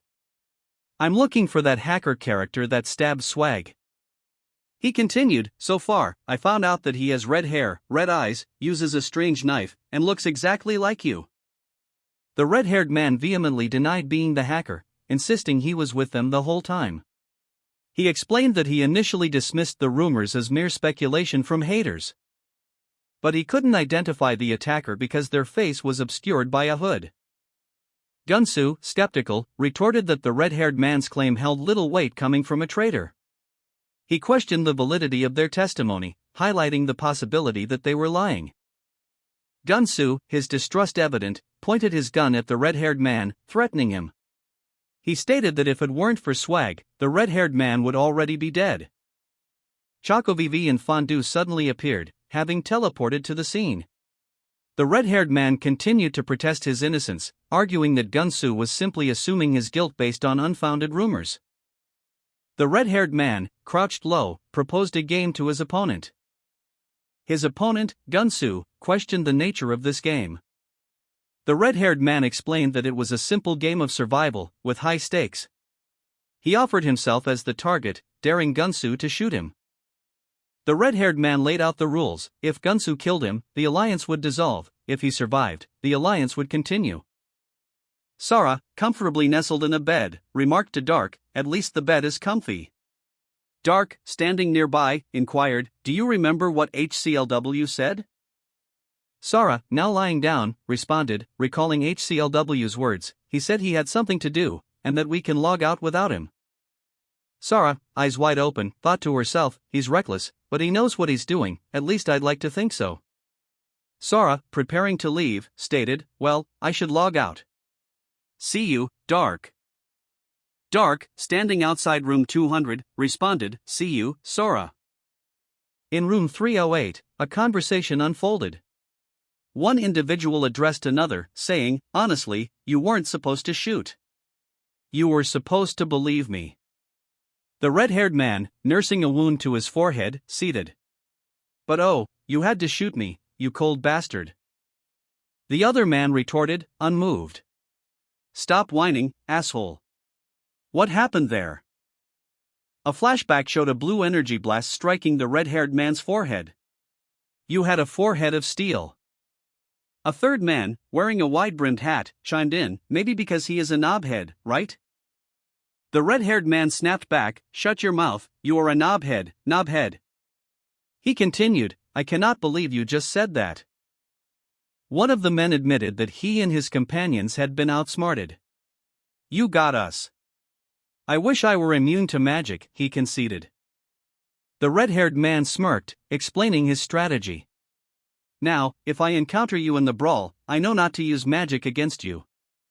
He continued, confident in his victory. "I assure you, you won't even make it through the hunt." The other man, clearly surprised, questioned the red-haired man's statement. "What?" The red-haired man elaborated, revealing a crucial piece of information about the tournament's structure. "What's that, the brawl, and the hunt?" He explained that the tournament was a multi-stage competition. "We are talking about the tournament. Preliminary hunt siege brawl." The red-haired man explained the tournament structure, emphasizing the importance of balanced party compositions. He illustrated this by showing examples of ineffective teams comprised solely of damage dealers or solely of tanks, highlighting how such teams would struggle against powerful monsters. He stressed that each of the four teams needed to fulfill specific roles to succeed. The red-haired man and another man discussed the tournament, with the latter expressing surprise at the complexity of team composition. The red-haired man casually dismissed the other man's concerns, simply stating, "Whatever, just do your job." They agreed to meet the following day. The red-haired man, alone in his room, received a text message from his girlfriend. He sighed, expressing his frustration at the prospect of being late. The other man, also alone, lay on the floor of his bathroom, listening to music. He seemed relaxed and unconcerned. The scene opens with a young man sprawled on the floor of a stark, white bathroom. He lies there, seemingly unconscious, his phone and a water bottle scattered nearby. The caption reads, "Back here again." He sits up, clutching his stomach. A speech bubble above him reads, "I gotta go," accompanied by sound effects suggesting intestinal distress. Two older men in suits discuss the merits of different donut shops while walking down a hallway. One comments on the picky nature of someone named Wonho, suggesting they give him one of the donuts they purchased. The two men burst into a small room, excitedly announcing a present for Wonho, emphasizing his hard work. One carries a pink takeout container. They find Wonho seated on the toilet, calmly eating something. One man's expression shifts to one of mild disgust. A splash is heard, followed by the older man in sunglasses exclaiming, "Gosh! It stinks, you brat!" Older man 1 burst into Wonho's room without knocking, shouting, "You shouldn't have barged in without knocking in the first place, idiot!" Enraged, Wonho reacted instantly, knocking the gift from older man 1's hands with a swift blow, the box clattering to the floor. Older man 1 retorted, "What? Knocking?" Older man 2 chuckled, "Ah, you must be out of your mind." Older man 1, losing his patience, grabbed Wonho, yelling, "You little shit! I told you, you are below humanity and you must pay all your debts." He proceeded to violently break the remaining gifts, while Wonho pleaded, Please. Please, forgive me." Older man 1, towering over a defeated Wonho, barked, "Just keep your arrogant mouth shut and pay the debt." He then crushed one of Wonho's donuts under his shoe, adding, "Then maybe someday you'll make it to the top floor." With a swift movement, older man 1 kicked another donut, sending it flying across the room. "Or we are gonna feed you to the fishes, see you," he sneered, the sound of the impact echoing in the confined space. Wonho, shivering and alone, lay on the cold floor, surrounded by the remnants of his meager meal. His body trembled uncontrollably. A wave of bitter laughter escaped his lips as he muttered, "HGH. Ha, ah ha ha ha ha." His laughter was a mixture of pain, humiliation, and a desperate attempt to mask his fear. He continued, "I'm treated like shit in real world." Wonho, still nursing his injuries, sat on the floor, a half-eaten donut beside him. He growled, his expression a mixture of defiance and simmering anger. Wonho, already on his 5th box of donuts, was interrupted by a companion's comment about his excessive eating. He curtly refused more, his mind elsewhere. A silent vow of revenge forming in his mind. He declared his intention to win and free himself from his current predicament. The group prepared for their next mission. Before departing, a magical being healed them and repaired their equipment. And then, anticipating potential rule breakers, distributed rulebooks. A floating, cherubic creature warned the group, "Watch out, there are many scary monsters there." Meanwhile, a voice instructed them, "You need to specify your roles before you go, so that we can activate the status effect for each one of your roles." Wonho, older man 1, and older man 2 confirmed, "We've already done it." A system message appeared, "System, teleporting to the hunting area." Blink. Upon arrival, Wonho caught older man 2 as he fell, exclaiming, "Hey there. AAA. Shit." Older man 2 blushed, accusing Wonho, "You did that intentionally, didn't you?" The group surveyed the landscape, a monstrous creature looming in the distance. "That big one has 1 star, so he's basically a field boss," one of them observed. Another member cautioned, "We shouldn't just jump in like that." A plan was formed. "Let's rendezvous with Chakov," they decided. Instructions for Chakov's teleportation device were given: fill the device with mana, and you will be teleported to Chakov's beacon. 2 hours prior, the team was strategizing. "Hunting's gonna begin at high noon, just like the preliminary game, so we don't have much time," one of them stated. While another expressed concern, "How are the other 2 parties doing? I can't get in contact with them. I don't know why." The magical being explained that almost half of the 32 teams had joined Giga, making the situation more complicated, as they needed to work together to get rid of competitors. 15 teams were confirmed to be on Giga's side, a significant number that couldn't be ignored. However, the remaining 13 teams posed a problem: if they turned against them, their chances of winning would drastically decrease. Older Man 1 voiced his concern that after the preliminaries, the pressure from Giga on the neutral teams could be overwhelming.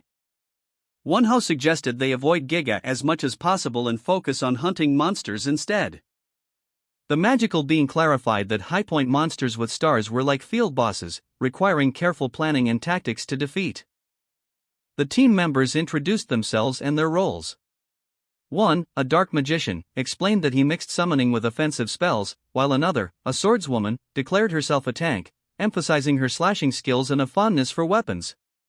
The final member, seemingly immune to magic, identified himself as a DPS. A humorous moment arose when the swordswoman expressed her hunger and desire to consume weapons, prompting a comment about a broken fake sword. After a brief agreement, the team prepared to return to their room. However, one member paused, revealing that they would be separated after teleportation. To counteract this, the magical being provided a small, somewhat unsettling doll, claiming it would help them reunite. The team, particularly Wonho, found the doll's appearance creepy but decided to use it to teleport to Chocovi.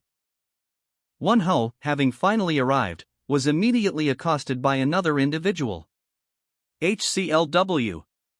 What took you so long? The newcomer demanded. Wonho, clearly annoyed, responded with a terse, "What's this all about?"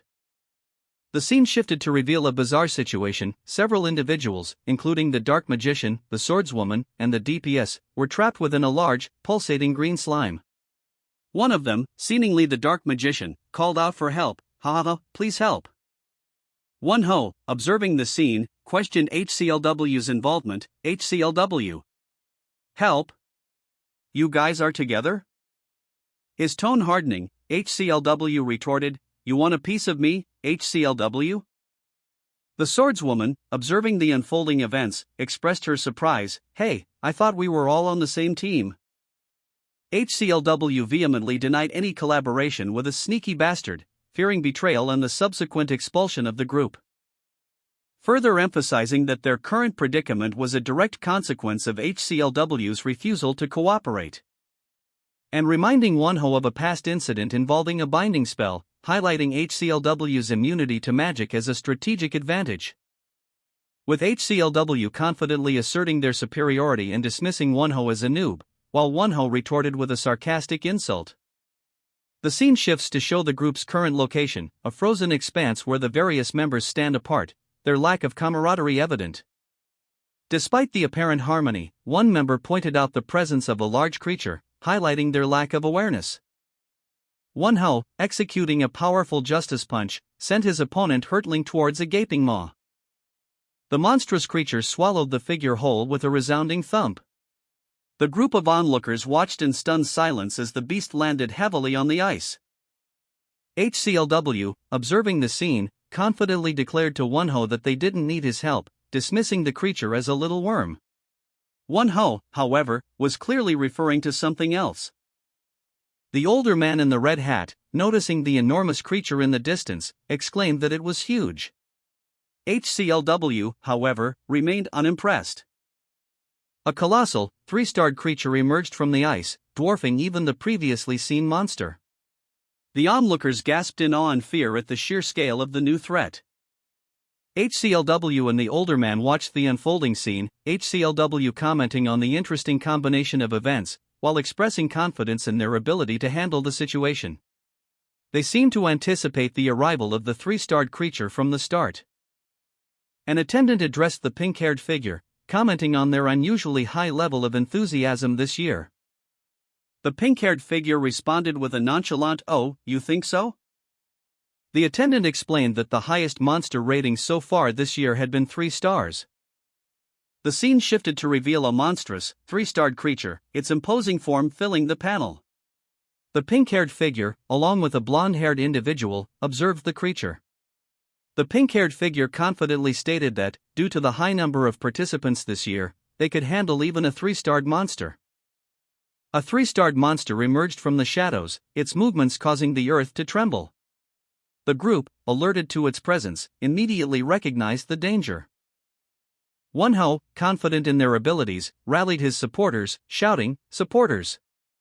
Get ready!" The team prepared for battle. With a sharp whistle, a golden chain shot forth, its links shimmering with magical energy. The chain, imbued with immense power, wrapped around the monster, restricting its movements. The skill, Chain of the Golden Lion, was activated. A monstrous dragon-like creature roared, "How dare you!" Meanwhile, HCLW grinned, "Fufu, but with these weapons provided by Giga, we'll be sure to bring it down." One of HCLW's allies shouted, "Hey, you guys on the left! Focus on the magic. It's deactivated." The creature roared in pain as the golden chains constricted it further. Another ally warned, "Don't underestimate that thing, it's got 1 star." The dragon-like creature shrieked in pain, "Get them off me." As it thrashed, Wonho rallied his supporters, shouting, "You are surrounded. Warriors! Attack!" The warriors launched a coordinated assault, their blades flashing as they struck at the weakened creature. The swordswoman, HCLW, activated her magic weapon, shouting, "Magic weapon! Activated! Golden Lion Claws!" She unleashed a series of swift, powerful strikes. With a final, desperate roar, the monstrous beast lunged, its claws dripping with venom. But HCLW's Chain of the Golden Lion struck true, piercing its heart. Elsewhere, a strategic plan unfolded. Supplying weaker teams with items and buffs proved highly effective, it increased their overall points after distribution. Reports trickled in, 5 teams remained unresponsive to the call for aid. One individual, confident in his abilities, declared he would handle the stragglers personally, brooking no refusal. A discussion ensued regarding the assignment of the quadruples team to deal with HCLW. While HCLW was immune to magic, the quadruples' combat prowess made them the ideal choice, given their past experience. Wonho looked up, sweat dripping from his brow, and muttered, 3 stars? The monstrous beast lunged, its many eyes glowing menacingly. It snarled, "Stop talking so much, it's annoying." A searing pink energy bolt shot towards the group of onlookers. The HCLW member exclaimed, "It's too fast. They are gonna die if I don't do something." The HCLW member grimaced, muttering, "Shit. I was going to save my mana." In a flash, he activated his mass teleportation skill. A massive, shimmering sphere enveloped the beast, a deafening kaboom echoed as the sphere collapsed. The beast was gone, leaving only a plume of smoke and a stunned silence. The onlookers watched, mouths agape, as the dust settled. Wonho watched, a slight concern etching itself onto his features, as the monstrous beast unleashed a volley of smaller, equally menacing creatures. "What?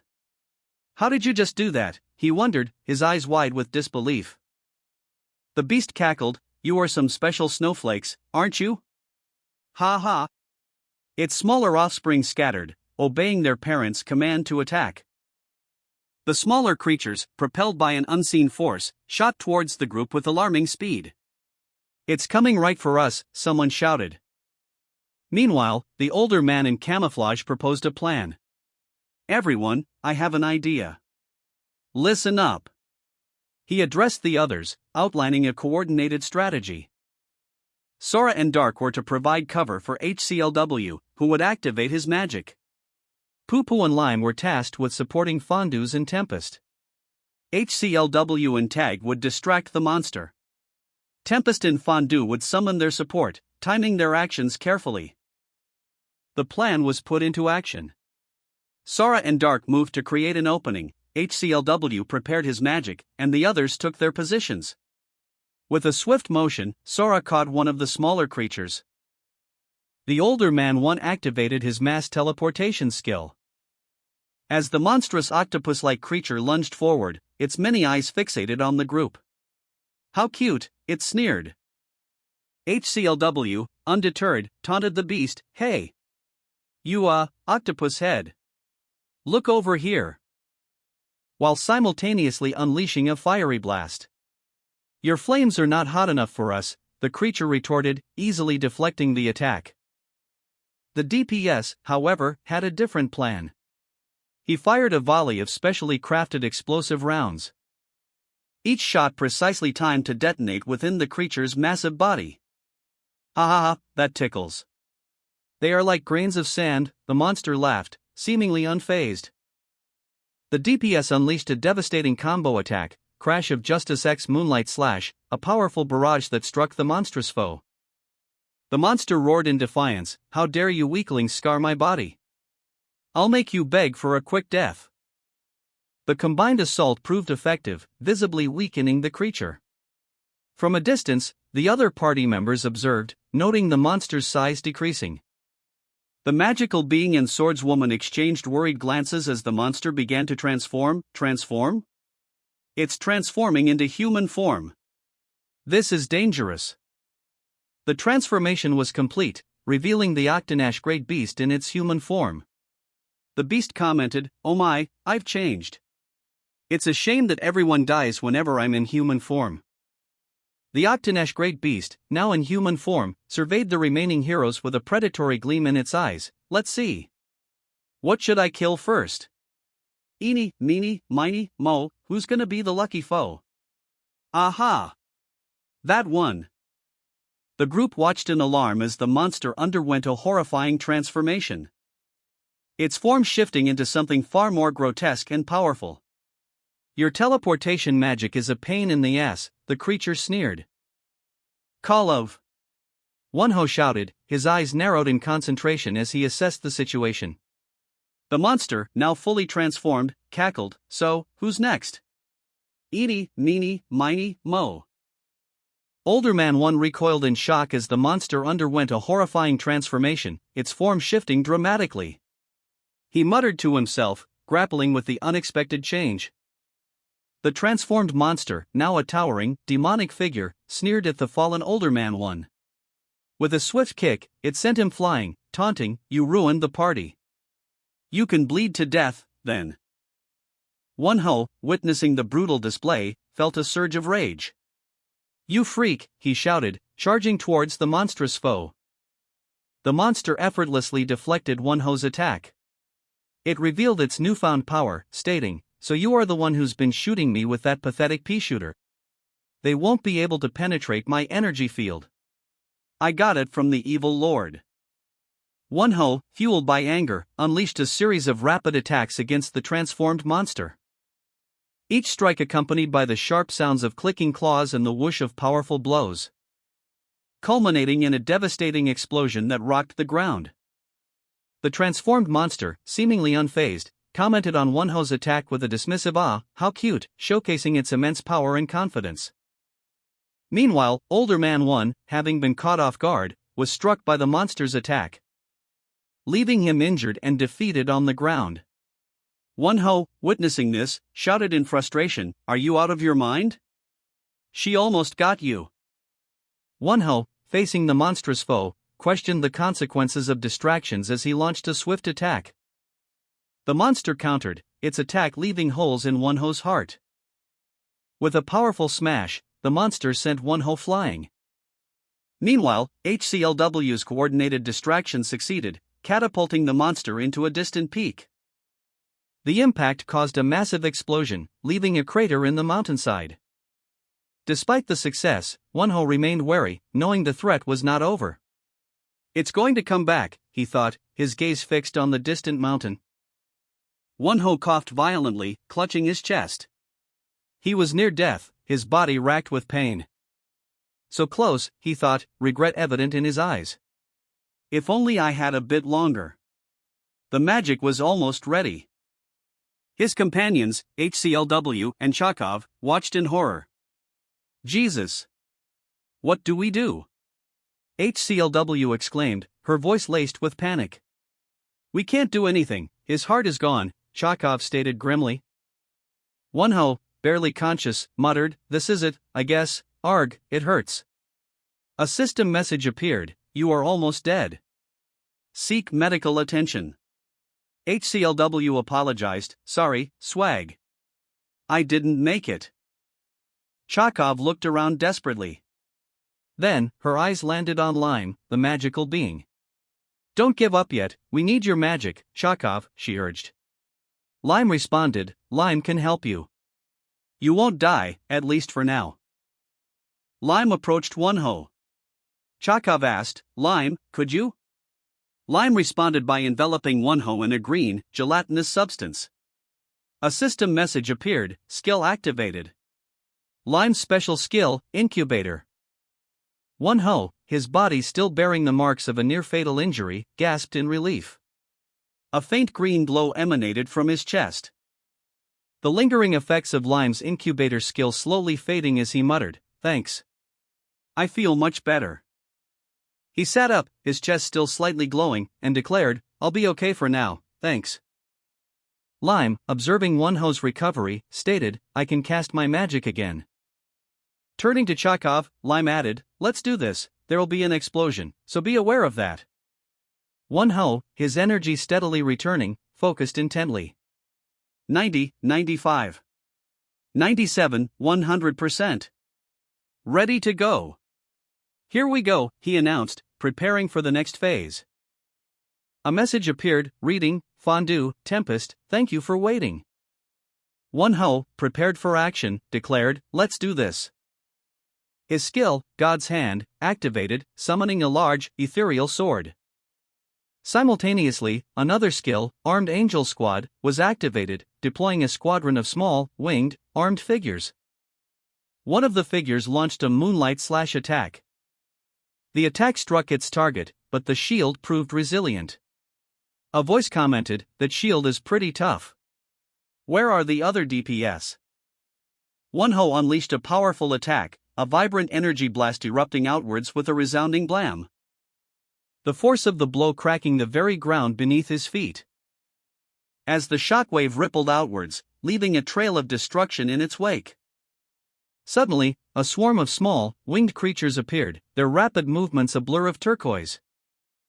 They bombarded the enemy with a flurry of attacks, their tiny forms a surprising force against the foe. Leaving the enemy stunned and questioning the origin of these unexpected assailants. Wonho, having just finished a grueling battle, declared, "Let's bounce for now, I'll come back later." He then added to himself, with a hint of self-reproach, "I should have hurried up." As he attempted to retreat, a voice called out, "Where do you think you're going?" A swift confrontation ensued, with Wonho countering with the declaration, "It's over for you." He unleashed his God/skill, a powerful technique that sliced through the air, sending his opponent hurtling downwards in defeat. Wonho unleashed his God/skill, a powerful, swirling blue energy that sliced through the air. The attack impacting his opponent with a resounding splush as the foe was sent sprawling. The opponent's regeneration was failing, as evidenced by his shocked expression and the visible wound. The force of the attack created a massive crater in the landscape as the energy dissipated with a crash.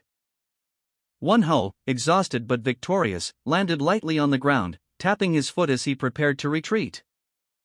He vanished in a whoosh of movement, leaving only the aftermath of his devastating attack. Wonho and Lime stood over their defeated opponent, Lime questioning if it was truly dead. As the creature, defying death, roared, "You are all dead to me, you little shits." The creature's eyes glowed with malevolent intent, it vowed to deal with the holy weapons. And then, with a burst of energy, it addressed another entity, "You disappoint me, Octanash." Octanash, surprised, exclaimed, "Am my lord?" Meanwhile, Wonho and Lime watched from a distance as the creature prepared another attack. A monstrous creature, wreathed in crimson flames, descended from above. Its voice boomed, "Be good and stand still, will you?" Meanwhile, Wonho and Lime, observing from below, reacted swiftly. Wonho noted the creature's immense power, while Lime pleaded with their lord to intervene.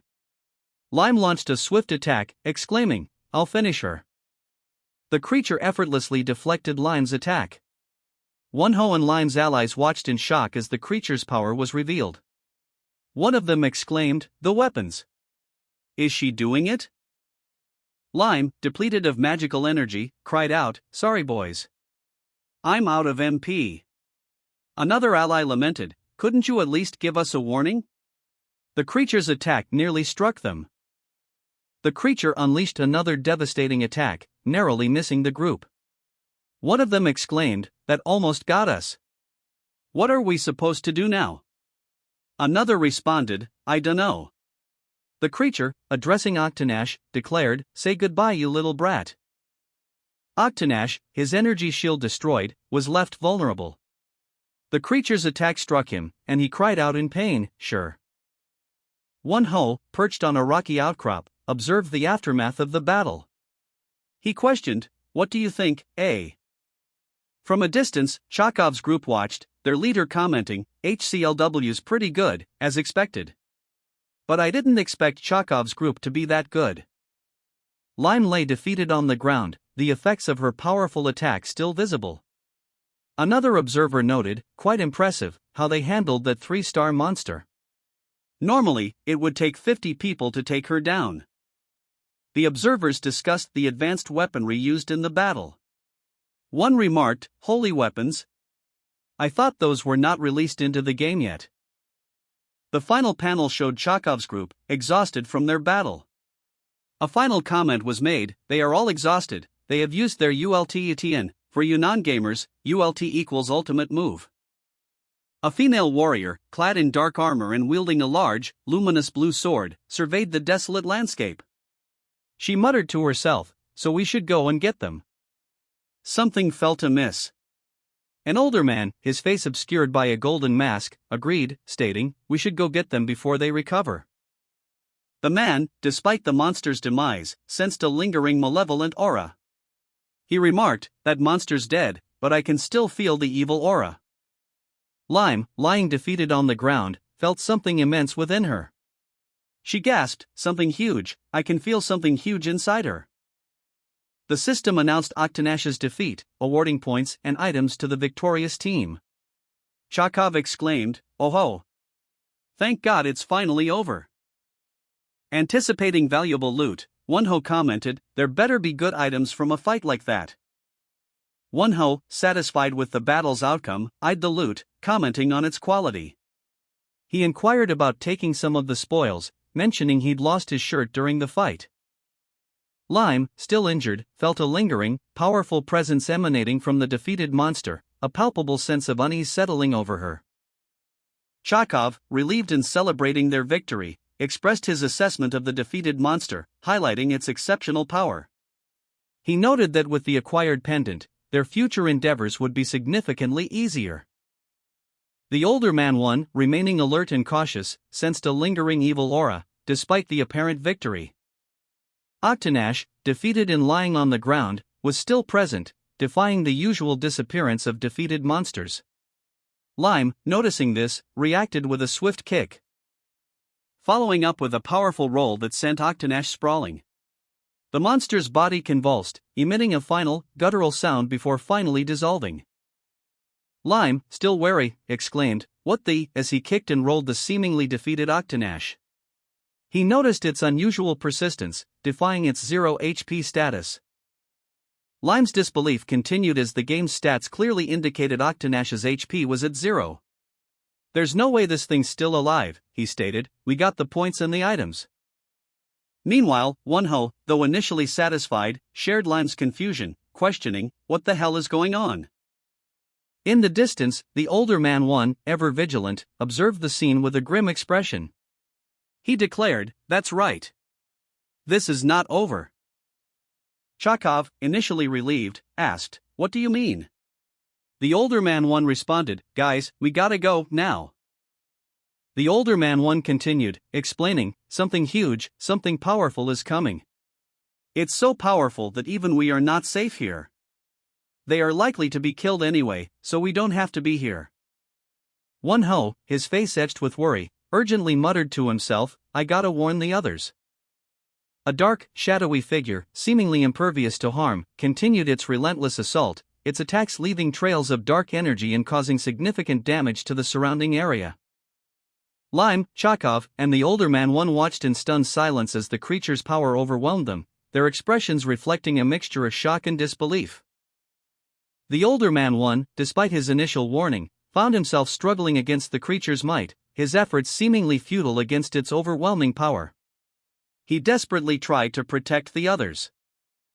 Meanwhile, Won-ho, having barely escaped the creature's attack, found himself low on mana, muttering, "Shit, it's barely enough for one."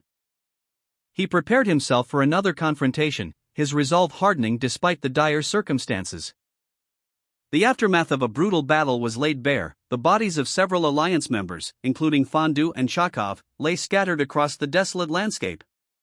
A chilling announcement appeared overhead: alliance members killed, Fondue Chakov. Lime, Wonho, and the older man One stood amidst the carnage, their faces etched with horror. Lime and Wonho were clearly terrified, while the older man One appeared overwhelmed and desperate. The older man One muttered, "The evil aura is so powerful." Lime, her voice trembling, whispered, "It's chilling." Meanwhile, Chakov, seemingly unharmed but shaken, questioned, "What's going on now? I thought that was it." Wonho, attempting to maintain composure, explained to Chakov, "Well, she's an octopus, it's natural she's still moving. This is not the time for your pathetic jokes." Suddenly, a monstrous form emerged from the depths, its tentacles writhing and pulsating with dark energy. The creature's grotesque features were clearly visible, its gaping maw filled with rows of sharp teeth. The sound of its emergence was described as a burst. Wonho, staring in disbelief, observed, "It's much bigger than Octanash, and who is that on top?" A shadowy figure, horned and imposing, loomed over the scene. As Chakov, gazing upward, whispered a single word, "Leggy." Wonho, his gaze distant, murmured, "Lazy." A powerful energy emanated from the ring on his finger. A surge of power that caused a visible ripple in the air. Chakov, witnessing this, stated, "This energy. I know this guy." A monstrous creature emerged from the distance, causing Lime to exclaim, "You know this monster?" Wonho, however, corrected her, stating, "He's not just a monster." The creature was revealed to be the archfiend, Rigos, once known as the strongest devil. The sheer power emanating from him was palpable. Wonho, his face contorted in surprise, revealed a shocking truth: "My servant's spirit tells me that black armor is Archfiend Rigos." Lime, her eyes wide with fear, whispered, "So it was Archfiend's energy." The close-up on Chakov's face emphasized her apprehension. It was clearly very dangerous. A monstrous form emerged from the ground, its appearance confirming Wonho's grim revelation. The sight of the creature caused Wonho to exclaim in grief, "Sister Octanash, I can't believe you died here." The creature, a grotesque monstrosity, let out a guttural roar, "Gaga gaga. She's so bad." The archfiend Rigos, in its monstrous form, sneered at the group's weakness, stating, "TSK. You couldn't take care of these weak humans. You're so pathetic." The archfiend continued its scornful monologue, explaining, "That's what happens when you transform into a human, Gaga." The final panel showed the archfiend's power, as it commented, "Gaga gaga. Master, they do look stronger." Rigos, the archfiend, revealed himself to be far more powerful than anticipated. He casually dismissed the group's previous victory, stating that the creature they had slain was insignificant compared to his own might. His immense power was evident in his imposing form, a stark contrast to the smaller monsters they had previously faced. The number 2.1 appeared next to him, suggesting a ranking or level of power. The panel showed a chilling scene. Rigos's task was to collect human heads, a job he delegated to lesser demons. The number 21 appeared, possibly indicating a quota or objective. Despite the horrific nature of his work, Rigos claimed to have made a promise, suggesting a complex motivation behind his actions. He then ordered Tadish to continue the gruesome task left unfinished by Octanash. Tadish, a subservient creature, readily obeyed, responding with a chilling "Yes, Master." The scene shifted to Tadish unleashing a powerful, destructive blast of energy. The sheer force of the attack was visually striking, leaving Wonho and the others in a state of shock and fear. The word bulge appeared, possibly describing the visual effect of the energy blast. A monstrous creature, its form vaguely reptilian, loomed over the scene, its gaping maw unleashing a torrent of noxious green gas. The blast sweeping across the landscape with terrifying force. Tadish, his red hair ablaze, stood defiant against the onslaught. While Lime, his face etched with concern, urgently ordered, "Lime, enable diving mode for everyone." Lime's quick thinking provided a temporary solution. Protective green bubbles enveloped Wonho, Chakov, and the older man One, shielding them from the toxic fumes. But the creature's attack continued relentlessly. The protective bubbles, Lime explained, could only hold for 30 minutes. And the creature, with a mocking laugh, prepared another, even more powerful attack. That's funny how you're pulling out every trick. Lime, ever vigilant, urged Wonho and Chakab onward, shouting, "This way, Dark." The three, along with older man one, were encased in Lime's protective diving mode, their escape a desperate dash across a fractured landscape, narrowly avoiding a devastating energy blast unleashed by Tadish, as ordered by the amused Rigos. Chakov, despite the protection, felt a lingering sense of dread. Rigos, observing their escape, commented that they were not as terrible as I thought. He noted their ability to dodge his attack, a slight hint of surprise in his tone. Lime, sensing the continuing danger, warned Wonho to remain focused, lest they die. Wonho, though shaken, nodded in grim acknowledgement. As Sora, succumbing to a potent poison, cried out in agony. The Archfiend's attack had left its mark, even within the protective barrier. Lime, his face etched with worry, stared at Sora, whose body was racked with pain from the Archfiend's poison. "As Sora," he cried, his voice filled with urgency. A desperate resolve hardening his features. He knew he had to act, and fast. "Damn it! I have to do something," he muttered, the weight of the situation pressing down on him. His mind raced, calculating the risks. It was a gamble, a 50-50 chance at best. It's a 50-50 chance. If I fail, I die, he thought, steeling himself for the impending action. With a surge of adrenaline, Lime activated Dark's personal attribute, Rewind. The scene shifted, showing him using the skill, a key-like object swirling with energy. The image flickered, showing Sora's body convulsing as the poison was reversed. A guttural sound escaped her lips as the agonizing pain receded, leaving her gasping for breath but free from the immediate threat. "I'm not poisoned anymore," she exclaimed, relief washing over her. Lime, watching from a distance, let out a sigh of relief. Did I succeed, he wondered. Lime, using Dark's rewind skill, successfully dispelled the poison affecting Sora. She appeared as an ethereal ghost, momentarily visible only to Sora, before fading away. Sora, though relieved of the poison, groaned in pain. The strain of the two boss battles had taken a significant toll, moving between levels had been too much. Desperate, she telepathically contacted Tempest, questioning if he could still utilize holy weapons. Tempest, grim-faced, confirmed he had one bullet left, the strongest one he possessed. He declared his intention to melt the creature, sparing only its head, before launching a powerful attack. The resulting blast sent the creature reeling, its body visibly damaged. The battle was far from over. Sora, still weak from the poison, groaned in pain. "Man, that feels awful." "Your punch still hurts after you died," he exclaimed, his body racked with discomfort. A monstrous, frog-like creature emerged from the debris, its tongue lashing out. "You damn undead! How dare you," it hissed, its eyes burning with rage.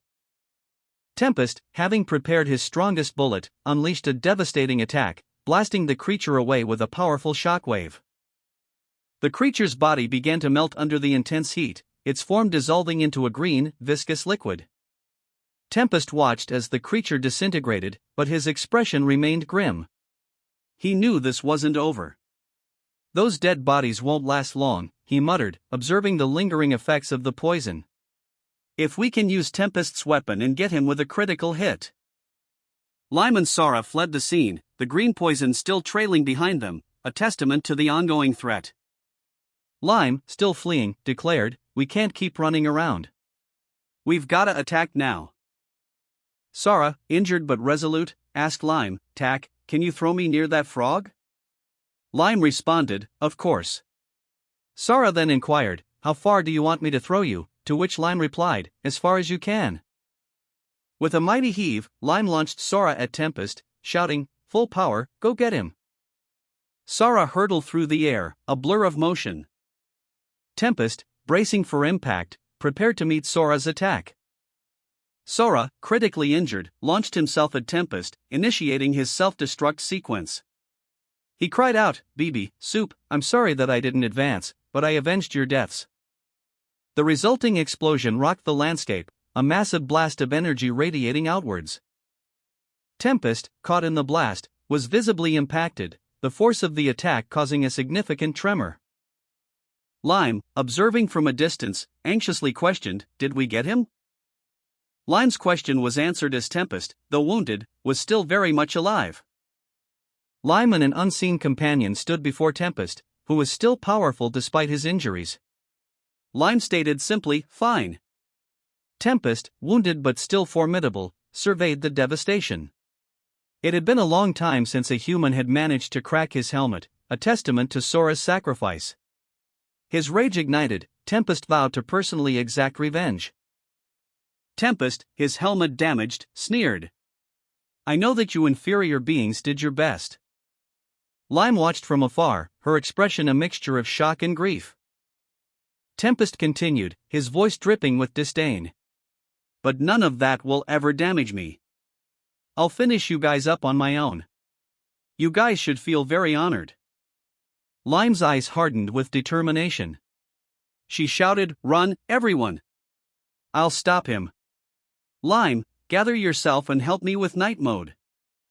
A smaller figure, presumably another member of Lime's group, simply replied, "Okay." Lime, determined and empowered, activated Instant Ghost Link, a surge of purple energy engulfing her as she connected with a monstrous entity. The energy coalesced, forming a colossal, gaping maw that loomed over a miniature Tempest. Tempest, arrogant and confident, watched from within the creature's hollowed-out body as the link completed. The fusion of Octonash, King Crocodile, and Tottish Giant Ghoul was complete, a monstrous being now under Tempest's control. Tempest unleashed a devastating blow, the combined might of the three creatures shattering the ground. The resulting shockwaves sent the opponent flying, defeated. Too easy, Tempest thought, a smirk playing on his lips. Tempest, the fused creature, proved too powerful for their opponent. The opponent cried out, "Ugh, he's too strong," overwhelmed by Tempest's might. Tempest, confident in victory, declared, "Now you know this is how it all ends." Witnessing the overwhelming power, Lime desperately urged her allies, "Lime, Tack, everyone, get out of here, now." But, defying Lime's order, another voice responded, "Order denied dash." Lime's ally, prioritizing the safety of another, stated, "Puapua's safety is my priority, I protect Puapu."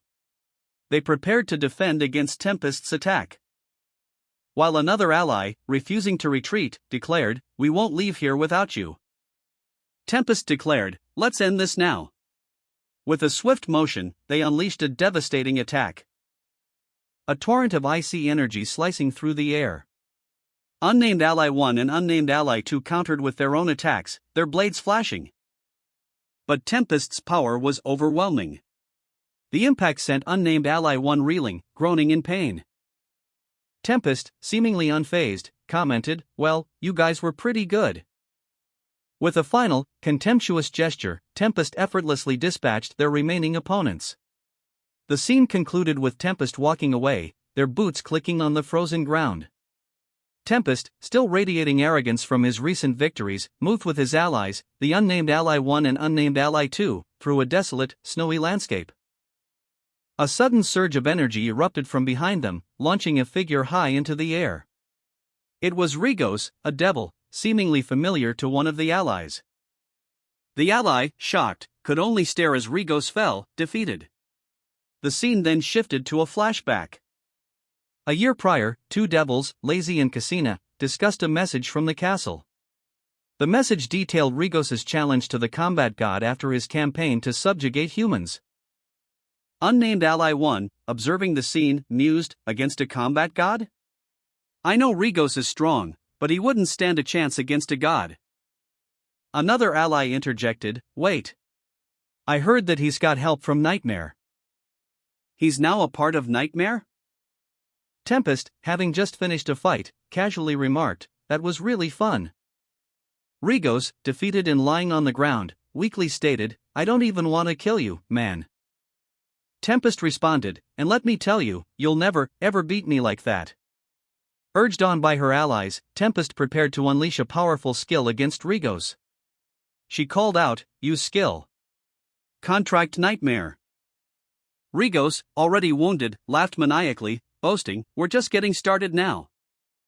The ensuing clash was a maelstrom of destructive energy. A deafening boom echoed as Tempest's attack struck, the ground trembling violently as a massive crater formed where Rigos once stood, leaving behind only a smoking ruin.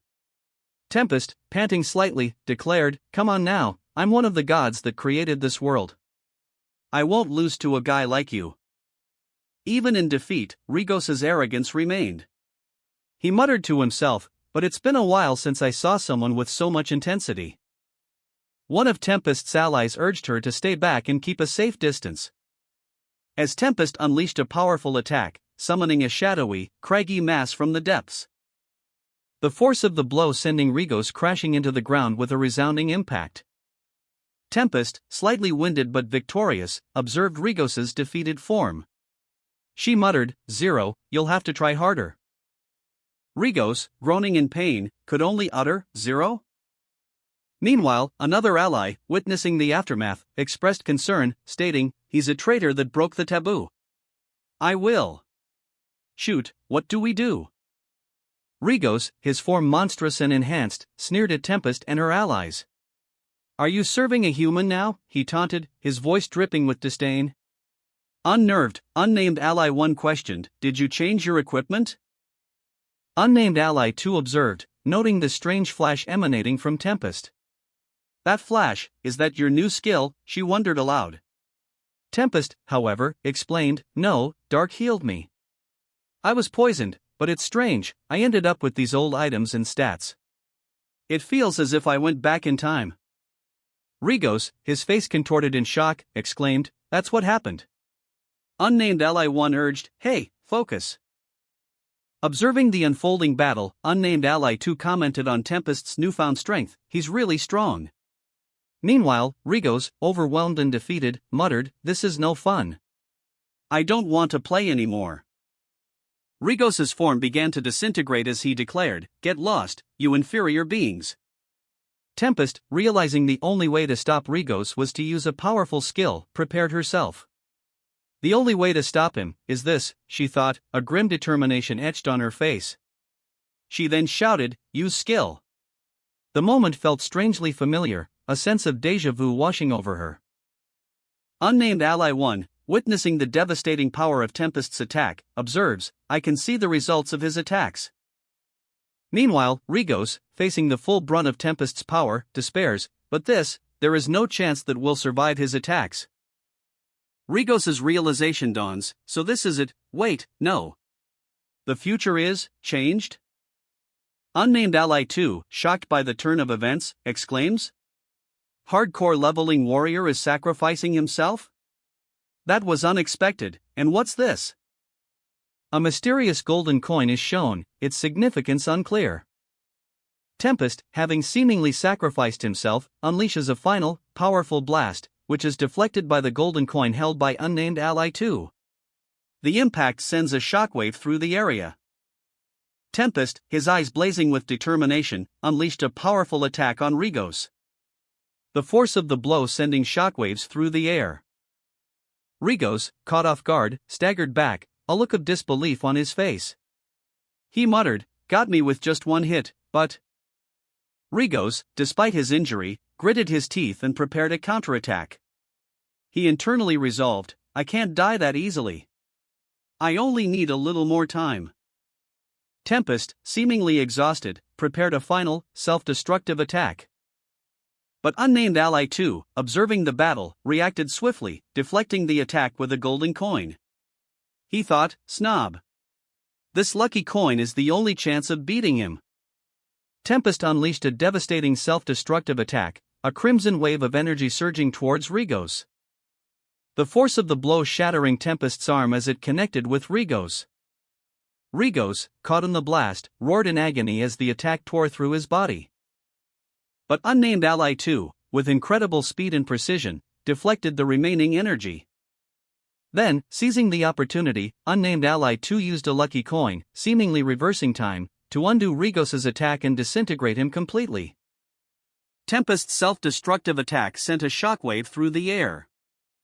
the resulting impact creating a massive crater in the icy landscape. Unnamed Ally 2 observed, a thought bubble above their head reading, a resurrection skill, huh? Rigos, despite the devastating blow, began to reform, but Unnamed Ally 2 declared, but it's meaningless, no matter how many times you come back to life. A surge of energy, unlike anything Rigos had encountered, emanated from Unnamed Ally 2, causing Rigos to exclaim, what? This energy? It's coming from a human? Unnamed Ally 2, having narrowly escaped death, gasped, Pooah. I thought I was going to die. Unnamed Ally 2, victorious but slightly wounded, stands with his back to the viewer, a triumphant smirk playing on his lips. His crimson armor gleams faintly, and the large, ornate sword strapped to his back catches the light. He is clearly pleased with the outcome of the battle. Rigos, a formidable foe, let out a guttural growl as he advanced on Unnamed Ally 2 across the icy landscape. Observing his opponent, Unnamed Ally 2 noted Rigos's unusual strength, concluding it must be due to a skill he couldn't detect with his own abilities. Unnamed Ally 2, contemplating the mystery of Rigos's power, continued to watch him approach. Rigos's massive hand slammed down, but Unnamed Ally 2 reacted swiftly, dodging the attack and preparing for a counteroffensive. Unnamed Ally 2, eyes wide with a mixture of apprehension and determination, muttered, Rigos lunged forward, his powerful fist aimed at Unnamed Ally 2. A blur of motion as the two clashed, a shockwave rippling outward. The impact sending Unnamed Ally 2 reeling back, but he landed firmly, his expression hardening. Unnamed Ally 2 grinned, a fierce glint in his eyes. Yeah, this is it. Rigos, enraged by Unnamed Ally 2's confidence, roared, How dare you smile while putting up a fight against me? Unnamed Ally 2, facing Rigos, urgently called out, Use skill. A torrent of ice shards erupted from Rigos's hands. A blizzard engulfing Unnamed Ally 2 as Rigos unleashed his full power, shouting Blizzard. The intense cold freezing Unnamed Ally 2 momentarily. The impact left him momentarily stunned. Rigos, seeing his advantage, launched a powerful attack, shattering the ice around Unnamed Ally 2. The attack sent Unnamed Ally 2 flying through the air, leaving him vulnerable. A timer appeared, showing the time limit. About 6 minutes? Unnamed Ally 2, assessing the situation, thought, so if I beat him in 6 minutes, that's it for this stage. The frozen Unnamed Ally 2, despite his injuries, focused intently, muttering, Use skill. He channeled his energy, unleashing a powerful hell explosion. The blast engulfed Rigos, shattering the ice that bound his ally and sending a shockwave across the battlefield. Rigos, momentarily stunned, recoiled, his thoughts racing. How did he break my ice magic so easily? That was a high-tier magic. Meanwhile, Unnamed Ally 2, having recovered slightly, drew his sword, a nostalgic smile gracing his lips as he murmured, Long time no see, my cutie. He embraced his weapon, his eyes welling up with emotion as he whispered, My little cutie. I only get to see you for a little while. Rigos, observing Unnamed Ally 2 from a distance, sneered, You look much different, inferior one. So you use a sword now. He summoned a dark, powerful sword, stating, I summon you as your master, the sword that will freeze my enemy, the sword that I haven't used since the battle with the combat god. With a resounding goo-woo, Unnamed Ally 2 transformed, clad in dark armor, wielding a glowing blue weapon. The transformation complete, Rigos declared, I will sacrifice your life for this one. He lunged forward, his movements a blur of speed and power. Rigos countered with a powerful ice blast, shouting freeze, as a massive wave of ice energy engulfed Unnamed Ally 2. Rigos's ice magic manifested as a vast, frozen landscape, the ground transformed into a field of jagged, blue-tinged ice shards. The icy terrain extending into a range of towering, frozen peaks that stretched to the horizon. The word frozen was emblazoned across the scene. Despite the seemingly effective ice magic, Rigos stood alone in the desolate expanse, a look of surprise and slight frustration on his face. He muttered to himself, nothing happened. A shiver running through him as he complained, Man, it's cold. Unnamed Ally 2's attack broke through Rigos's ice magic, scratching his armor. Rigos reacted with annoyance, exclaiming, Hey! You scratched my armor. Rigos, realizing the attack's success, muttered to himself, "Oh, right. This isn't real." A vast, icy landscape stretches out, marked by jagged, frozen peaks. Two figures, dwarfed by the scale of the terrain, are visible in the distance. Meanwhile, Rigos, a powerful being with dark, spiky armor, confronts unnamed ally 2. Rigos observes, "You take my bashes that can easily blow up a city, that easily, what are you doing?" Unnamed ally 2, clad in red armor, stands defiantly before Rigos, sword at his side. A caption reads, "Hardcore leveling warrior's freshness increased by 1. Unnamed ally 2 smirks, a playful glint in his eyes. He comments, "Enjoying the overwhelmingness that I haven't felt for a long time." Rigos, unimpressed, retorts, "Ha, you inferior one, but the clowning around ends here." Rigos unleashes a powerful attack, a wave of energy radiating from his weapon. He declares, "You should feel honored to see this." Unnamed ally 2, confident and amused, urged their companion, "Use skill." The ally unleashed the hands of deceased, a powerful ice-based binding skill. Rigos, recognizing the skill, muttered, "Oh, I've seen this skill before. I couldn't evade this one." The skill proved to be a very high-tiered binding skill, as Rigos's arms and legs were completely immobilized by the system's announcement. Immobilized, Rigos reflected, "Did I go too easy on him?" With Rigos incapacitated, unnamed ally 2 launched a final, decisive attack, sending Rigos plummeting downwards. Rigos, his face contorted in a mask of rage, declared, "This is it." A powerful shockwave erupted as unnamed ally 2 countered, shattering parts of Rigos's armor. The ally exclaimed, in surprise. Rigos, reeling from the unexpected blow, roared, "You keep saying this is it, but it isn't." He continued, "This isn't it for me. It's for you. You some random mob."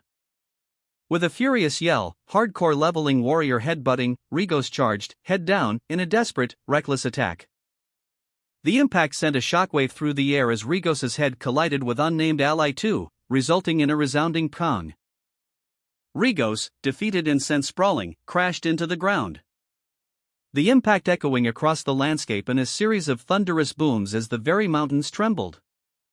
Unnamed ally 2 watched in astonishment, muttering, "It's incredible."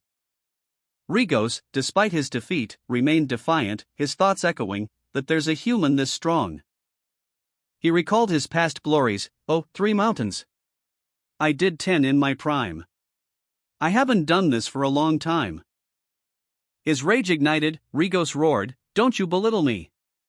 I'll show you my real power." Rigos, enraged, unleashed a devastating attack, his roar echoing as gaargh. The sheer force of his assault causing the ground to scrunch under the pressure. He screamed, "You!" He activated his nighttmrization skill, a surge of dark energy enveloping him. As unnamed ally 2 watched in surprise, muttering, "He's using nightmare skills." A blinding flash of light erupted as unnamed ally 2 countered with a powerful attack, sending Rigos flying backwards, crashing into a rocky outcrop. Rigos, despite his defeat, sneered, "You made me waste this much power against a human. This is what you get for making me mad. You clown." Unnamed ally 2, still reeling from Rigos's nighttmrization attack, focused their energy. They muttered instructions to themselves, "Use skill. Fling." And with a sharp tap of their fist, unleashed the golden lucky coin skill. A flashback depicts Castle Idizu, a year prior. The town below is engulfed in flames. Amidst the chaos, Rigos, a demonic figure, cackles maniacally, "Bahahaha. Kill everyone. It's all nightmares will." Rigos, mounted on a demonic steed, leads a brutal assault on the fleeing townsfolk. His terrifying laughter echoing through the burning streets as he cuts down his victims.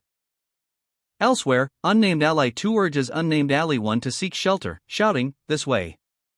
Hide here first." Unnamed ally 1 anxiously questions the whereabouts of the reinforcements. "Hey! Where's the reinforcement? We called them a while ago. How far out are they?" A year prior, the second year of the lucid adventure, a guild called Nightmare was formed. They worshipped something called Nightmare and gained power from him. Rigos, a Nightmare believer, reviewed his quests: kill a child, set a house on fire, kill an innocent person, plunder a village, execute a village elder, and execute a village blacksmith. He mused that he should be promoted to the next rank soon, given his kill count. He chuckled, stating that he now had to kill an innocent person and a child. The sound of wheels on cobblestones was heard as a cart approached. The cart was stopped abruptly. An innocent villager was killed. Rigos, pleased, declared that he had completed the task of killing an innocent person.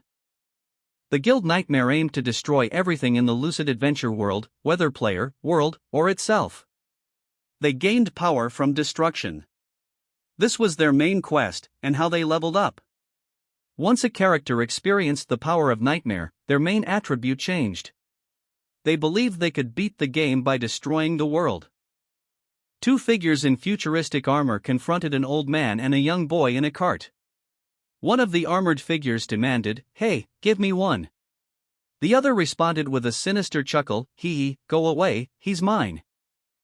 The old man, visibly distressed, pleaded, "You bastards, stop."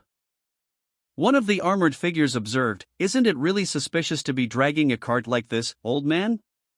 With a swift, brutal motion, he violently attacked the old man and the boy.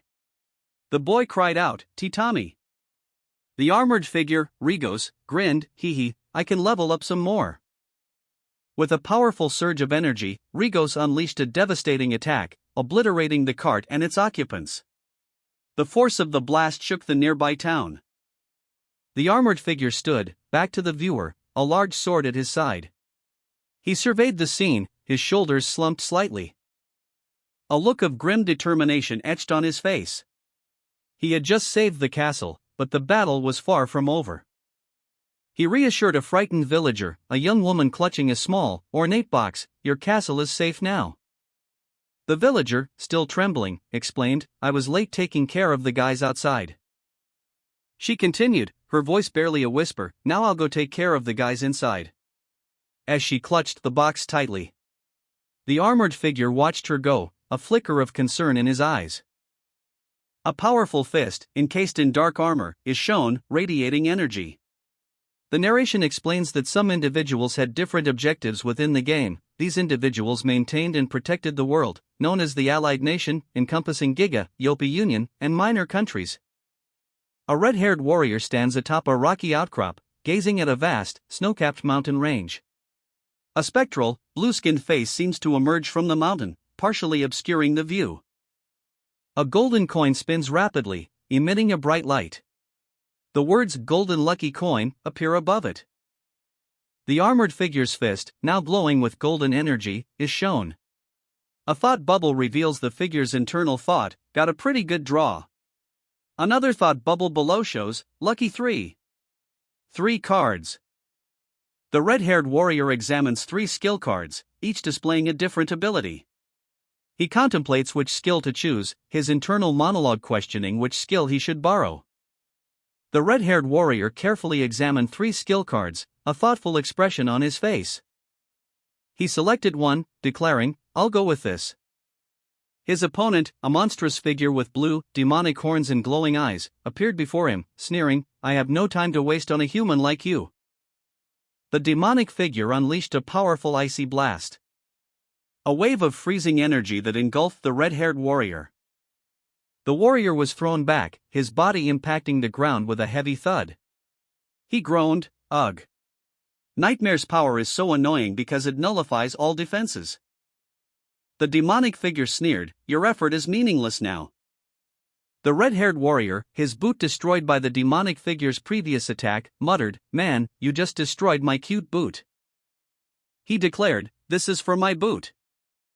With a furious yell, the red-haired warrior launched his moonlight slash attack. A powerful crescent-shaped wave of energy sliced through the air. But the demonic figure was too fast. The red-haired warrior grimaced, "Ugh. Now I'm too slow to hit him." The red-haired warrior grunted, his moonlight slash deflected with ease. The demonic figure countered with a swift blow, sending the warrior sprawling across the desolate landscape. The impact echoed with a resounding bang.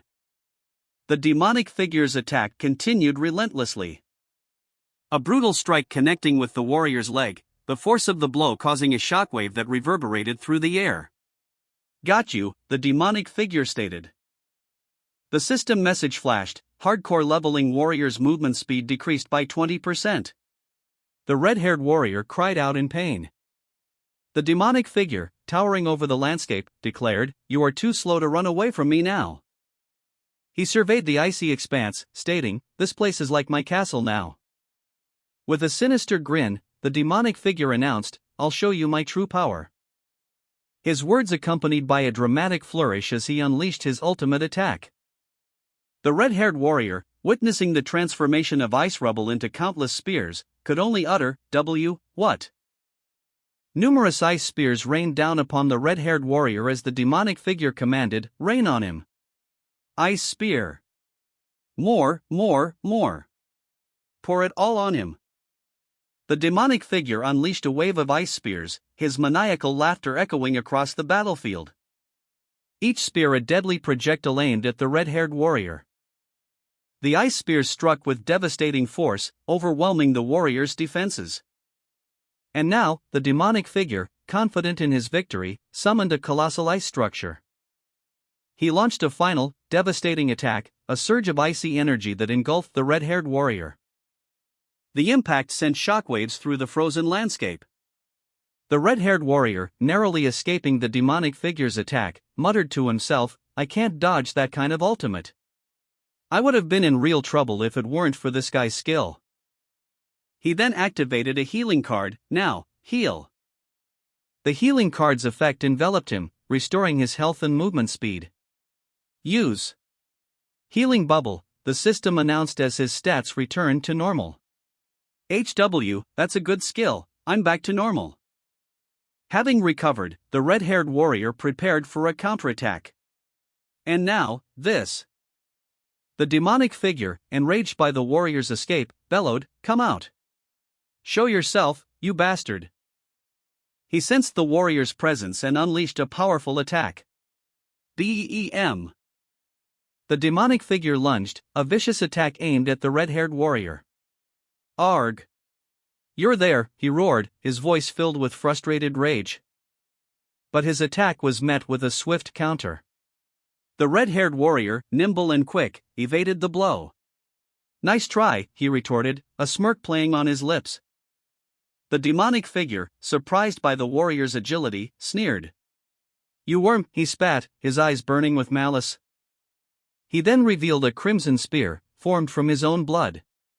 He froze the pierced heart, the red-haired warrior exclaimed, his face a mask of disbelief. The demonic figure, fueled by rage and a thirst for vengeance, declared, "I'm way beyond the limit for a body. I'll kill you with this spear made from my blood." He hurled the crimson spear, a deadly projectile aimed at the red-haired warrior's heart. "Die," he screamed, his voice echoing with murderous intent. The demonic figure's blood spear whizzed past the red-haired warrior, narrowly missing its mark, leaving the warrior momentarily stunned as he processed the near miss. The demonic figure roared in frustration, What? Seizing the opportunity, the red-haired warrior activated his passive skill, Lucky Man, a system message appearing, "Hardcore leveling warrior can now use Lucky Man." Hardcore leveling warrior uses Lucky Punch. He unleashed a powerful, golden energy punch, shouting, "Whoop!" The blow connected with the demonic figure, sending a shockwave of energy outwards. The demonic figure, severely wounded from the red-haired warrior's attack, could only watch in horror as his life force ebbed away. His final thoughts were a lament, "This is how I die." With a final puff of dark smoke, the demonic figure vanished, leaving behind only a large, ornate chest. The demonic figure, a colossal, cube-shaped entity with fiery horns, loomed over the red-haired warrior. The impact of the warrior's previous attack was still echoing. A warning flashed across the warrior's mind, his current skill was about to expire. "The skill will be ineffective shortly," a voice echoed in his thoughts. Despite the impending loss of his power, the red-haired warrior pressed on, his resolve unwavering.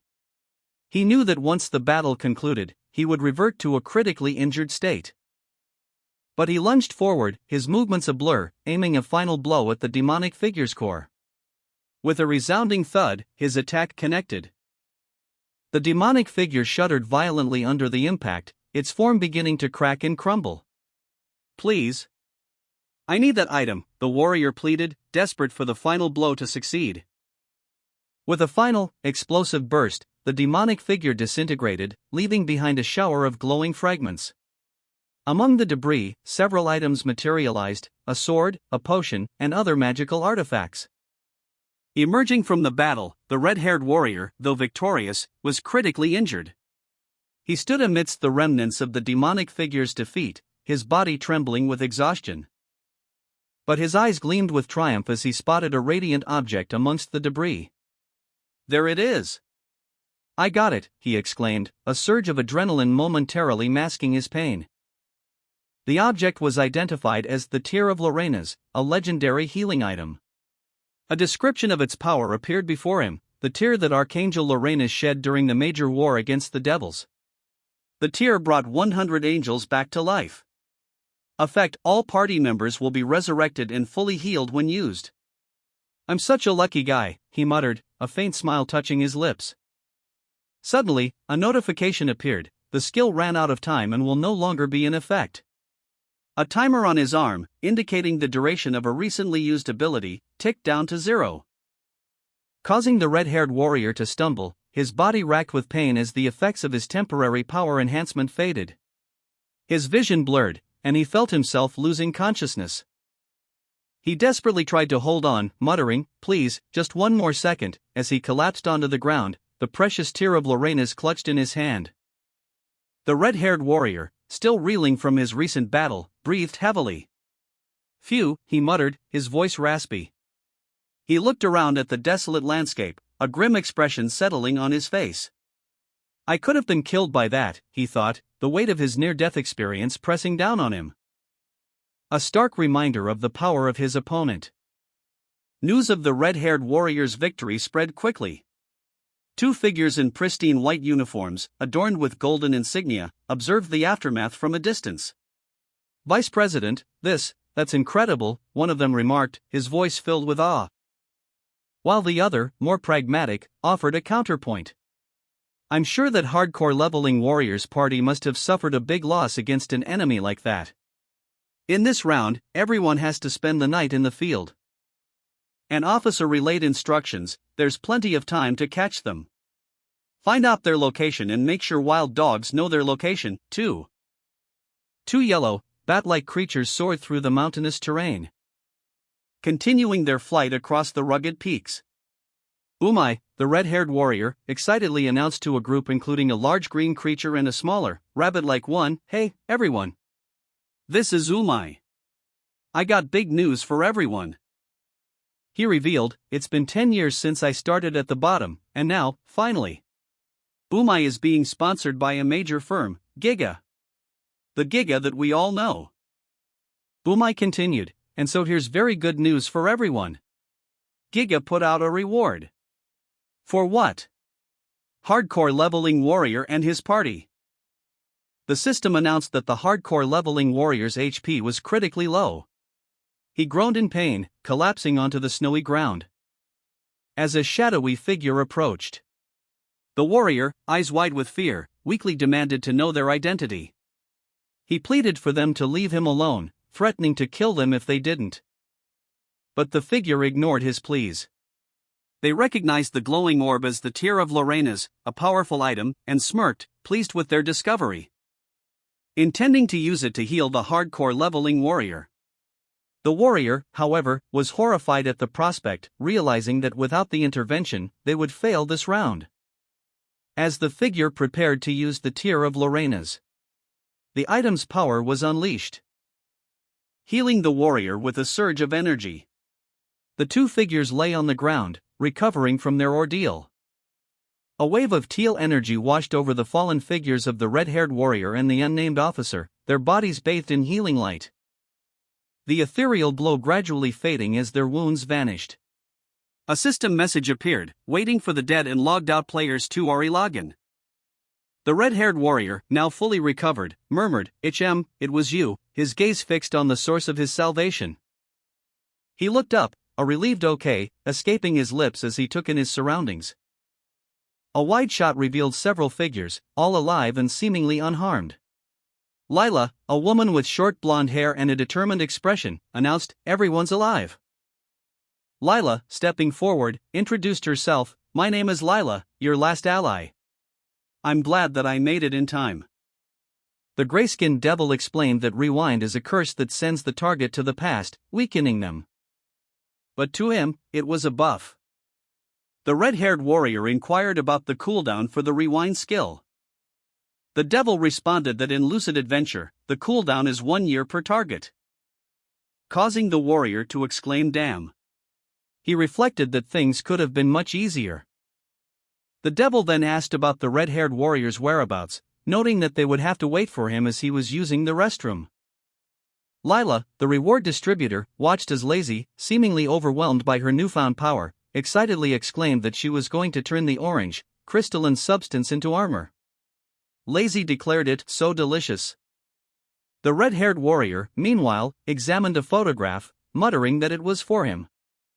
The photograph depicted a striking woman, and accompanying text revealed it to be at Zero's memory, grade God item, an old piece of Rigger's memory, triggering a quest upon meeting a condition. The red-haired warrior, his gaze intense, stated that he didn't know what the others planned to do with the gray-skinned devil, but he had finally found him.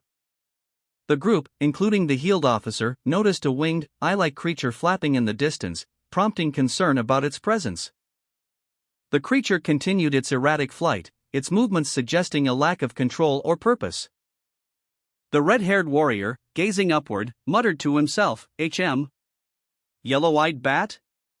That's not the kind of monster that dwells in this area."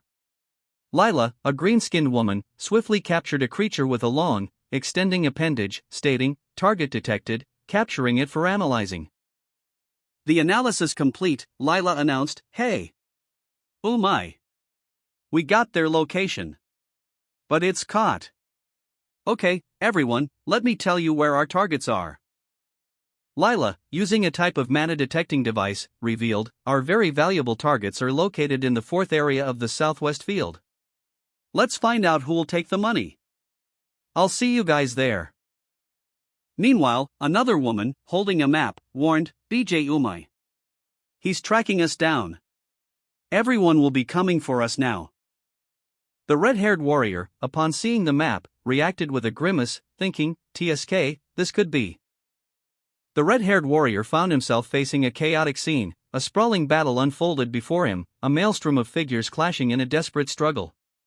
He saw figures in white robes fighting against others in dark attire, a dog-like creature involved in the fray, and a girl in a star-shaped hat caught in the crossfire. The red-haired warriors party, in hot pursuit of a hardcore leveling warriors party, raced across a mountainous landscape. A turtle and a rabbit magically propelled them forward.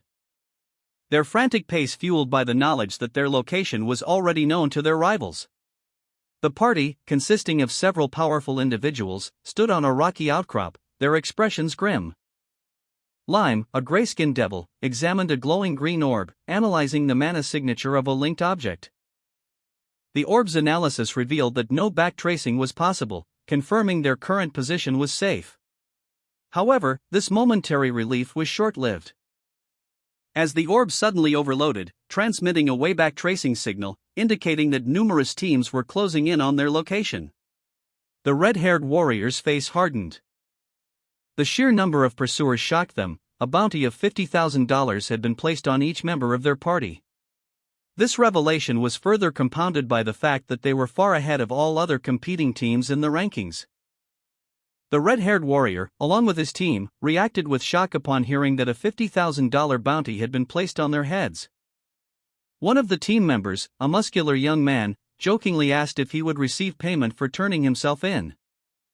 His teammates reacted with disbelief and mild annoyance at his joke. The muscular young man then clarified that he was only joking. Lila, a woman with dark hair and a teal outfit, expressed her offense at the idea of using money to solve problems. The red-haired warrior added that the winner of this bounty hunt would likely receive an item worth millions as a prize. The red-haired warrior, reviewing his inventory on a digital interface, muttered to himself, "Right, we can't use it all day long, and we can't get out of this field either." He continued his internal strategizing, questioning aloud, "How do we hold for another day? How? They'll be pretty strong." After a moment of contemplation, he declared, okay. I'll use this first." Suddenly, a muscular young man, sprinting through a snowy landscape, exclaimed, "I can feel them." He pointed towards a distant group, confirming, "They're over there." The young man, spotting his pursuers, shouted, "Got you." A powerful, dark-clad figure, seemingly female, launched herself forward, declaring, "I'll kill you all." The ground trembled violently as she moved, leaving a trail of sonic booms behind her. She soared across the landscape, leaving a massive shockwave in her wake. Meanwhile, a muscular young man, seemingly unfazed, saluted with a smirk, saying "Okay, bye." A large group of warriors appeared, seemingly ready for battle. A brilliant, cyan energy surge erupted from the snowy landscape, its force rippling outwards in 3 distinct waves. The red-haired warrior, Lila, and the muscular young man watched from a safe distance, their expressions a mixture of awe and apprehension. The warrior, ever vigilant, assessed the situation, noting the energy's origin and its potential implications. Meanwhile, an unnamed officer and another member of their group discussed the situation. "Well, we knew they were going to do that, right? They'll buy us some time. But we can find out where they are from where they're broadcasting. Let's track them down again. They'll run out of mana soon." Okay. The red-haired warrior, still observing the energy's effects, suggested a course of action. "Let's go get the closest ones first." An energy surge emanated from a central point, with 3 figures appearing in the southwest, 2 in the southeast, and 4 in the north. Observers noted the unusual cloaked figures and questioned their purpose. Well, they're trying to be smart. We don't know who's who," one of them commented. The red-haired warrior, disguised in a similar cloak, moved swiftly, pursued by another cloaked figure. "Boo! Boo!" they shouted. He recognized the figure pursuing him as a fake, noting the similarity to his own appearance. "That fake one that looks like me," he thought.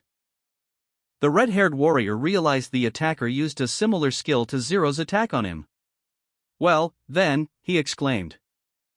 He recalled the night of the master swordsman's stabbing, connecting the dagger used then to the one used against him now. That night, the dagger that stabbed master swordsman, he reflected. A powerful energy surge rocked the battlefield, emanating from the red-haired warrior. As he recalled a past event, a memory flashing before his eyes, a cloaked figure wielding a dagger. A new quest appeared before him: hunt an unknown murderer. The reward? Zero's memory 3. The location? The battlefield of Combat God. The red-haired warrior's expression hardened. He muttered to himself, "He's still in this field," his eyes narrowed in suspicion. Meanwhile, his allies, observing from a distance, noticed the absence of his energy signature. One of them spoke, "Stop there." They cautiously approached, sensing something amiss. The muscular young man, addressing unseen companions, declared, "You guys are his minions. Use skill." With a flick of his wrist, he summoned a fiery, tiger-like creature, shouting, "Taoist flame magic. Flame tiger." The fiery tiger roared, its blazing form filling the panel, and unleashed a torrent of fire, engulfing its targets, reducing them to ash with a final, explosive burst. A single figure remained, barely escaping the inferno. The muscular young man, observing the aftermath, muttered, "TSK. We have to be more efficient now. Let's split up." A muscular young man and a blonde-haired man stood on a snowy mountain, observing 2 figures in the distance. The blonde-haired man mused. A masked figure, his face partially obscured, observed the 2 figures from a distance. "They're minions," he stated, "but each one is still worth $50,000. One of the figures, a woman with dark hair and intense red eyes, retorted angrily, "Stop calling us minions. We're not minions." The blonde-haired man, addressing Sora, said, "An ego sword, let me see how you use it." The muscular young man questioned the strategy, "But what's your plan? You just split us up." He observed a diagram showing their team split into 3 groups to face an equal number of enemy groups. The muscular young man continued, "It looks like you split us up into 3 groups to split the enemies as well."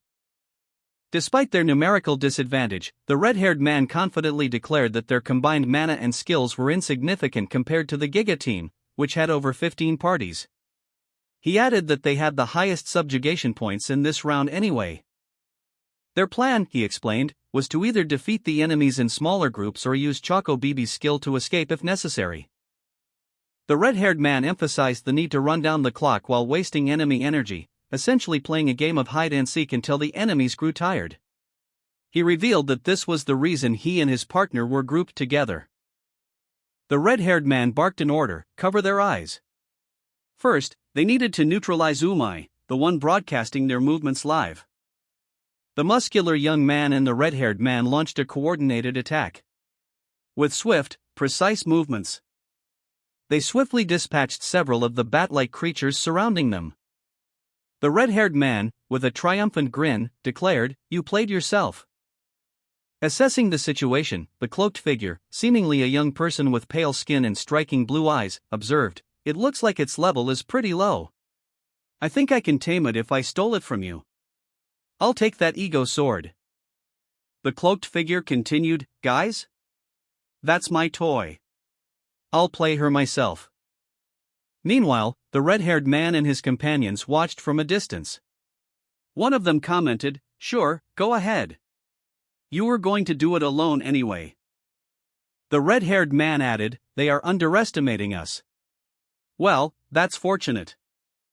Sora, engaged in a tense standoff with the cloaked figure, was challenged, "Whoever it is, bring it.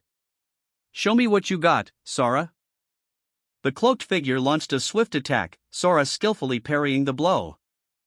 Sora, engaged in a fierce battle with the cloaked figure, lunged forward, her sword flashing.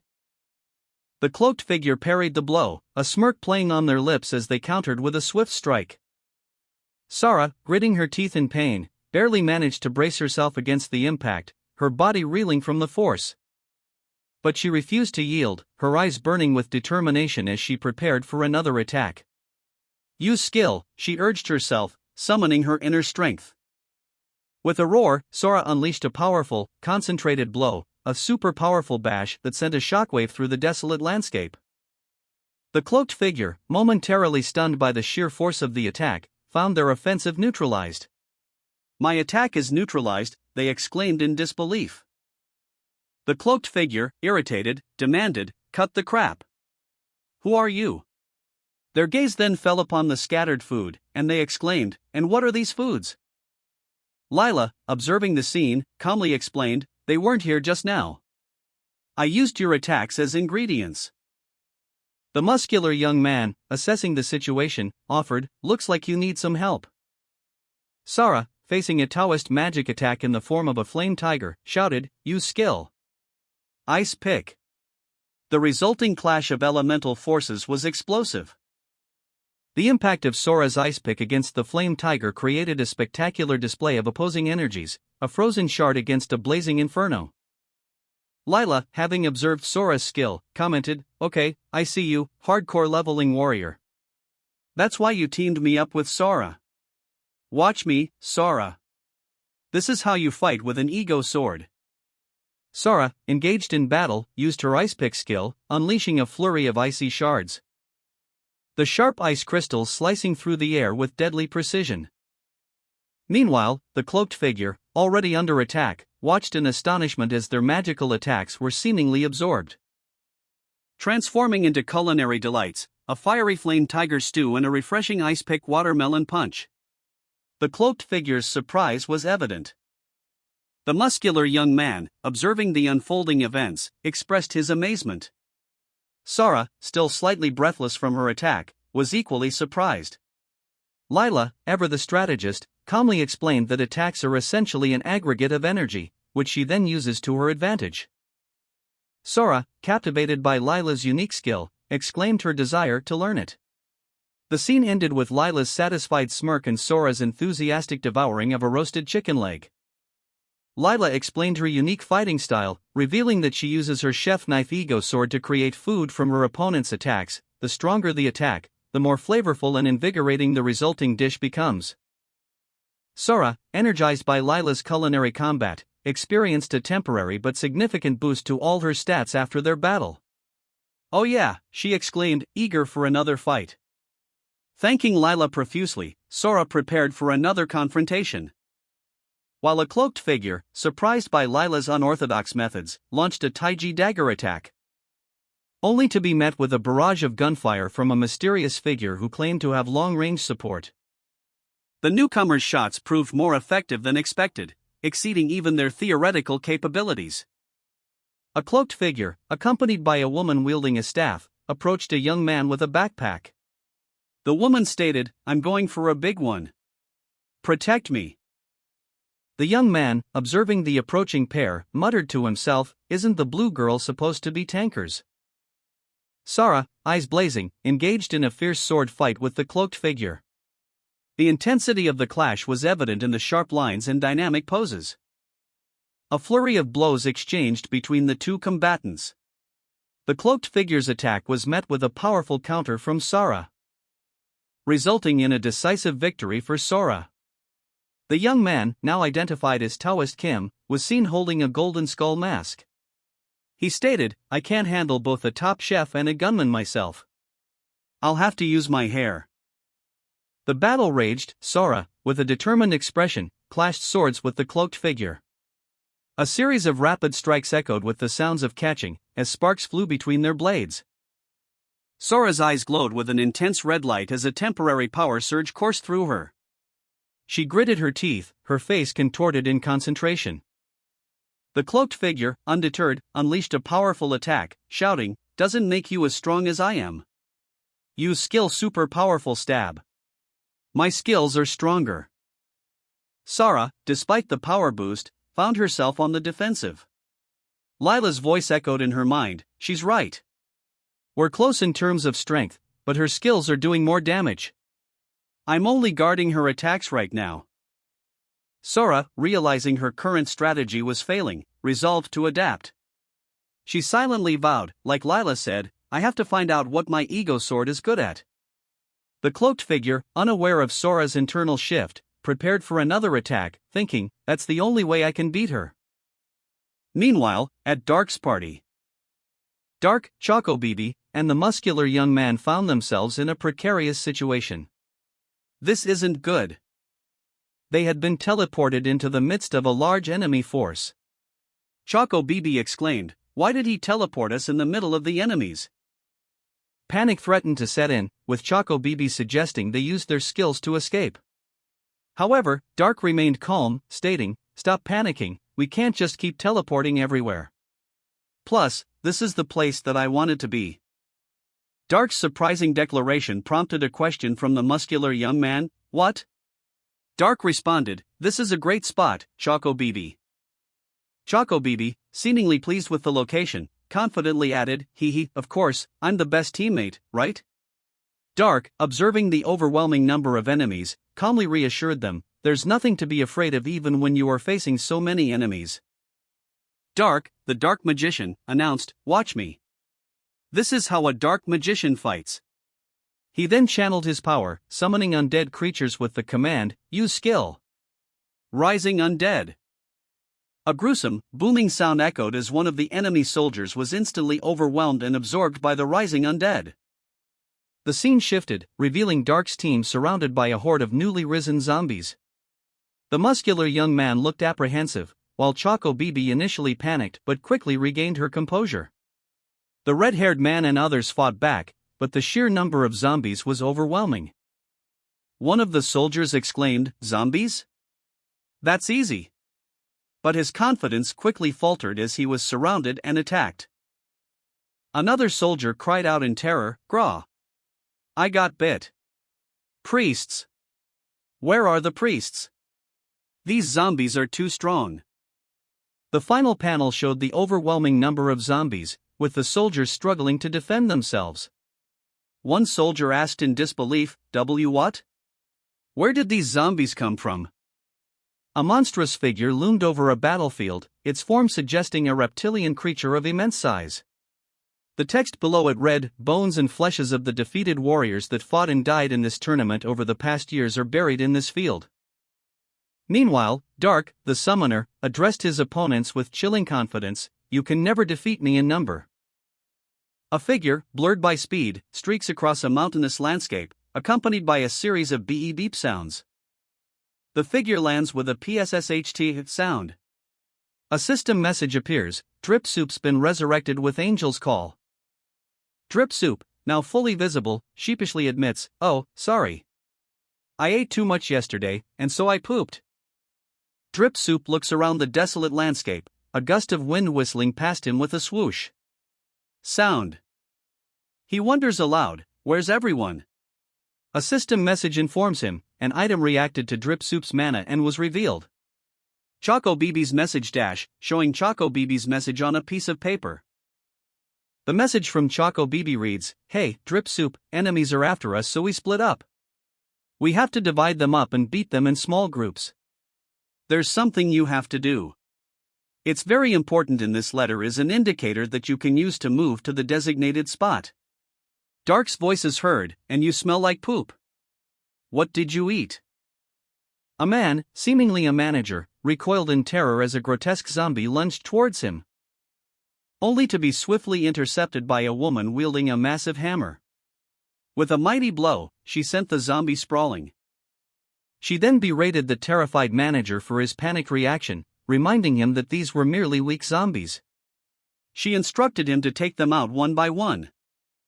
The manager, still shaken but spurred on by her words, nodded in agreement, his resolve renewed. Following this encounter, the morale of the Giga party improved significantly, their initial confusion dissipated. Observing the battlefield, a muscular young man noted the improved fighting spirit of the zombies, commenting that they seemed to have a new leader. Lila, a skilled commander, assessed the situation, noting that while the zombies were still weak, their improved morale made them significantly more effective. She then decided to test a new strategy, addressing Dark and instructing him to watch her use her new skill, Soul Whisper, to recall the memories of a past life. Lila closed her eyes, focusing her energy, and successfully activated the skill, revealing a vision of a powerful knight from a fallen kingdom. The vision showed the knight's past life, where he was a respected soldier known for his strategic prowess rather than exceptional strength. Lila then commanded the spirit to awaken and serve her. The knight's spirit, now a general lich, emerged from the spectral form, his voice echoing with a chilling whisper, and declared his allegiance to Lila, stating that he had returned from hell to serve his new master. The general lich stood, wielding his sword, ready for battle.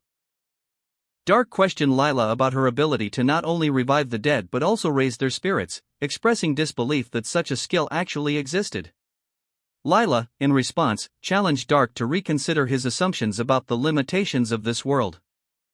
The general lich, his form shimmering with ethereal energy, declared that his fellow soldiers, previously lacking spirits, had been imbued with souls that had faded over time. These deceased soldiers, he explained, were now raised under a curse.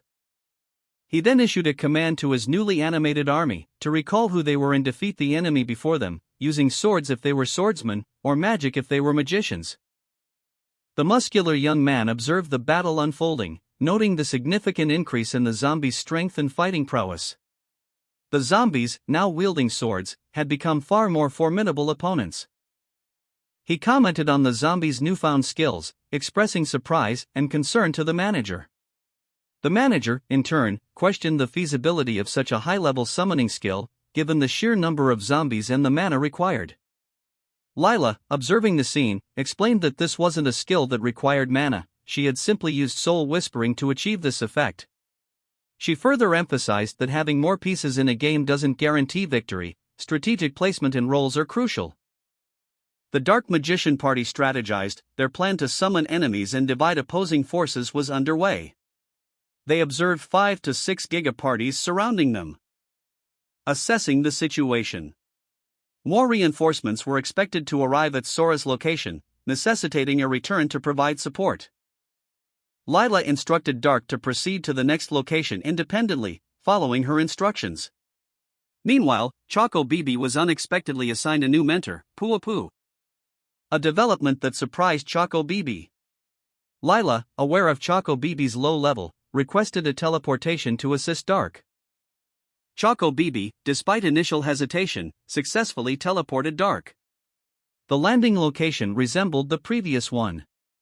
The muscular young man, having arrived, confidently declared his ability to handle the situation. As a group of figures in white uniforms approached, their arrival noted by Lila. Lila's team, observing from a distance, noted the approach of a large group towards Sora's location. It seems like they are going to back up Sora's spot, she stated, her expression strategic. We have to stop them here, she added, her voice firm and commanding. Meanwhile, Choco Bibi, still surprised by his sudden mentorship under Pooh, was questioned by the muscular young man. 9 guys, so? Can you do it? If you can't. The young man pressed, assessing Choco Bibi's capabilities. Choco Bibi, defiant, simply replied, "Shut up." A new quest appeared on Choco Bibi's system, Mentor Pooh's Assignment 1, complete the combination.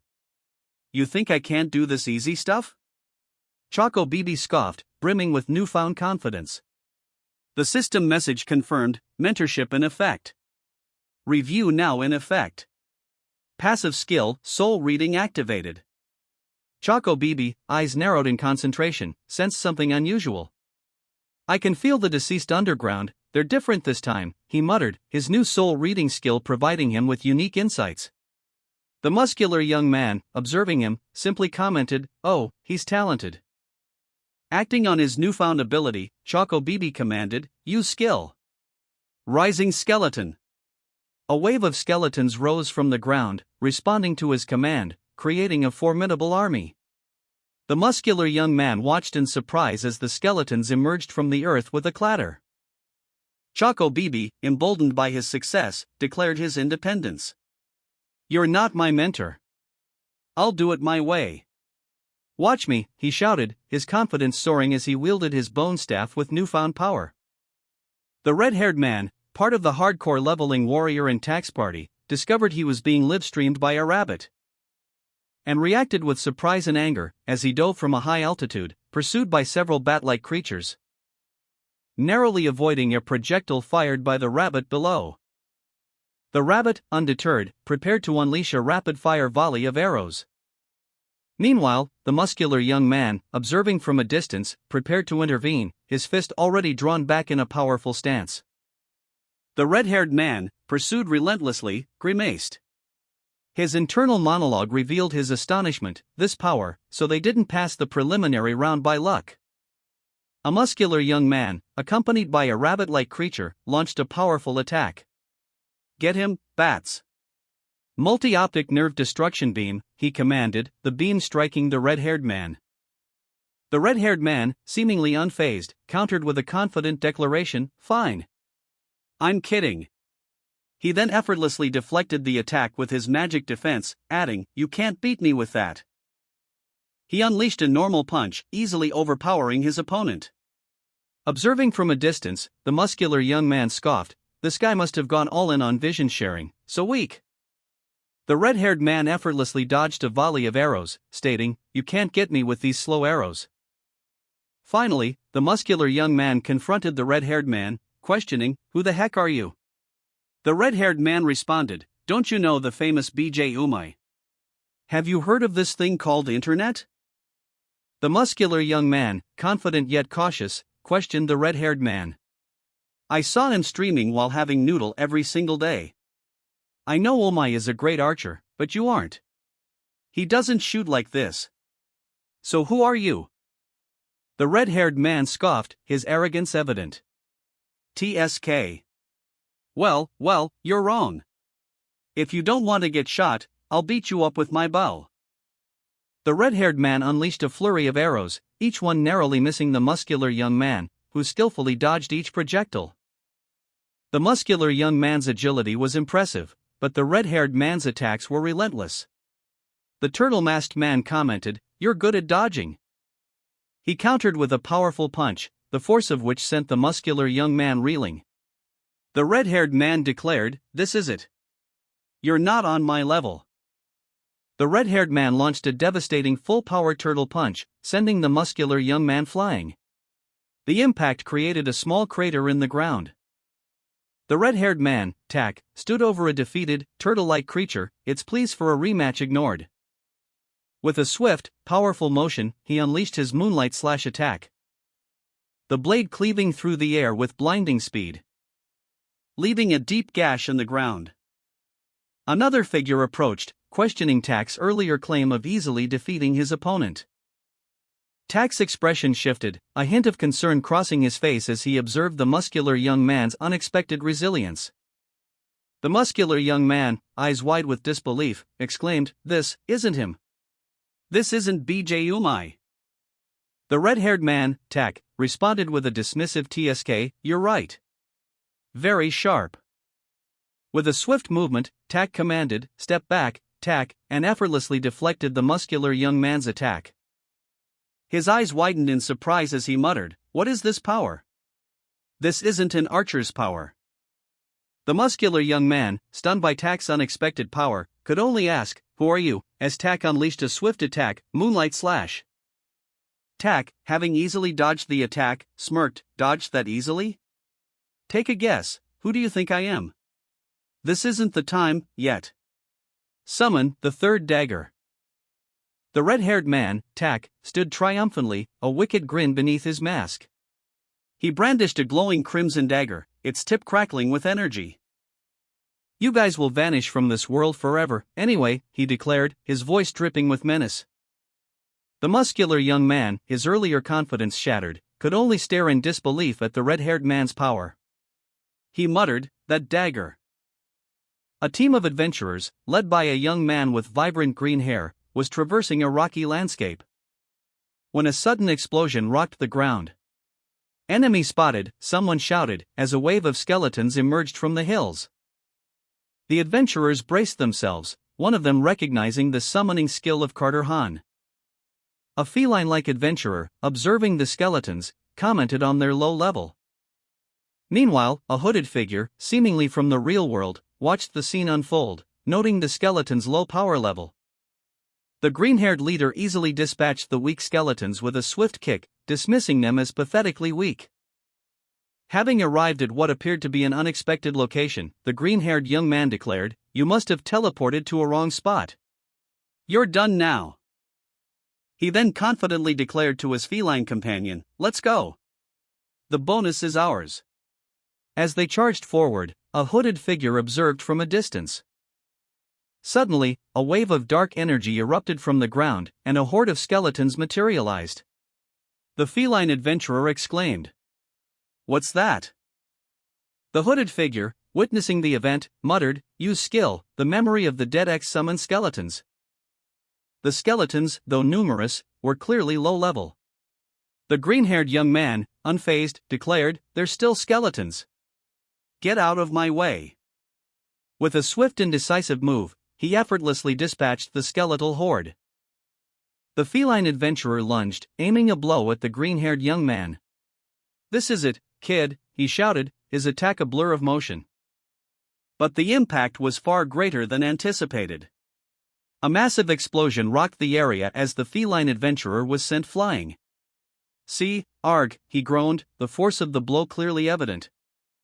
Meanwhile, the hooded figure emerged, seemingly unfazed by the spectacle. He approached the fallen feline adventurer, offering a hand. "Thanks for Rigos horns, master," he stated, his voice calm and collected. The green-haired young man, observing from a distance, was clearly surprised. "Did you grow a little?" he questioned, his tone laced with disbelief. The hooded figure responded, "I grew a little when I absorbed Rigos horns. I was never a kid like you, master." The hooded figure engaged the green-haired young man in a swift, intense duel. The clash of their weapons echoed through the air as the green-haired young man was clearly outmatched. "You're stronger than you look," the hooded figure remarked, their movements a whirlwind of skill and precision. The green-haired young man, Sora, gasped, his breath ragged as he struggled against his opponent. His movements were clumsy, his attacks weak. The feline adventurer, Lime, pressed her advantage, her voice sharp as she taunted, "Do you realize now? Your limits." Lime's blade flashed, a swift strike that sent Sora reeling. He stumbled, his sword clattering to the ground. Lime continued her assault, her movements precise and deadly. Sora, weakened and desperate, could only barely defend himself. "You've barely managed to defend my attacks so far, but now you're limping." Lime called out to Sora, "Sora, retreat and heal first." But Sora, stubborn and defiant, refused. "No, Lime. I'll beat this girl without anyone's help." Lime sighed, shaking her head. "You still have the energy left to blab? You're hopeless." Sora, defeated and exhausted, slumped to the ground, his thoughts turning inward. He reflected on his training, his shortcomings, and the growing strength of his rivals. "I wasn't going to use this skill because I'd get hungry. Dark and hardcore leveling warrior both have gotten stronger. If I lose to a girl like this, I can't progress, like them." The young man with fiery orange hair, gritting his teeth, declared, "I'm going all in on this skill." His taster's special skill activated, converting satiety into damage. A surge of energy enveloped him as the text "satiety-damage" appeared. Lime, the feline adventurer, watched with a smirk, taunting, "You still haven't given up, huh? Stupid." Lime, confident in her victory, declared, "Let me finish you this time." She lunged forward, her weapon gleaming, and clashed swords with the orange-haired young man. He parried her blow, but she was too strong. He cried out, "Woot, she's impenetrable." Desperately, he urged, "Mom, hang in there, hang just a little more." A sudden burst of energy erupted behind him, revealing a new figure, who announced, "It's me. Ego." Ego, wielding her unique sword, engaged in a fierce clash with the hooded figure. The force of the impact was immense, causing the hooded figure's weapon to shatter with a resounding crack. The surprised figure exclaimed, "My sword?" Ego's unique sword, it turned out, had a peculiar ability: it gradually devoured any blade it came into contact with. Broke that easily, the hooded figure thought, astonished. With each strike, Ego's sword consumed more of the opponent's weapon, until finally, it was completely destroyed. "You're defenseless without your sword," Ego declared, seizing the advantage. Ego's relentless assault continued, culminating in a final, decisive blow that shattered the remaining pieces of the opponent's weapon. "You're the best, Ego," the hooded figure conceded. Meanwhile, the feline adventurer and the green-haired young man, having concluded their own battle, observed the scene from a distance. "A sword that chews and swallows, that's interesting, like her master," the feline adventurer mused. Lila, chuckling to herself, stood atop a snow-covered mountain pass, a duplicate image of her seemingly mirroring her actions. Lila's teammate, a Korean ninja, expressed surprise at Lila's unexpected decision to join their team. But Lila insisted she had no choice, urging the ninja to use his smoke bomb. The ninja obeyed, deploying a smoke bomb with a loud boom. The resulting cloud of smoke momentarily obscured the scene.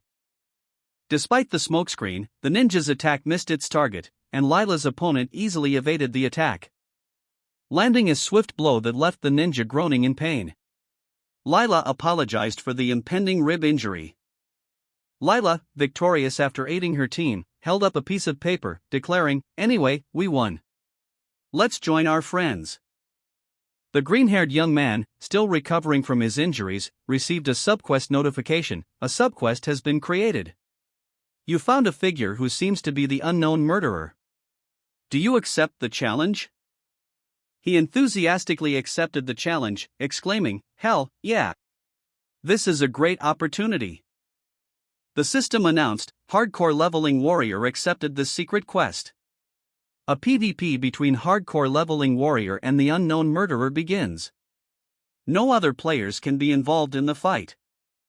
The Hardcore Leveling Warrior and the unknown murderer faced off. Another player observed, questioning, what is he thinking? The observer continued, you're the one, right? The bug player that stars everyone everywhere. The hardcore leveling warrior used the lucky coin skill, earning a random buff. The red-haired warrior, facing his opponent, was warned, you know about this sword. To dodge it, you must have made your avoidance 100%. A system message appeared, hardcore leveling warrior is stabbed by the sword of doomsday. Paralyzed. The second strike will be eternal death. Despite knowing he would be stabbed, the warrior declared, I knew I'd get stabbed. That's got 100% accuracy. I'm using tag skill and stats that I borrowed now. The attack landed, and the warrior was struck. His opponent exclaimed, you didn't dodge that? The impact was immense, depicted with the onomatopoeia VOM, followed by the sound JRR and the word crush.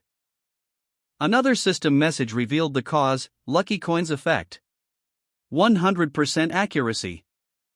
The red-haired warrior, his face contorted in a fierce grimace, advanced on his opponent. Your HP is low now, he declared, I'll finish you up soon. His opponent, momentarily taken aback, muttered, yeah, you changed a little. You're not the one that I remember. The red-haired warrior continued his relentless assault, his opponent struggling to defend himself. I can't do it in this form. Undeterred, the red-haired warrior pressed his advantage. It doesn't matter what form you are. You can't beat me. With a final, desperate lunge, the red-haired warrior delivered the finishing blow. His opponent collapsed, defeated. The young man sat alone, head bowed, a single thought echoing in his mind. I was a loser, he mused, grappling with the weight of his perceived failures. How should I phrase it, he wondered, searching for the right words to express his despair. Nothing ever worked out for me, he lamented, his voice barely a whisper. A newspaper clipping depicted a devastating car accident, a stark reminder of the tragedy that had orphaned him. A friend's callous words, do you have his ID? What about his parents? Died, pierced his heart, highlighting his isolation. Ethan, a young man with a desolate expression, stood in a convenience store. His life felt empty, terribly lonely, the meager $3.80 he held barely registered. He received a small sum of money for his work.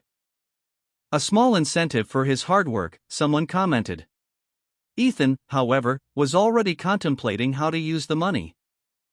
His thoughts turned to a casino advertising a special event with a minimum guaranteed chance of winning. He almost had it once before. But his early 20s were spent gambling, leading to significant debt. Now, he was desperate. Overwhelmed, Ethan reacted with a desperate, almost animalistic outburst in his workplace. The orphan, desperate for any escape from his harsh reality, pondered a question, a very popular game that I can play while sleeping? He decided to try it, simply stating, so I just gave it a shot. As the orphan entered the game, he found himself experiencing a stark contrast to his real life. Everything seemed to work out perfectly, as if the game was compensating for his miserable existence. He felt incredibly lucky, the best in the game world, despite not having everything. His luck, however, was about to change. Until I met that girl. A female warrior, her face contorted in a fierce expression, grappled with the orphan, pinning him to the ground. Her weapon, a pair of crescent blades, poised menacingly above him. With a swift, brutal movement, she disarmed him, sending his armor scattering across the virtual battlefield. The orphan plummeted, his body falling through a chaotic maelstrom of shattered metal and debris. A sinister smile stretched across the warrior's face. As she watched him fall, a dark, shadowy creature loomed over the orphan. The orphan, defeated and vulnerable, looked up at the female warrior. You? He gasped, his voice barely a whisper. His eyes wide with disbelief and pain, he struggled to comprehend what had just transpired. Why did you? Why did you do that to me? Consumed by rage and betrayal, the orphan unleashed a torrent of anguished words. I dreamed about tearing you up every single day. And you just showed yourself like this. Fueled by his intense emotions, the orphan lunged at the female warrior, shouting, "I'll kill you." Despite the paralysis inflicted by her earlier attack, the orphan's determination pushed him forward. He moved with surprising speed, muttering, "With your fancy bug item. Paralysis isn't too bad, with tax resistance, I can still run." The female warrior, unfazed, stood her ground, a cruel smirk playing on her lips. She held her weapon aloft, a chilling blue blade glowing ominously. "Didn't I tell you?" The female warrior, her expression cold and cruel, taunted the orphan. "That you'll go crazy trying to find me?" Enraged, the orphan, despite his weakened state and paralysis, roared, "Shut up! I'll kill you!" With a surge of adrenaline fueled by rage, the orphan lunged at the female warrior, their blades clashing in a blinding explosion of energy. The impact sending shockwaves through the frozen landscape. The orphan, however, was clearly outmatched. He stumbled back, his attack easily deflected. The female warrior smirked, "Ha, you're using my sword on me?" The female warrior, confident and powerful, prepared to finish him. "I'll cut you up again like I did last time." Orphan, defeated and bleeding, glared at the female warrior. His voice was raw with fury and disbelief as he screamed, "Why? Why me? What did I do to you? Who the hell are you?" He gritted his teeth, his eyes burning with a desperate resolve. He muttered to himself, "Use skill. Dark coin." With a sudden, violent motion, he hurled a dark, energy-infused projectile at the female warrior. The impact sent a shockwave through the desolate landscape.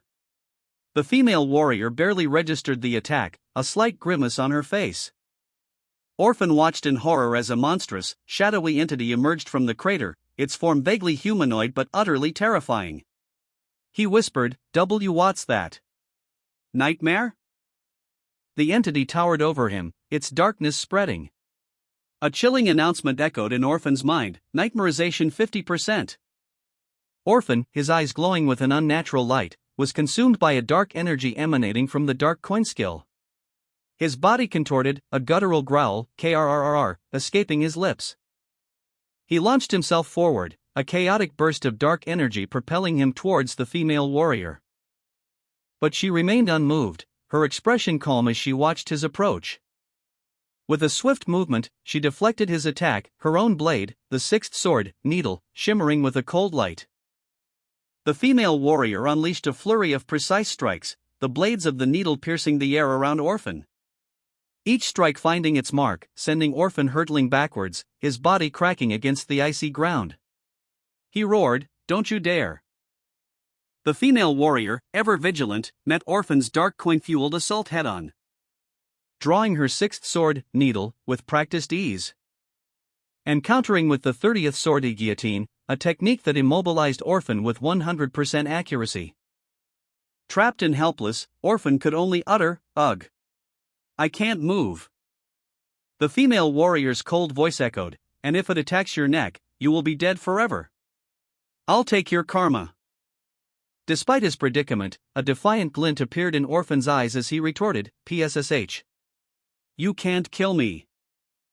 Orphan, fueled by rage, unleashed his copy skill, Weapon Break, against the female warrior, shattering two of her swords with a scornful shout, "With this stupid toy."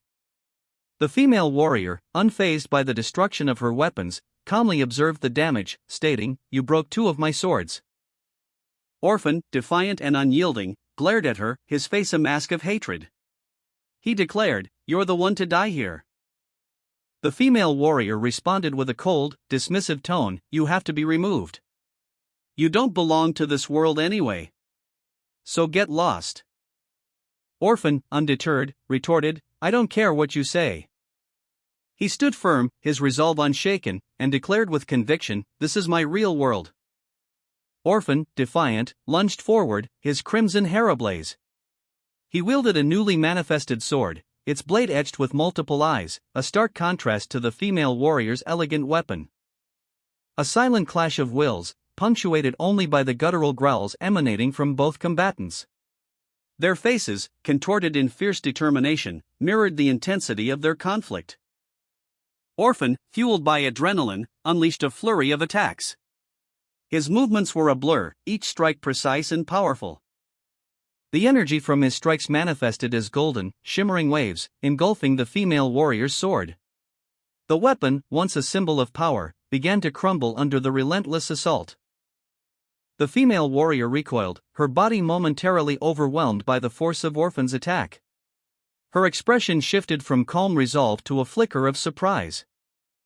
Orphan unleashed a devastating new skill, a shockwave of energy that obliterated the female warrior's sword. The force of the blast sending tremors through the ground, leaving the female warrior momentarily stunned by the unexpected power display.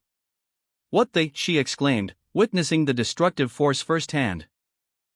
The female warrior staggered back, clutching her arm, the impact of the blast causing a sharp pain. Ugh, she groaned. Orphan, along with his companions, watched from a distance as the dust settled. One of them called out, "Hey, duck! We did as we planned." Orphan simply replied, "Oh, hey." The group appeared victorious, having successfully completed their mission. Another companion observed, "It looks like we're done here too." A vast, snow-covered landscape stretched before them, the wind whistling a mournful tune. The female warrior knelt, defeated and groaning in pain. Meanwhile, a group of onlookers watched from a distance, their expressions a mixture of awe and apprehension. One of them exclaimed, "Hardcore leveling warrior." The female warrior, her face partially obscured, remained silent, her eyes narrowed in contemplation. Orphan approached, his voice laced with a hint of coldness. "Hey! Snob! You! I missed her." The female warrior, wounded and defeated, could only hobble away, leaving her sword behind. The system message appeared, "Hardcore leveling warrior won the battle. The Sword of Honor, the 7 Truths is rewarded." A colossal, monstrous fish erupted from the water with a mighty leap, its gaping maw threatening to swallow the two figures observing from the shore. Its massive jaws snapping shut with a terrifying growling as it lunged forward. Orphan, seemingly unfazed, raised a hand, a golden light emanating from it, unleashing a blinding wave of golden energy that struck the monstrous fish. The impact of Orphan's holy light explosion skill caused a massive explosion, obliterating the creature. The text below the panel revealed that this was a newly acquired skill, earning Giga Lucas Han 2 stars and placing him 5th in the rankings. Orphan internally mused that the new skill wasn't too bad. Following the successful subjugation of the monsters, a superior officer approached Orphan, reporting on their progress and mentioning a few remaining issues. Orphan, seemingly unperturbed, simply asked, "What you got?" A report details the failure of an assassin group's attempt to hunt the hardcore leveling warriors party, with multiple other parties also falling into traps, resulting in several captures. A vice president, overseeing the situation, orders a pursuit of the remaining enemies. Choco Bairi, known for his swordsmanship, prepared a unique strategy, using his cloaking skills to set up traps in various locations. He created a teleportation device using his high-tier enchanting skill. Giga Lucas Han, ranked 5th, and his companions rested on a desolate landscape. He commented that he had enough time to use his abilities until noon. Choco Bairi, nearby, offered to turn them into undead to alleviate their discomfort, a suggestion met with silence. Meanwhile, the Sword of Honor lay embedded in the ground. Giga Lucas Han expressed surprise at seeing it again, while Choco Bairi scoffed, claiming he couldn't even lift it. However, with a grunt of exertion, Giga Lucas Han managed to lift the heavy sword. He successfully lifted the Sword of Honor, surprising himself and Choco Bairi, who exclaimed in awe. Suddenly, Giga Lucas Han stumbled, overcome by an unknown force. Orphan, observing from a distance, looked concerned. A blinding flash of light erupted from the ground where Giga Lucas Han had fallen, engulfing the area in a powerful explosion. Giga Lucas Han, still struggling to wield the Sword of Honor, muttered to himself, "This is Moonlight Beam? Right?" Mr. Hardcore Leveling Warrior, as a powerful surge of energy emanated from the sword. He exclaimed, "No, I just fell," his face a mixture of surprise and frustration. Choco Bairi and Orphan watched, with Choco Bairi commenting, "You're still awesome." Giga Lucas Han continued his internal monologue, but I'm glad that my contract with this sword didn't expire even when the girl took the sword from me. I can still use it if I recover my strength stat. I'll have to go all in on strength for a while now. I need at least 800 strength to swing this thing the right way. With a final, determined expression, Giga Lucas Han sheathed the sword of honor, stating, "To inventory." Orphan, observing the landscape, asked, "Is it noon yet?" Chocobairi reported that the scores remained unchanged, indicating their traps were effective. Giga Lucas Han, exhausted from setting up 7 space traps, expressed relief that their pursuers wouldn't reach them. A bright light suddenly appeared on the horizon, causing Giga Lucas Han, Chocobairi, and the orphan to react with surprise. The light shattered the ground, revealing a figure who unleashed a powerful blast of energy. The figure, identified as a bug user, was confronted by another character who addressed him directly, "There you are." Observing the scene, Chocobairi and Giga Lucas Han expressed their astonishment at the power displayed by the master magician, who effortlessly destroyed the ground. Giga Lucas Han declared his intention to deal with the bug user first. Giga Lucas Han, exhausted but resolute, declared, "I'll handle the rest later." He had already set numerous space traps, preparing for the bug user's arrival. Chocobairi, observant and supportive, reported, "You used the bug last time as well. You're a habitual violator, I can clearly see the trace of nightmare." The Lucid Adventures Terms of Service flashed on screen, Part 3-1 of Art. 4. Nightmare is strictly prohibited for normal users because it causes disorder. Violators are punishable by summary execution. A golden gauntlet, identified as the ruler's lock, an immobilization equipment of God grade, appeared, arresting the bug user. The words "user, hardcore level warrior, is now under arrest" appeared. The bug user, unfazed, laughed, "You know what, you Giga guys are not in complete control of this world." He continued, "The true operators of this game. I know you guys are after reality concept, but this is too much. Would you use a program that penalizes the users when they use nightmare, right?" Giga Lucas Han, exhausted but resolute, activated his immobilizing equipment, shouting, "So shut up and come here." The golden chain shot out. But the bug user easily evaded the traps. Internally, Giga Lucas Han cursed, "I captured these guys just in case, but that didn't work. Shoot, am I going to be banned? Damn it! I'm using nightmare once again, even if it would damage myself." Chocobairi and the orphan watched in alarm as the bug user effortlessly dodged the chains. The bug user sneered, "Snoob."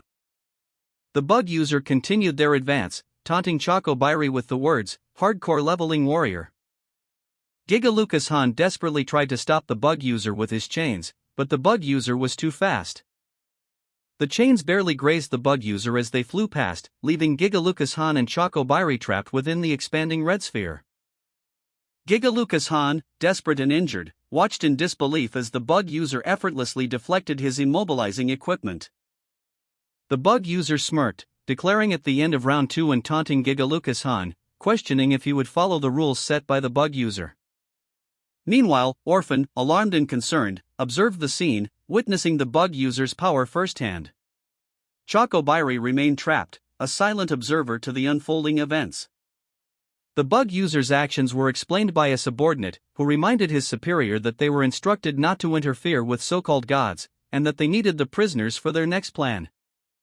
The bug user, confident and victorious, declared their intention to return and finish off Giga Lucas Han later, before teleporting away with their subordinate.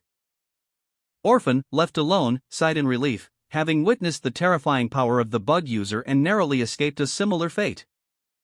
The bug user, having defeated Giga Lucas Han, addressed a nearby figure, Daikon. "Put up the announcement, and have the parties that passed this round back to the return point." The bug user, with a triumphant grin, continued her announcement to the remaining participants. "Here's the announcement. The time's up. The 16 parties that made it to the next round." She explained the process. "I'll send you back to your original return point. The next round starts in a week. The rally point is the same as the last one. Your rewards for this round should be in your inventory. Go see them yourselves." The bug user then clarified the rules for the next round, stating, "Hardcore Leveling Warriors Party, the winner of this round, gets the reward." One member of the winning party excitedly exclaimed, "Oh," as the bug user continued, "I'll give you all the gold. But we're taking all the EXP." The bug user, addressing the remaining participants, added, "You guys were fun. I thought you guys would get killed by Rigos." The bug user, her eyes glowing red, addressed Giga Lucas Han with a smirk. "Hey, red hair," she began, her tone laced with amusement. She continued, "You better stop using that trace." The bug user, having defeated Giga Lucas Han, declared her intentions. "I'll remove the trace just because it was fun," she stated, a playful glint in her eyes. But added with a hint of finality, "But this is it. There's no next time." She then turned to the other participants, cheerfully announcing, "Okay then, bye guys." As the bug user prepared to send the participants back, she addressed Daikon, confirming, "I put return scroll in your inventory. See you guys in the next round." Meanwhile, other participants, including the hardcore leveling warrior, also received their return scrolls and prepared to leave. One commented, "It was like a bum deal, but that was fun." Another agreed, "See you next round. It's a business." A powerful blast rocked the landscape, leaving the orphan, Giga Lucas Han, and others wondering about the Heart Heater's whereabouts and his money-collecting activities. One of them admitted to not knowing.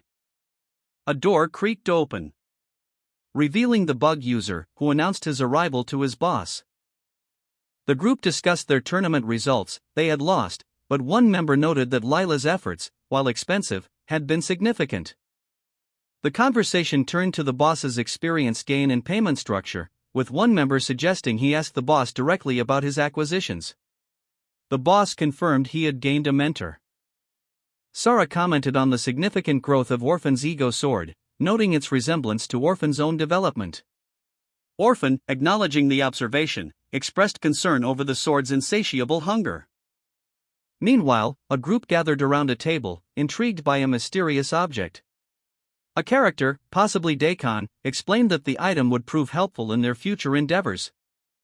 The group reacted with surprise upon seeing the contents of the crate, revealing a model kit labeled Wonder Production Facility. One of them questioned if it was indeed a PLA model. Orphan opened a package, revealing a model kit. He questioned if this was truly the winning prize from the Worker Production Facility. The package contained instructions stating it could not be opened before round 2. The next round of the siege was explained. It involved constructing a castle and engaging in strategic combat. Unlike the first round, this one focused on strategy rather than individual stats and skills. A character added a green marble to a cup of tea. This meant that lower-level players had a chance to win if they developed a sound strategy. The rules of the siege were further clarified: build a small castle on a large field, develop a strategy, fight, and capture the enemy's castle to win. A map of the game world is shown, illustrating the layout of castles, paths, and treasure chests. The game's rules are explained. It lasts for 1 day in Lucid Adventure Time. All players start at level 1, and each player receives a personal attribute. Players must kill monsters to level up, upgrade their castles, and fortify their defenses. It's essentially a small-scale war, requiring strategic skill and resource management. Artificial creatures called Hohoyans grow based on player decisions, highlighting the importance of strategic choices in this round.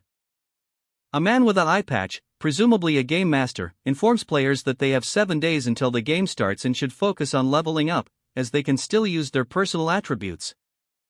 A red-haired young man, seemingly unconcerned, simply replies, "Well, consider it done." The red-haired young man is approached by another character, who asks him about the black aura skills he used previously. One of the participants in the siege game, a young man with striking purple eyes and gray hair, voiced his concern, "Aren't they banned?" Another participant, with vibrant red hair, looked perplexed, simply replying with a questioning ellipsis. He then explained, well, as you know, I'm being chased by Giga.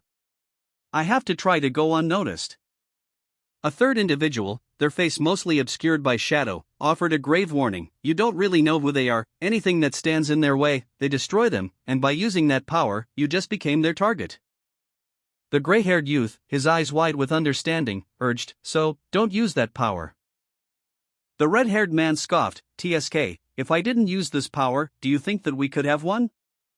The red-haired man, his face contorted in anger, shouted, I've never trusted you in the first place. You're paying me to do this anyway. I decide how to fight.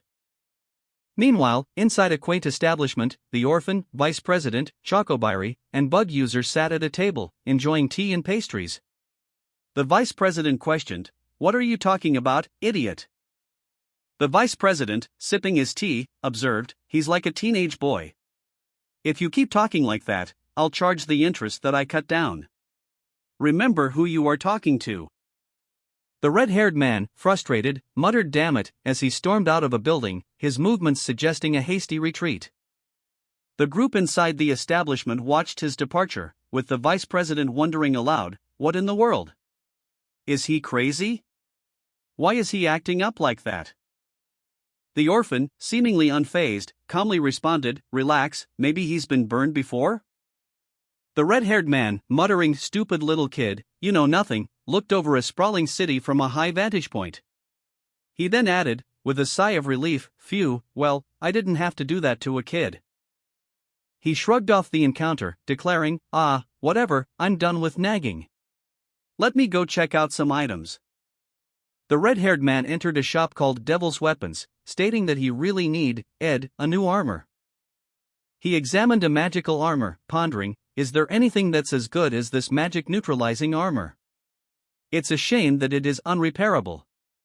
This place makes customized items? It's owned by a user, but the quality isn't that great. Suddenly, a voice called out, hey! Hardcore leveling warrior! What happened to your friends? Startled, the red-haired man turned to see another man approaching. The newcomer, with a confident smile, said, I was going to go talk to you soon. Let's go get some beer over there. The red-haired man, still searching for new armor, was approached by another man. Why are you ignoring me? The newcomer demanded, his rage evident. He sighed, a weary expression crossing his face. Phew.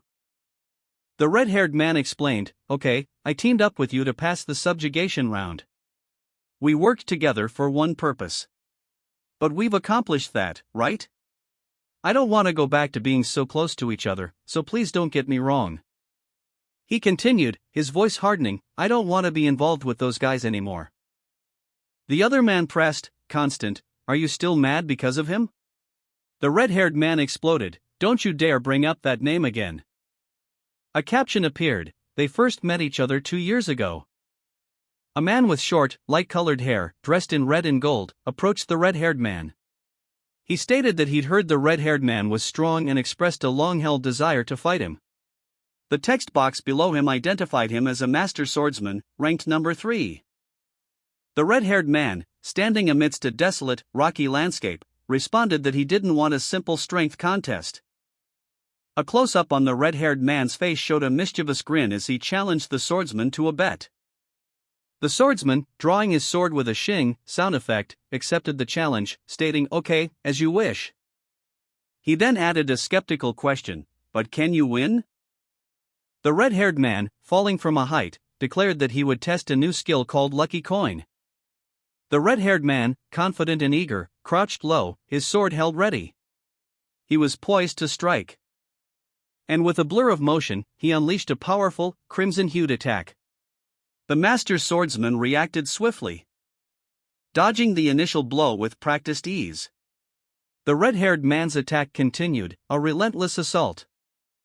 But the master swordsman, though impressed, remained calm and collected. The red-haired man's attack was powerful, but predictable.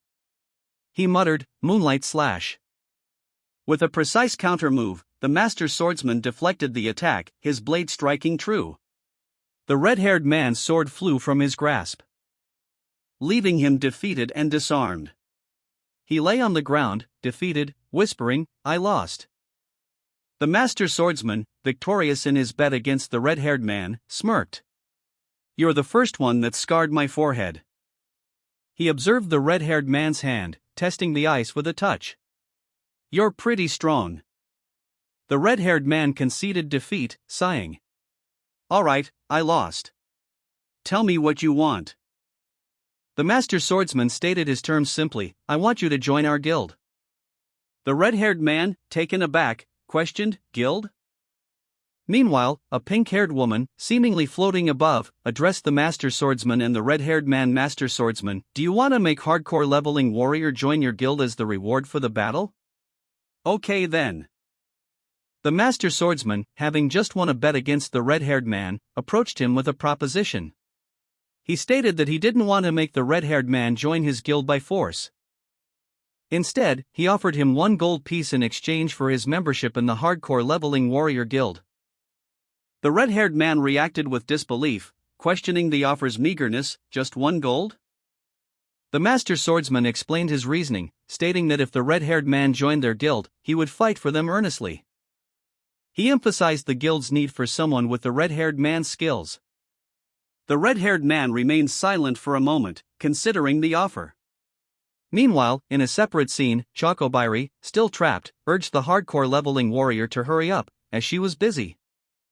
The master swordsman, extending a guild invitation, tossed a few coins to the red-haired man. The red-haired man, however, rejected the offer outright, stating that he wasn't interested in guilds. The master swordsman, undeterred, informed the red-haired man that they were near the north gate of Cobalt Castle. This news only served to further solidify the red-haired man's resolve to avoid the area, expressing his reluctance to go there. Lost and confused near the north gate of Cobalt Castle, the red-haired man found himself surrounded by a crowd of people. He looked around, overwhelmed by his surroundings, muttering about how confusing the situation was. The red-haired man, still clad in his dark armor, accidentally bumped into a shorter figure, sending a book tumbling to the ground with a thud. He quickly apologized, concerned for the others' well-being, asking if they were all right. The shorter individual, surprised, exclaimed, "You are hardcore leveling warrior? Are you here to join the G-Guild?" The red-haired man, still slightly disoriented from the unexpected encounter, questioned the other's identity, asking, "Who are you?" The shorter man, beaming with excitement, introduced himself as Constant, proudly declaring himself a huge fan. A mounted knight, wielding a gleaming sword, launched a devastating attack. His blow sending his opponent sprawling across the blood-soaked battlefield. The scene is one of carnage, with fallen soldiers scattered amidst the dust and debris. Meanwhile, Chocobairi, trapped and desperate, is shown half submerged in the water, a turtle emblazoned flag planted firmly in the sand nearby. Arms, the Zara Guild Master, declared, "Okay, fight." The red-haired man, standing atop a rocky peak, addressed an unseen opponent, "You said you'd fight me if I took the enemy guild master's life, right?" His face contorted in a grim smile, he added, "This time will be different for real." The red-haired man, confident in his newly acquired skill, announced, "Watch this." He launched a projectile, boasting, "I stole a new skill after learning your weakness." The opponent, unimpressed, questioned, "Did you learn electric skills because I use water skills?" The projectile struck, and the red-haired man's opponent exclaimed in surprise, "What is this? Poxman?" The impact sent the red-haired man flying backward, crashing into a rock face. He groaned, "Ugh." He attempted to recover, but his opponent swiftly countered, his foot striking the ground with a resounding tap. Frustrated, the red-haired man muttered, "Damn it, again?" The red-haired man, still defiant despite his defeat, stood on a rocky outcrop, his sword lying discarded nearby. He glared at the master swordsman, sneering, "You'll never beat me with those cheap tricks." The master swordsman, unfazed, simply smiled and pointed out the red-haired man's record: hardcore leveling warrior versus master swordsman, 113 fights, 0 wins, 113 losses. "You'll never beat me by simply copying skills from others, bro." After a moment of silence, the master swordsman offered a single gold coin in mock consolation, PSSH. "I'll give you 1 gold. The master swordsman then extended an unexpected invitation, "No, I'm not taking that today. I want you to come to a dungeon with me." The red-haired man, initially confused, asked, "What? A dungeon? Are we going to a boss raid?" The red-haired man eyed the large dragon eggs with apprehension, voicing his concerns to his companion. He stated that they shouldn't touch them, as the master swordsman observed that, given their size, they must be dragon eggs. Suddenly, a crack appeared in one of the eggs. A moment later, a small, blonde-haired individual emerged, excitedly proclaiming the deliciousness of dragon eggs and urging others to join them. Before a massive T-Rex burst from another egg, roaring ferociously. The T-Rex, identified as a D-Dragon, let out a series of powerful roars, its anger evident. The red-haired man, his face contorted in determination, declared, "I'll stop her. Take them and get away from here." He charged forward, sword drawn, followed closely by a group of companions. A massive D-Dragon emerged, its powerful tail lashing out, sending the red-haired man and his allies flying. One of them quipped, "Hardcore leveling warrior, lol. Tried to show off, and look what happened, ha." The D-Dragon, having easily dispatched its foes, roared triumphantly as it bound the fleeing figures. Later, the group sat around a campfire, roasting a large piece of meat. An eggshell lay broken nearby, suggesting a recent meal. One of them commented, "So, we captured a deer at my father's villa, and it was still alive. So my sister." The red-haired man, seemingly unconcerned by his appearance, joked that he didn't look like someone who worked at a DVD shop, prompting laughter from his companions. A light-hearted exchange continued as they discussed their real-world professions. One, a college student, was contrasted with the red-haired man's apparent lack of employment, leading to more laughter and a shared moment of camaraderie among the group, seated together on the ground. The red-haired man, however, revealed his true feelings. He felt the need to level up in the game, explaining that the current dungeon wasn't providing sufficient experience points, and he didn't want to share his dissatisfaction with his real life with his companions. A blonde woman approached him, placing a hand on his shoulder, her concern evident as she questioned his detachment. Choco Bairi, still trapped, angrily confronted her captor. "Then why on earth did you spoil the mood and leave us?" she demanded. The captor responded dismissively, "Open up your mind. I don't care who you are, whether you're unemployed or whatever." The red-haired man, meanwhile, was shown in a state of distress, his internal monologue revealing his anxieties about his real-life struggles. He worried about how others would perceive his financial difficulties. He questioned whether anyone would understand his miserable life of getting beat up by private moneylenders like a dog. He concluded, "No way." The red-haired man approached a fruit stand, requesting 5 pounds of pork belly, please. The fruit vendor, amused, corrected him, "This is a fruit shop, there's no pork belly." He then offered the man some of his own pork belly, inviting him in with a smile. "Oh, I bought some for myself. I can give you that. Come on in." A merchant placed a heavy bag on his counter.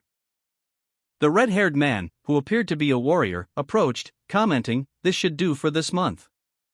The merchant replied, "Oh, looks heavy. Are those gems?" The merchant continued, "You'll be paying it all back soon. I knew you had the talent." The red-haired warrior responded, "I want to pay it back as soon as possible and live like a human being now." He then added, "I'll see you later." The merchant said, "Thank you, take care." As the warrior left, the merchant added, "All right, bye." The merchant looked at the departing warrior and muttered, "Huh? Hardcore warrior." The red-haired man, having just paid a debt, was questioned about his destination. He replied that he was heading to the guild area, explaining that he had lost to the master swordsman and was going there to recover. His companion expressed their delight at his joining their guild, praising his skills and predicting their future dominance. But the red-haired man remained despondent over his repeated losses to the master swordsman, his companion reassuring him of his own strength. They discussed the master swordsman's recent battle against the Tet Guild, noting that arms should be the only one left in the guild area. Only to discover, upon arrival, that the guild area had been raided, and arms was in danger. The red-haired man, shouting to someone named Constant, declared he would clean up the area below and return once the situation was resolved. He then engaged in battle, urging Arms to hold on while fighting off a monstrous creature. The red-haired man found himself facing a horde of undead creatures, questioning their sudden appearance. Close up on a group of undead, their bomb-like features highlighted. A narrator's voiceover comments on the significant cost of building the guild structures. The red-haired man continued his fight, skillfully maneuvering through the undead horde. The red-haired man, engaged in fierce combat, deftly dodged an attack from an undead creature. A small explosive device impacting the creature, causing a bright flash and a resounding ching sound. Followed by a series of powerful explosions as multiple undead creatures detonated simultaneously. The red-haired man, momentarily stunned by the force of the blasts, muttered, "Explosion?" He stood, seemingly unharmed, as a voice called out, "Hardcore leveling warrior. You're back." A blonde woman, Arms, explained, "Those undead explode when they get hit. They somehow knew that our guild members were away and attacked us." A colossal, cyclopean monstrosity loomed over the red-haired man, its single, malevolent eye fixed on him. As the blonde warrior, Chocobairi, watched from a distance, her anger flaring. "Hardcore leveling warrior. You fool," she screamed. The Cyclops lunged, its massive form a blur of motion. But the red-haired man reacted swiftly, delivering a powerful kick that sent Chocobairi flying. "Move," he shouted. The impact sent Chocobairi sprawling, spitting blood as the Cyclops attack narrowly missed her. The red-haired man, his face contorted in fear and desperation, cried out, "Arms! No!" Chocobairi, severely injured from a previous explosion, was informed that she couldn't die, instead, she would simply reset. The red-haired man, witnessing her state, urged her to take care of herself, questioning why she had risked so much for him. The red-haired man, despite his injuries, launched a powerful tornado-attack against a monstrous creature. The attack connected, cleaving the creature in two. He then called out to his unseen opponent, a dark magician, demanding they reveal themselves. The dark magician appeared, commenting on the red-haired man's growth and declaring that he couldn't escape yet. A young man with vibrant green hair knelt beside Chocobairi, who lay injured on the ground. He cast a healing spell, a soft, white light emanating from his hands. As the light enveloped her, she began to recover. A figure, cloaked in shadow, watched from a distance, their intentions unclear. Chocobairi, now sitting up, looked at her savior and asked, "Why did you save me?" The green-haired man responded with a confident smirk, Do I need a reason to save my own guild member? Call me your savior now, ha."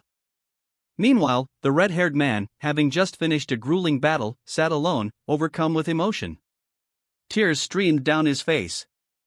He whispered, "Are you crying?" The green-haired man, noticing the red-haired man's distress, asked, "Why are you crying? Is it because I saved you?" The red-haired man, still visibly shaken, simply replied, "Just, thanks." The red-haired man, having witnessed Chocobairi's rescue, turned to leave, stating, "I'll see you tomorrow." The system message then appeared, "System, hardcore leveling warrior logged out." Meanwhile, Arms and Constant conversed. Arms expressed, "What? Ha ha ha. Arms, I think I'm going to log out too." Constant responded, "Okay, Constant. See you tomorrow. I'll call Master Swordsman and recover this and replace." The orphan awoke in his room, eyes opening slowly. He sat up, muttering, "Wake. Oh, damn." Jean awoke in his bed, curled in a fetal position. A voice called out, "Hello, Jean." A man in a suit loomed over him, his sunglasses obscuring his eyes. He sneered, "If you're not going to pay me back in time, you should at least finish the work I gave you, right?" Jean shivered, his body trembling. He mumbled an apology, I am sorry. I didn't know that it would happen." The man chuckled, a cruel, sharp sound. "Are you kidding me?" The man, revealed to be Mr. Constant, grabbed Jean roughly. He said, "Let's see if you can still make excuses after some of this, huh?" In another part of the room, another person was calmly using a phone. they whispered, Mr. Constant? The system announced that the Tet Guild's last bastion was under siege, with Zara Guild's army infiltrating.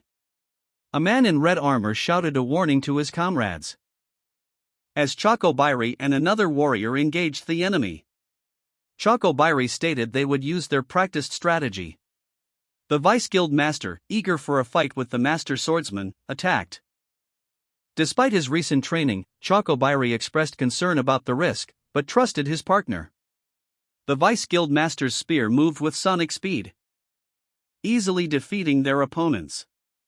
The Vice Guild Master boasted about their easy victory, and then received a report that the Tet Guild Master, responsible for destroying their castle, was the Master Swordsman. A group of warriors spotted a lone figure at the hardcore leveling warrior's location.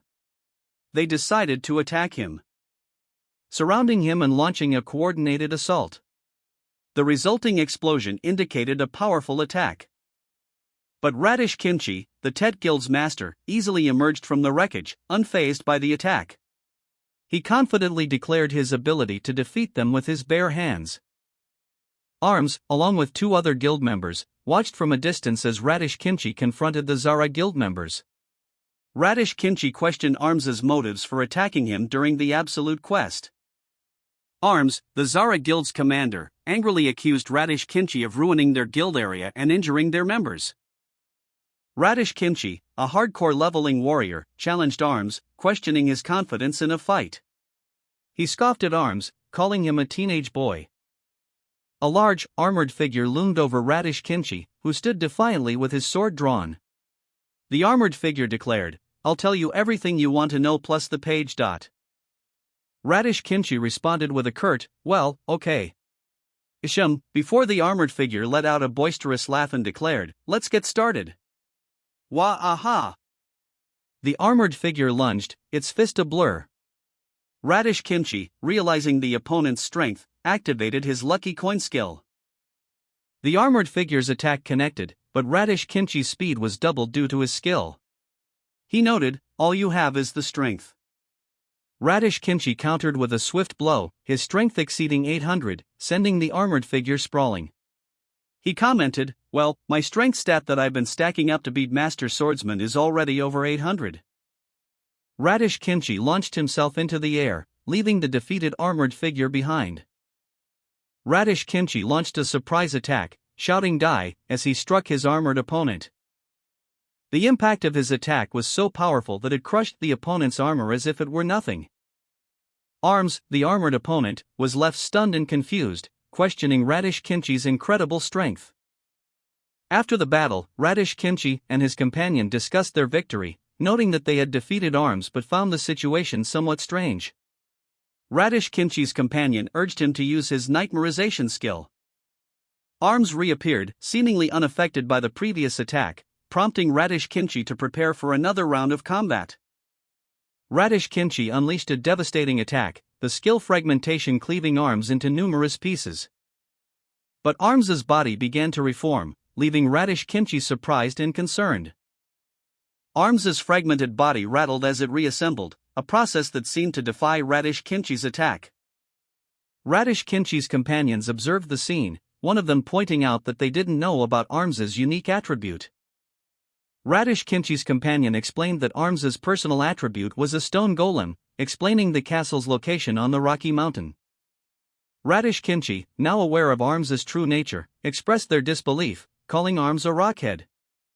The narration displays the game's objective, to conquer the world by building a castle and guild, leading a group to complete the quest for the book, a mid-quest reward obtainable only by a guildmaster. Players upgrade the book by taking pages from other players' books, causing heated conflict between guilds. One player's book is made of rock. The book's upgrade progress reaches 70% completion at stage 2.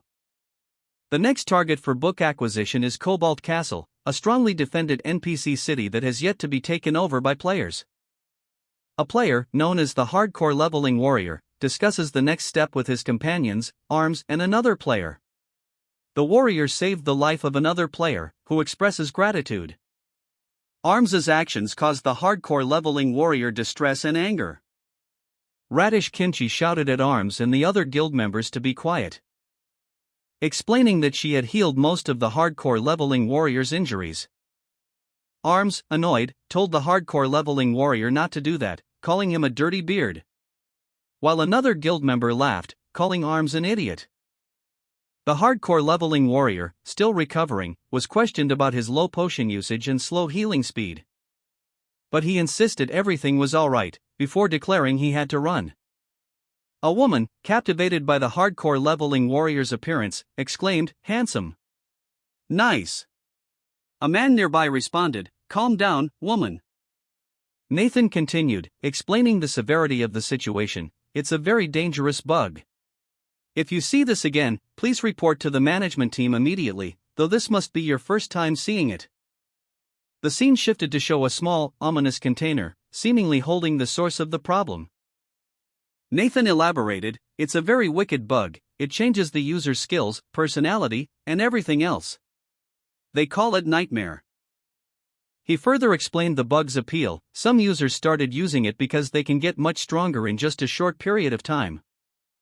Radish Kimchi, observing the situation, thoughtfully commented, "That wicked aura must be this nightmare thing, huh?" Nathan, a member of the Zara Guild, confidently suggested that their next target was Cobalt Castle, prompting a response from another guild member, who explained that their guild was also working on the Absolute Quest, setting up an inevitable confrontation between the two guilds sooner or later.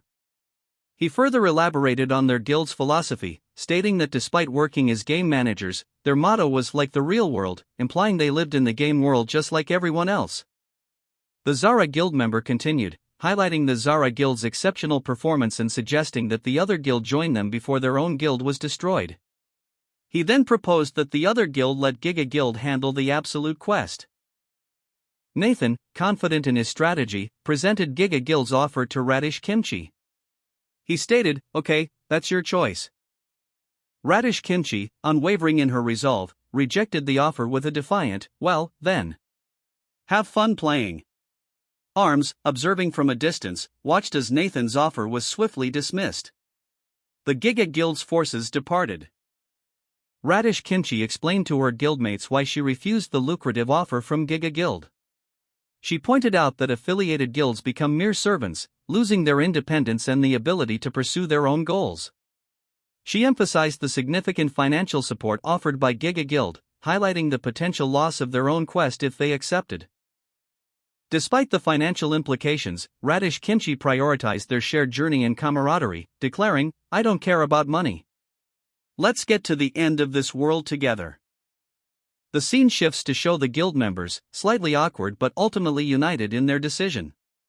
One member comments, "It's a little awkward now, but we have to celebrate, right?" Radish Kimchi's guild celebrated their recent success with a feast. The air was filled with joyous exclamations of "Let's drink, eat, and party. Guys with chef classes, step up, and yay." Amidst the festivities, a guild member approached another, commenting, "You should have taken the money.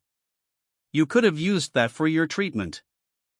Arms, seemingly unfazed by the comment, responded to Nathan with a pointed question, "Did you call me just to talk about that?" Arms continued, expressing her resolve. "You know better. It doesn't mean anything now. I just want to focus on our guild now. Cherish every moment of it." Nathan's gaze hardened, his expression conveying a mixture of frustration and contemplation. The scene shifted to a tranquil evening by the campfire. Arms and Radish Kimchi sat together, enjoying the warmth and camaraderie. Arms remarked on the pleasant smell of firewood, "Isn't this awesome? This smell of firewood. I'm loving this moment right now." Arms noticed Constant upgrading his equipment again, prompting a conversation about his lack of a personal attribute despite his high level. Constant explained that his level was over 40, and he was one of those players without personal attributes. Arms reassured Constant, suggesting that his personal attribute might be too powerful to activate at his current level, and that there were more things to be revealed in the game. Constant, relieved, thanked Arms. Meanwhile, a hardcore leveling warrior approached Constant, offering him an item. Constant accepted the item, pleased with its quality. Following their victory at Tet Castle, a triumphant leader addressed her assembled troops. Today's victory at Tet Castle wouldn't have been possible without each one of you. She continued, her voice filled with warmth. I love you all. And I want you guys to keep up the good work. With a playful grin, she added a challenge: raise your hand and scream if you want to stay on this journey with me for the rest of your life. A moment of awkward silence followed, broken only by a single, shy hand rising into the air. The leader's eyes widened slightly, a hint of surprise in their gaze. Arms, emboldened, raised his hand with a slightly awkward but enthusiastic yell of yay. The other soldiers erupted in laughter, teasing Arms and the leader about the declaration of a seemingly lifelong friendship. The crowd erupted in cheers, their hands raised in joyous celebration. As Arms stood proudly before them, basking in the accolades. The guildmaster praised his team's performance, highlighting their exceptional teamwork and skill in overcoming the challenges. A young woman with bright blonde hair and piercing red eyes expressed her excitement with a resounding yeah, her enthusiasm infectious. Meanwhile, another player, seemingly detached from the celebration, reviewed the next objective: conquering the impregnable Cobalt Castle. The Zara Guild, through meticulous planning and collaboration, had devised a comprehensive strategy. 2 weeks had passed in the real world as they prepared for their next challenge, the Cobalt Castle, a fortress never before conquered by players. A panoramic view of Cobalt Castle, situated on a magically blessed, barren land, is shown. The text reads, Soldiers of Cobalt Castle. Ever since we put up our flag on this barren land, we have never been conquered by our enemies. Arms and Constant stand overlooking a vast army, contemplating this fact. Constant asks, and why is that? That's because we survived on this magically blessed land. The answer is revealed, highlighting the magical nature of their homeland. A scene shifts to show a shield team successfully breaching the enemy's defenses. The text reads, Shield confirmed. The shield team was successful in making a hole on it. We're good to go. Hardcore leveling warrior prepares for battle, activating a powerful skill. He thinks to himself, Choco Bibi, here we go. Use skill. For buffs, mana super amplification. Will I be able to handle this? Now. The infiltration team, gather around me. Hardcore leveling warrior issues a command to his team, his eyes glowing intensely. Hardcore leveling warrior, having prepared his infiltration team, initiated his mana super amplification skill. A surge of energy enveloped the team as he commanded a mass teleport, transporting them instantly to the heart of the enemy army. The sudden appearance of the infiltration team amidst the enemy ranks caused immediate alarm. Arms, observing from afar, noted the disruption of the enemy's formation, as the enemies in the air were left defenseless against the ensuing attack. Constant, ever curious, wondered about the strategy behind this bold maneuver. As planned, Dorita and her magic archers unleashed a volley of arrows. With a command of change direction, X acceleration, Dorita guided the magic archers, their arrows whistling through the air. The projectiles impacting with a flurry of PSHK sounds as they rained down upon the enemy, causing a wave of ARGH cries as the enemy soldiers were caught off guard by the sudden, precise volley. Amidst the chaos, a murmur spread through the enemy ranks. A commander attempted to reassure his troops, shouting, "Don't panic. It's just a small group of enemies." However, their confidence wavered as they recognized their attackers. These are the famous magic soldiers. One soldier, eager for action, declared, "Let me go cut them up." A command rings out across the battlefield, on the ground.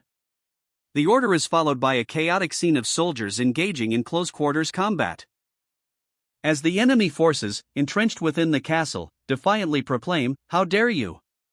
This castle will not be conquered."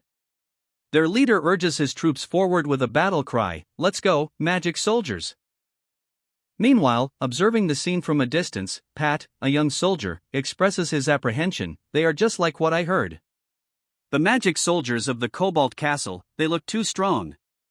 Perhaps, it's fortunate that I don't have to fight." Constant, however, reassures him, "Don't be scared, Pat. Stay behind me, I'll protect you." He then activates a supportive skill, announcing, "Here's my buff. Use skill. Baby Angel's Blessing."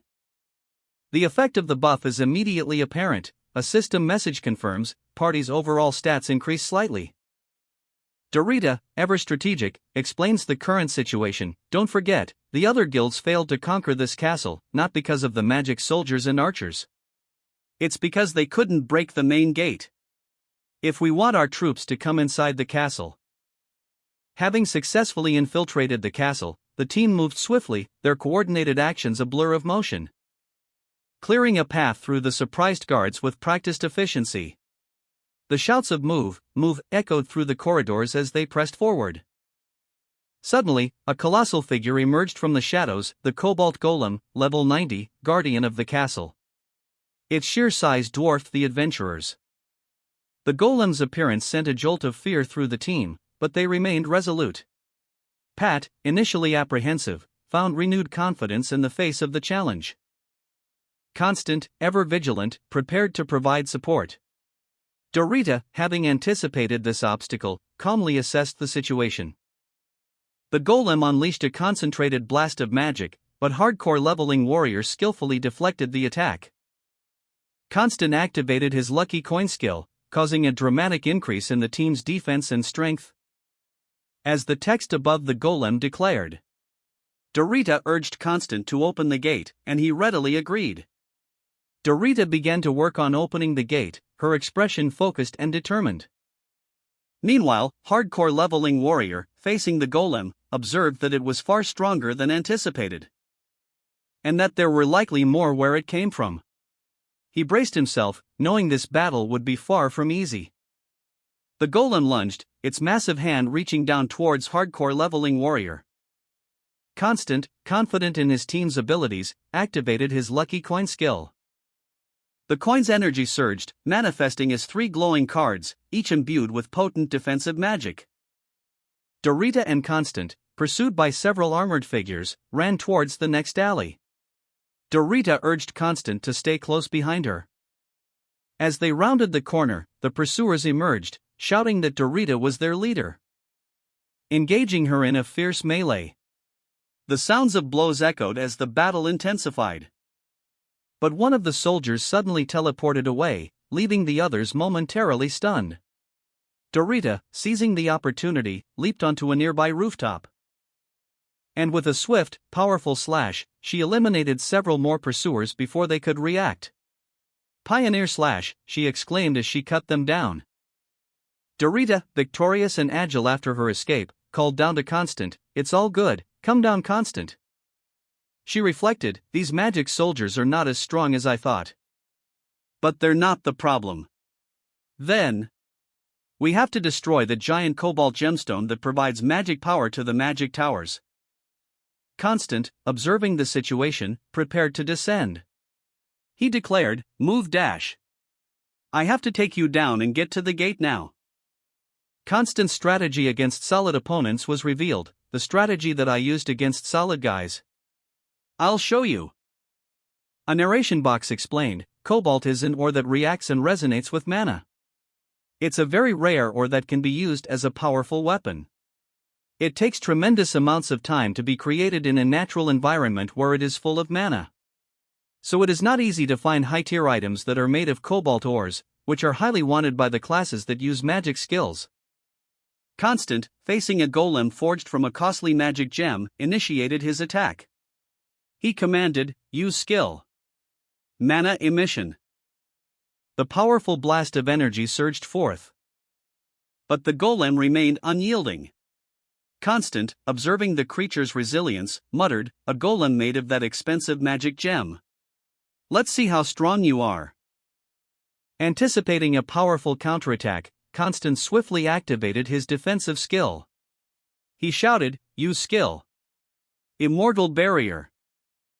The barrier shimmered into existence just as the golem unleashed a devastating barrage of energy blasts, the impact shaking the ground. Constant, assessing the situation, noted, "His defense is really high, this monster." Constant, displaying a mischievous grin, presented a small pouch containing a single gold coin.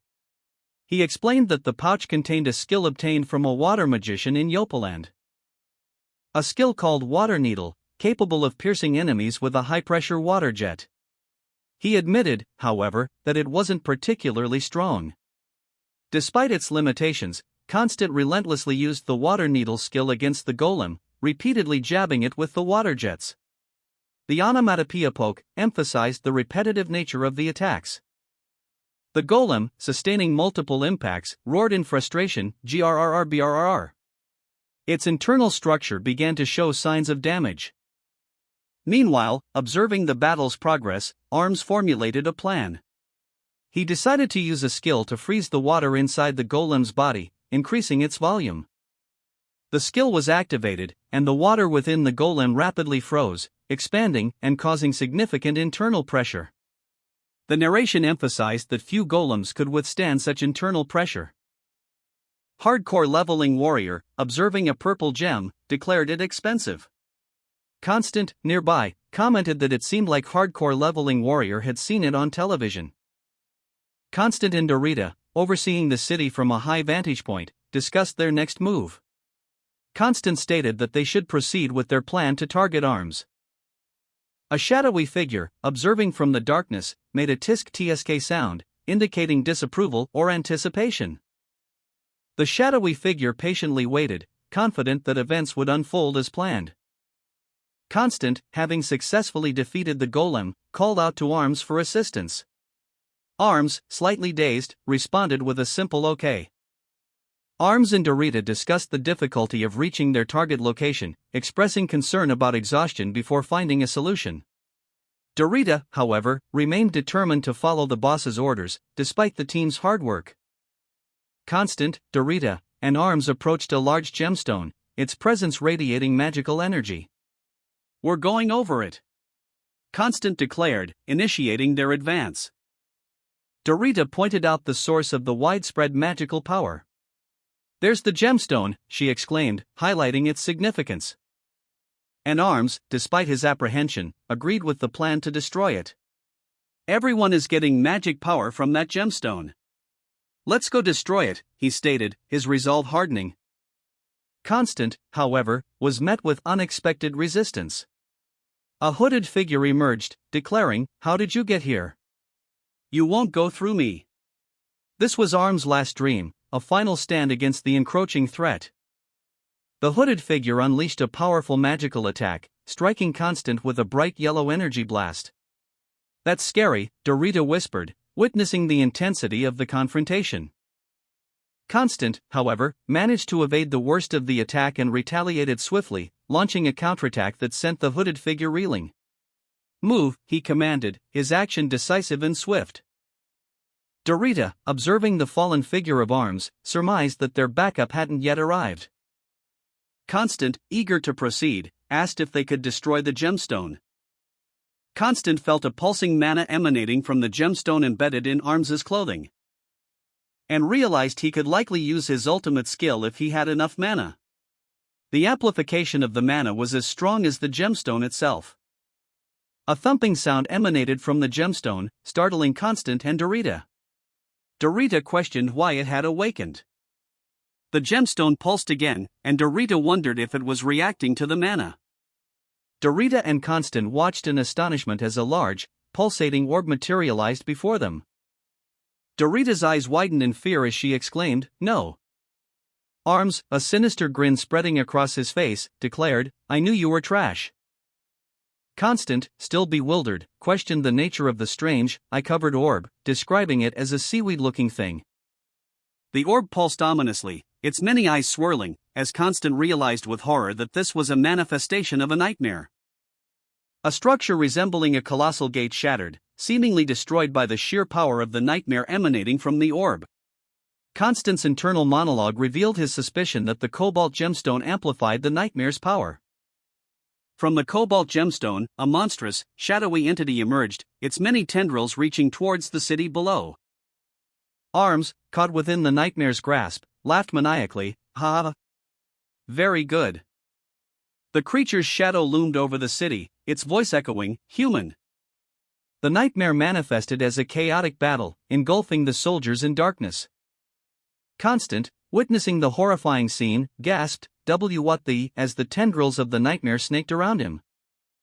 Another soldier cried out in pain, wargh, as the enemy's attack intensified, knocking down the surrounding NPCs. Arms's nightmare manifested, engulfing the battlefield in shadows. Soldiers fell, their bodies contorted by unseen forces. As a wave of dark energy pulsed outwards. One soldier cried out, "Brother!" Another cursed the source of the nightmare, "Damn it! They put the curse on the center." Constant, amidst the chaos, felt an unexpected surge of power. "I don't know what just happened, but I feel really strong now," he exclaimed. His stats inexplicably increased. He watched, bewildered, as the nightmare spread, muttering, "What is nightmare? This is sick." Meanwhile, another soldier, his face contorted in fear, questioned the dark energy's origin. "What is this dark effect?" he wondered. Arms, his face etched with triumph, declared, "It's done." Constant and Dorita, observing from a distance, could only react with a shared, whispered, "Good." Meanwhile, a hooded figure, seemingly a game administrator, observed the situation unfolding. A guild with numerous bug users had been spotted, and this case would be treated as urgent. The administrator continued, stating that those responsible would be punished immediately. The administrator then summoned the security management team. A multitude of hooded figures materialized, responding to the administrator's call. A system message appeared, "Use of relic authorized." Arms, a smirk playing on his lips, activated the relic, its golden glow intensifying, causing several figures to materialize from thin air. "Pop" echoed as they appeared, their movements jerky and unnatural. Constant and Dorita watched from a distance, their expressions a mixture of relief and apprehension as the figures began to fall from the sky. Arms's action was swift and decisive. He labeled them as bug players, and unleashed a wave of power. The figures, identified as glitch players, were swiftly eradicated. One player, observing the scene, commented, "I like this power that came out of nowhere. Bah ha ha. Die." Another player, caught in the attack, cried out in pain, "You." A glitch player, wielding a sword, lunged forward, only to be swiftly defeated. His dark aura a clear sign of his corrupted state. The observer noted the obvious nature of the threat. The security team, alerted to the situation, arrived on the scene. They identified the relic being used as nightmare. The team members, disoriented and confused, questioned what had happened to them. Constant, observing the unfolding events, urged calm upon his companion, Dorita. Dorita, her expression a mixture of realization and dawning horror, recalled seeing the Cobalt Gemstone Castle. She connected the dots, understanding that the man with the sad smile had manipulated them. A pawn in a larger game aimed at dismantling their guild from within. Dorita's thoughts turned to Constance's repeated trips to the castle, a fact she had previously overlooked. She now understood his actions as part of a larger scheme. Meanwhile, a conversation unfolded between Giga and Constant. Giga, amused, revealed that Zara Guild's achievements were due to exploiting a game bug. Giga, amused by Constance's worry, taunted him, "Are you still worrying about your guild members? That's great." Arms, however, remained silent, his expression hardening. Before activating his personal attribute with a burst of energy. Now, Arms' personal attribute activated. He declared, "I'm taking down Giga." With a swift motion, Arms summoned his ship, the Traveler Columbus, launching it with the command, "Departure." Constant, observing from afar, was surprised. Constant, surprised, processed the information. Arms was one of the 10 beta testers. A revelation that fueled Arms' determination as they declared their guild's resolve, they would not lose to Giga. The scene shifted, revealing Hardcore Leveling Warrior and his companions had been circling the same area. Hardcore Leveling Warrior, noticing the repetition, suspected a magic trap was hindering their approach to Arms. As they witnessed the sudden appearance of a ship, prompting an exclamation of disbelief. The ship was identified as Arms Santa Maria, powered by their magic stone skill, as the group strategized their next move, sending Choco BB to conserve mana while they advanced. Constant, observing Giga's perilous situation, worried aloud. The activation of Giga's personal attribute meant things were not looking good for him. He urged Giga to survive until they could reach him. As Giga was attacked by Arms and her guild. A powerful blow from Arms sent Giga reeling, his arm injured, causing him to cry out in pain. The guild members watched, stunned, as Giga demanded to know what they were staring at. Hardcore Leveling Warrior, observing the situation, instructed his team to use their immobilizing magic, unleashing a volley of immobilizing spells that targeted Giga and his allies. However, Giga, despite being outnumbered and under attack, proved too quick for them, easily dodging their attacks. With a cold expression, Giga declared them too slow before unleashing his Pioneer Slash, a devastating attack that swiftly dispatched Arms guild members. The attack was so swift and powerful that it left a trail of destruction in its wake.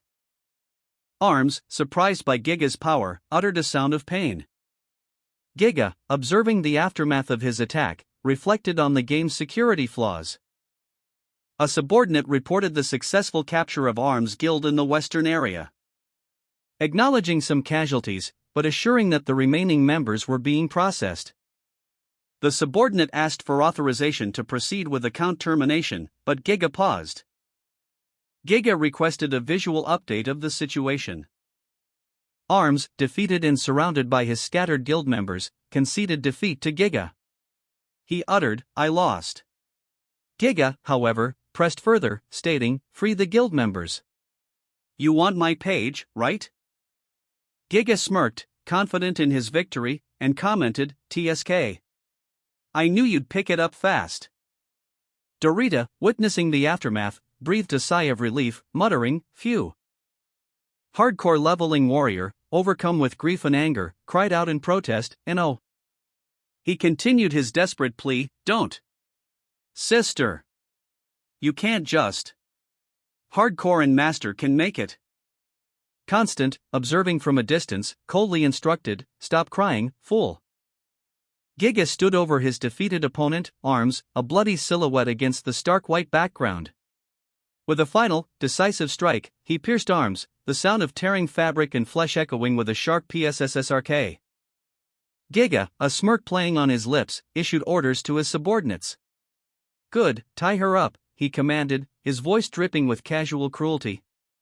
He then proceeded to give strategic instructions, dividing his forces. First group, retrieve my arm and return. Second group, return to the base. Meanwhile, the defeated Arms, his face bloodied and his body bound, was left to contemplate his loss. The image focused on his orange-tinted, technologically advanced mask, a stark reminder of his defeat. In the distance, Hardcore Leveling Warrior watched, his desperate cries barely audible above the wind. "PPHAP," he gasped, small paper airplanes carrying his plea scattering uselessly in the wind. His anguished cry, "Arms," echoed the despair of the situation, as he helplessly watched his ally being taken away. Two figures, likely members of Giga's guild, ran past him, leaving him alone in his grief. Constant, observing the aftermath of the battle within the Emperor prison castle, addressed Dorita and the defeated Arms. He stated, "Well done. Now get out." Arms, still bound, coughed violently, struggling to breathe. He gasped for air, his face contorted in pain. Then, with a strained effort, he managed to exhale, his body racked with coughs. Weakened but defiant, Arms looked up at Constant and asked, "Did you free my guild members?" Constant, maintaining a calm demeanor, replied, "That depends on what you do now."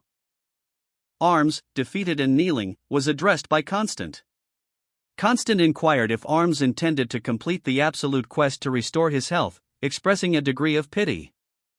Constant continued, proposing a deal to protect Arms as Zara guild members in exchange for a promise of silence regarding their actions and identities. Arms was then asked if the same conditions would apply to Constant, to which Arms responded that Constant's situation would be handled differently. Dorita and another warrior arrived on the scene, witnessing the aftermath of the battle. Dorita exclaimed, "Constant! What happened?" The other warrior, equally shocked, demanded to know Arms's whereabouts. Arms, defeated and captured, silently despaired. He couldn't tell anyone what happened, he hadn't meant for things to go this way. His personal attribute was released, a physical manifestation of his inner turmoil, resulting in the acquisition of a new skill, Hypocrite's Lie. Hardcore leveling warrior, his face a mask of concern, confronted Constant. "Hey, Constant.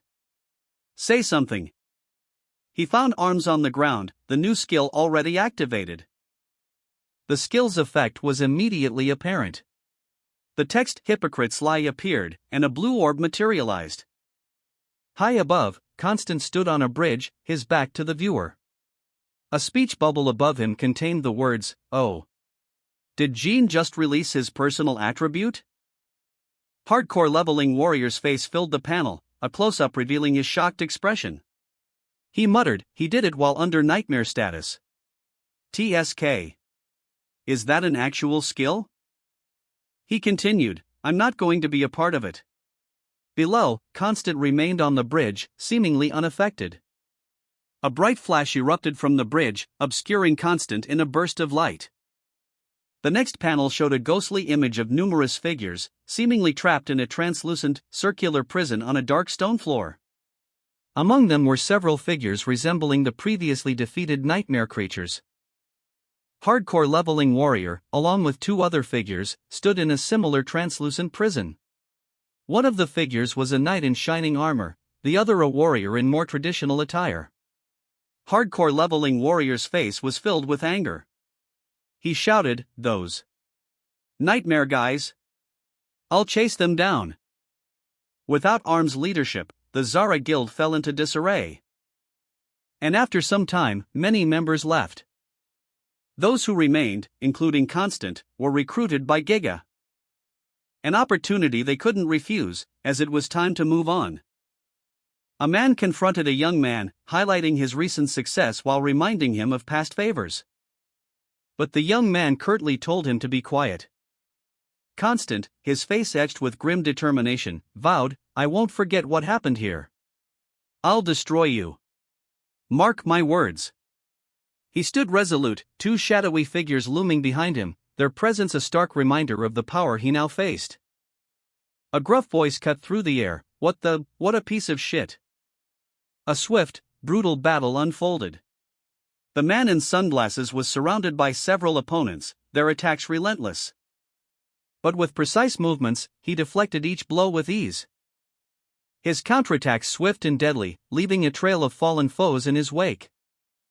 Hardcore, addressing Constant, suggested they stop, stating that they had done enough.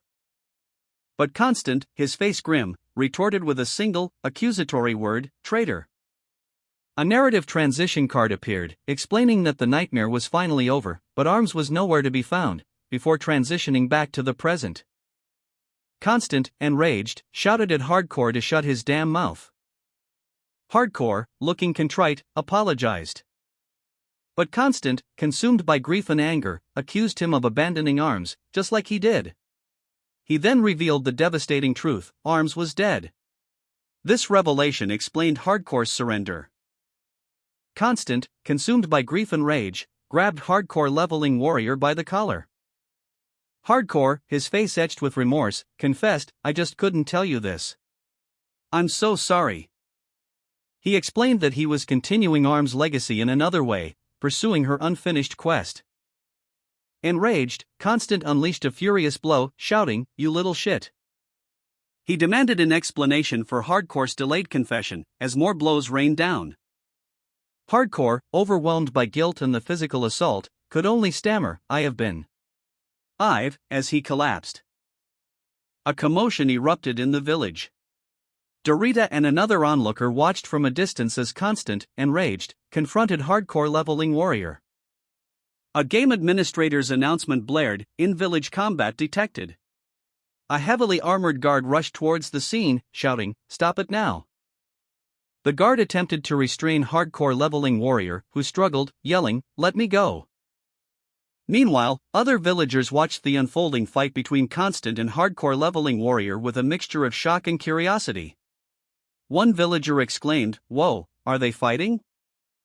Another villager, observing the chaos, questioned, "Hey, why are those guys fighting?" Constant, enraged, confronted hardcore leveling warrior, shouting, "Why are you telling me this now, you punk?" He grabbed hardcore leveling warrior, his rage evident as he threatened to kill him. Hardcore leveling warrior struggled against Constant's grip, pleading for release while Dorita observed, commenting on Constant's bad temper. Constant, ignoring pleas, unleashed a powerful punch, sending hardcore leveling warrior sprawling. A game administrator appeared, calmly asking for the situation to be resolved, and then instructed Rim to take hardcore leveling warrior to the quest house.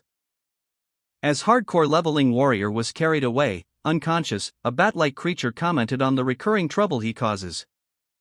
Observers gasped as they witnessed the aftermath of a fight. One bystander exclaimed, "Damn! Who is that guy?" Another added, "Just a little more and he would have been arrested." The crowd buzzed with questions. "Who was that guy?" one person asked. Another answered, "The guy who beat up hardcore leveling warrior like a dog." A description of the attacker circulated, an eye patch, green hair. The onlookers recognized the attacker. The powerful moneylender that only deals with VIPs. Heart Heater? Someone commented on hardcore leveling warrior's connections, stating, "Hardcore leveling warrior had ties with big names like him." Hardcore leveling warrior, battered but alive, was carried into the quest house by Rim. A dog barked nearby as Graybert was instructed to release him. Hardcore leveling warrior, weak and bleeding, weakly questioned his attacker's intentions, noting he only had 10 HP remaining.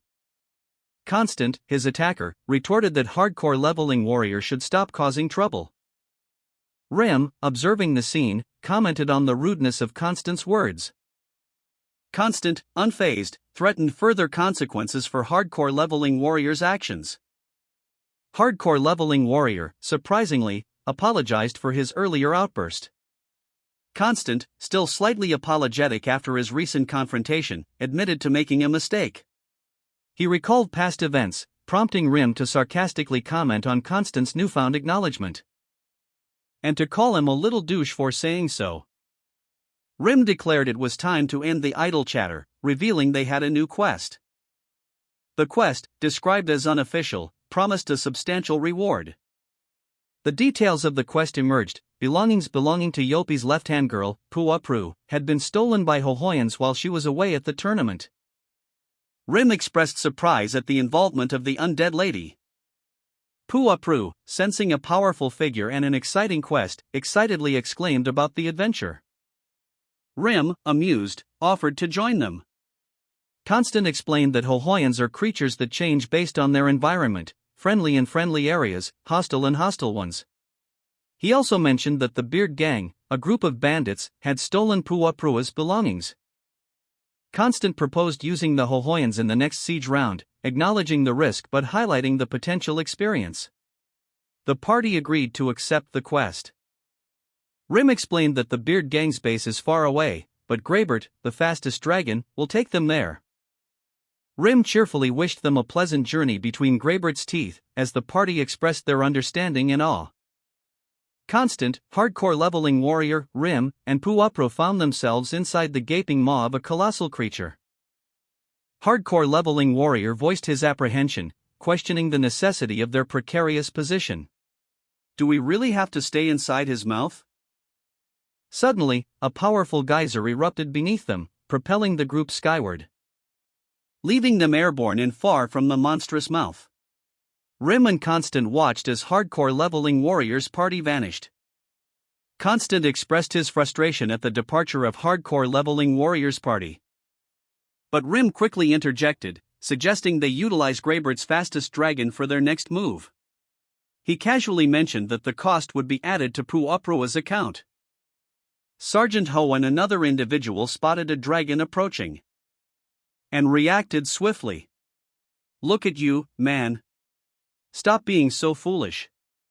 We got anti-air missiles," one of them exclaimed, pressing a button, launching 2 missiles that streaked towards the dragon, resulting in a massive explosion.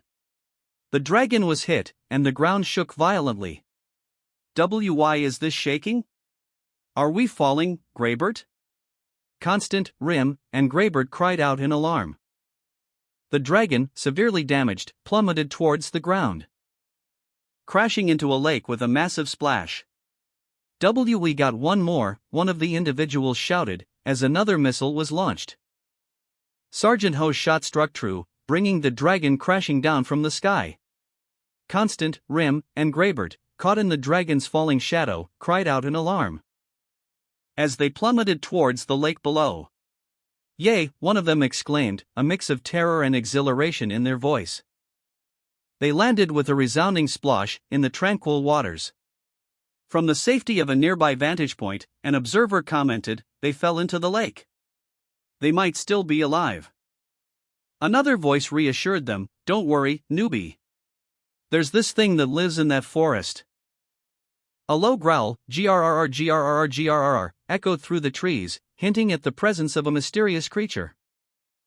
The lake remained still for a moment, then, a sudden whap broke the silence. Coughing, the miniaturized Constant, Rim, and Graybert found themselves surrounded by their equally tiny animal companions. A larger figure, seemingly unaffected by the size change, approached them. "Who are you guys? Were you following us?" he asked, suspicion evident in his tone.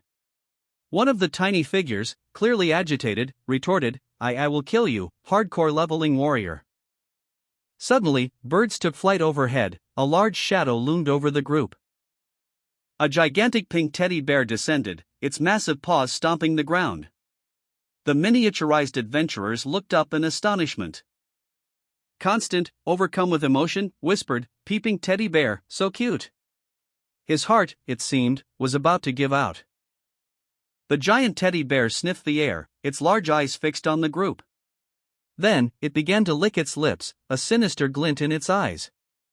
A caption appeared, "Pinky licking. Normally has his eyes closed but opens his eyes when he spots his praise." Graybert, miniaturized, launched a swift attack against the giant teddy bear, shouting, "Take this," as he unleashed his moonlight slash.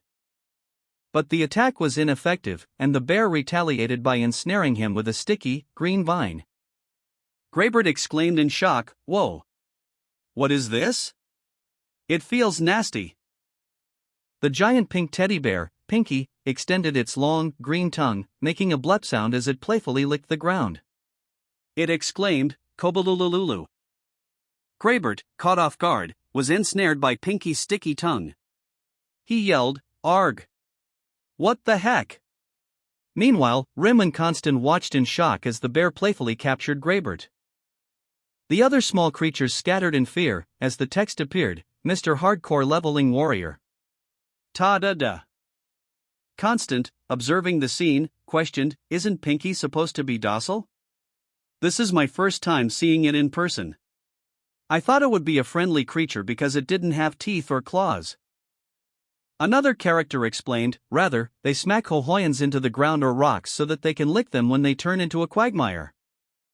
Pinky, the monstrous creature, plunged into the water with a resounding plop. Rim, observing from a distance, declared, "Your savior has arrived," as they launched into action. Rim swiftly discovered Pinky's weakness, its rarely opened eyes. And with a precise throw, a rock struck Pinky's eye, distracting the beast long enough for Rim to free Graybert, who cried out in surprise, "Eek," as he was released from Pinky's grasp. Rim then quickly subdued Graybert, who groaned in pain, "Arg," as Rim tapped him on the head.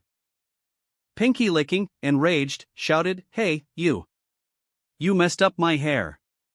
Rim retorted, "SSH. You can thank me later."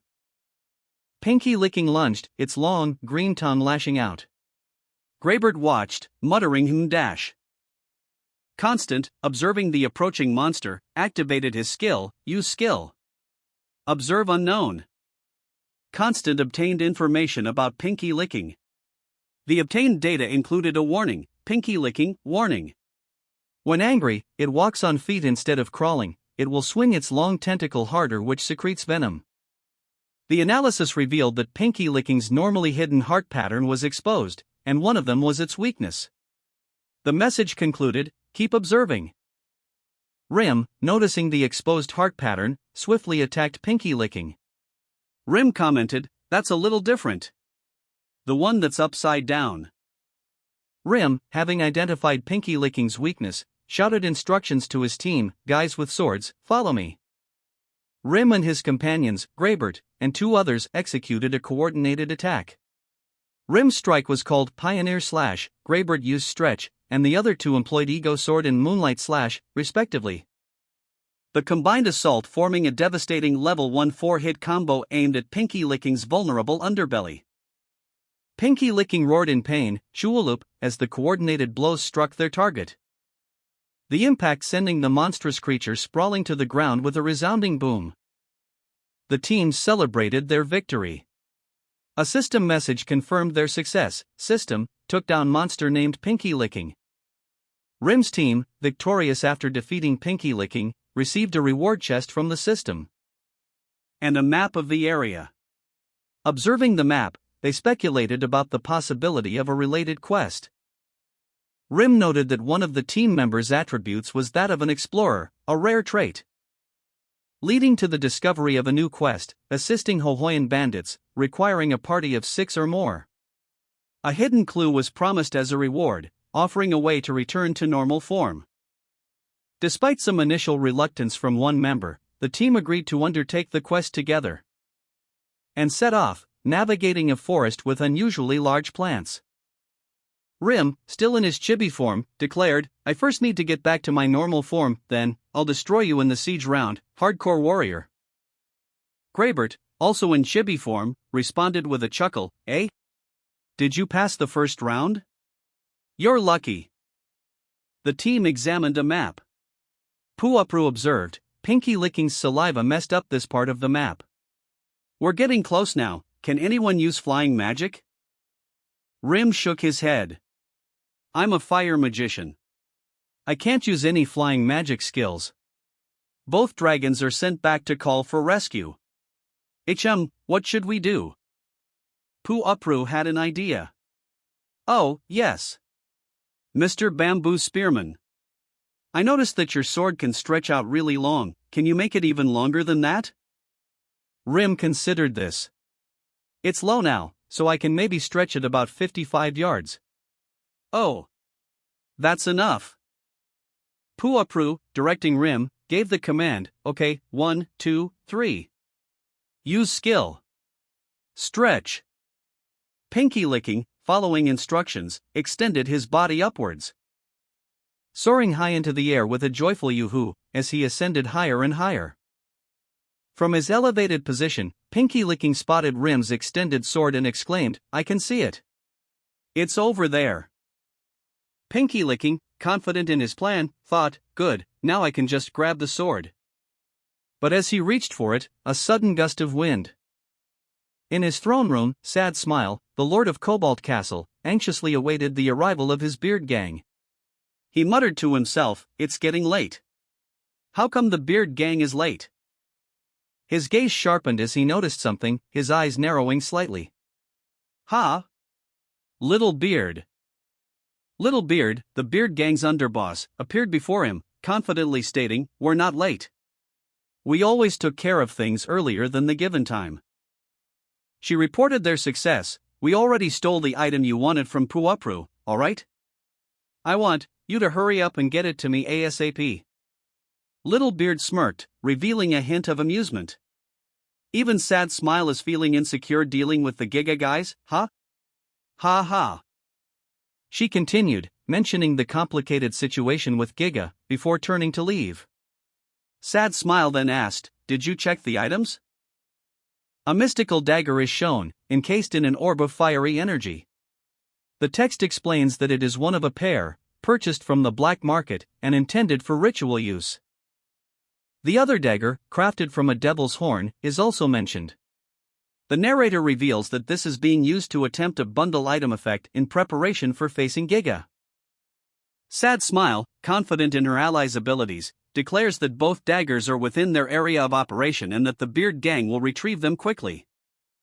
The Beard Gang bursts onto the scene, demanding to know where the stolen items are hidden. A chaotic struggle ensues. One member of the Beard Gang is struck and sent flying by a powerful blow.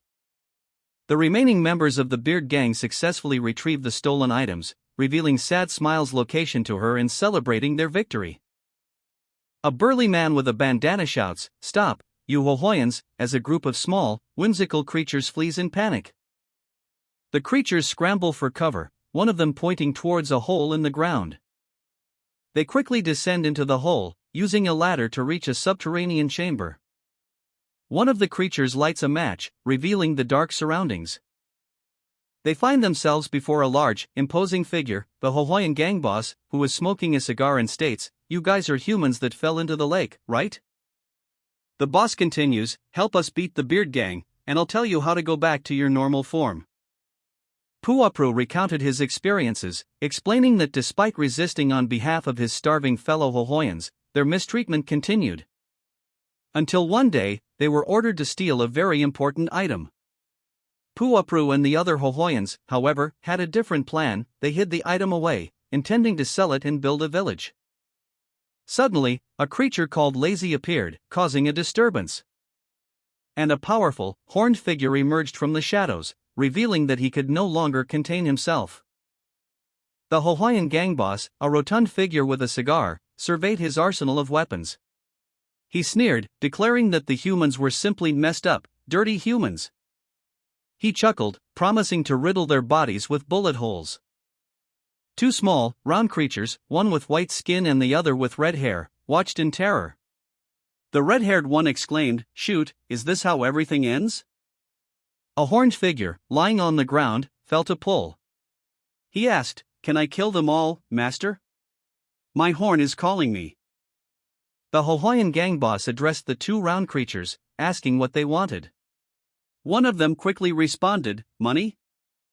A group of soldiers, startled by the sudden disappearance of the Hohoyans, noticed a hole in the ground. One soldier remarked on how quickly the Hohoyans had vanished. Meanwhile, a confrontation unfolded between the horned figure and another individual. The horned figure, claiming to be the Heart Eater's boss, was challenged by the other, who accused him of bluffing. The horned figure, seemingly unfazed, scoffed at his opponent, pointing out a picture showing two men hiding in a hole. He noted that they were hiding, and that the soldiers above were about to discover their hiding place. One of the soldiers suggested setting the hole on fire. The men hiding below realized they had been discovered. The horned figure, annoyed by his opponent's attempts to appear cool, retorted. The small, horned creature, exasperated, demanded to know if the other would finally take action or not. Puapru, the mastermind behind the stolen goods, sat comfortably in his lair, a smug expression on his face. He mused, "This charisma, is he really?" He then added, "I'll have to trust you guys for now." Meanwhile, the horned figure, Lazy, gazed at the dagger containing his trapped horn, lamenting, "Should have done it sooner." The horned figure encountered Puapru, who offered to buy him a new village. Lazy, however, declared, "But this is mine now." A detailed description of the dagger appeared, the dagger of Devil's Horn Lazy. The dagger made of a devil's horn and low ores, its damage is low because it is made for rituals. It did not make the master blacksmith's hidden pieces. Increases dark skill levels by +3. Pairs with the 38th dagger of master blacksmith, set effect, +2. Passive effect, the owner is immune to curses. The horned figure, empowered by the dagger, declared, "I am getting my power back through master mana." Lazy's adversaries, digging frantically, were urged to hurry and bring gasoline. One man complained about how much they had dug. As Lazy, with a powerful swing of her sword, effortlessly dispatched them one by one. The last man, shocked, questioned the presence of the Hohoyan's allies. Lazy, having finished her opponents, simply stated, "You guys are weak. I'll take you all. Bring it." Suddenly, Lazy found herself surrounded by a massive army of Little Beard's soldiers. Overwhelmed, she muttered, "There are so many." She attempted to retract her previous boast, but Little Beard's men, spurred on by their leader's order to not underestimate the power of the Beard Gang, prepared for battle. A surge of energy erupted from Lazy, a powerful counterattack against the overwhelming numbers. Lazy unleashed a devastating mana storm, a vortex of purple energy that engulfed Little Beard's soldiers.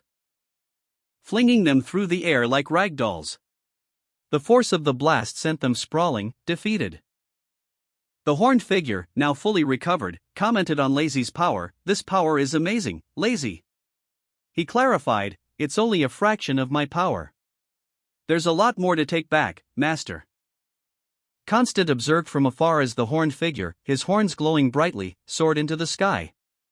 He heard Puapru exclaim, "Dark, you look so nice. Your horns are lit up." Little Beard, enraged, launched a surprise attack. He shouted, "Shoot!" A blur of motion too fast for the eye to follow. Lazy reacted with alarm, "Axe? Where? It's too fast." Little Beard, an officer of the Axe Beard gang, launched a surprise attack on Lazy with his axe, but Lazy countered by summoning a giant bone hand to deflect the blow. Puapru, observing from a distance, marveled at Lazy's skill and the effectiveness of her item, noting the lack of delay in spellcasting. Little Beard, surprised by Lazy's ability to stop his axe, questioned her. Little Beard, undeterred, declared that Lazy had merely hurt his pride, revealing himself as an officer of the Axe Beard gang. He pleaded for Lazy to spare him, begging her to save his face. Lazy, unimpressed, commanded him to leave, as his comrades launched another, faster attack. Lazy, utilizing a skill called Deja Vu, dodged an axe attack. The attacker, surprised by Lazy's agility, commented on Lazy's disrespectful behavior. Lazy, unimpressed, retorted that they did not wish to hear any lectures on respect from the attacker. The attacker, enraged by Lazy's defiance, threatened to teach Lazy a lesson. The attacker launched another attack, but Lazy revealed that this was just one of many quests they had to complete. Despite successfully dodging the attack, Lazy noted that their body was growing weaker, while the attacker's strength seemed unaffected. Little Beard, boasting an arsenal of axes, declared his invincibility, stating that his axe technique was unparalleled and that he could simply use new ones if his current ones broke. He spun, whirling multiple axes in a dizzying display of his superior combat prowess. Observing the fight, Lazy's companion, Sara, noted that Dark would eventually tire and that they needed to intervene soon. Sara then devised a plan, urging Lazy to follow.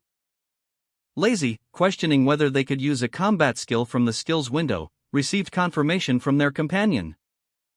Little Beard, anticipating Lazy's next move, warned them to guard against his attack. The manhwa opens with a title card, Demon Fist 1. Little Beard, wielding a large axe, unleashes a powerful blow, shouting "Pang," as he connects with his target. A small sound effect, "Woot," accompanies the impact. Little Beard grins, declaring, "That was good, but my axes take all the damage, no damage is done to me. And we're at a forest, so I can always get new axes." A close-up shows a yellow creature with a tongue sticking out, making an sound.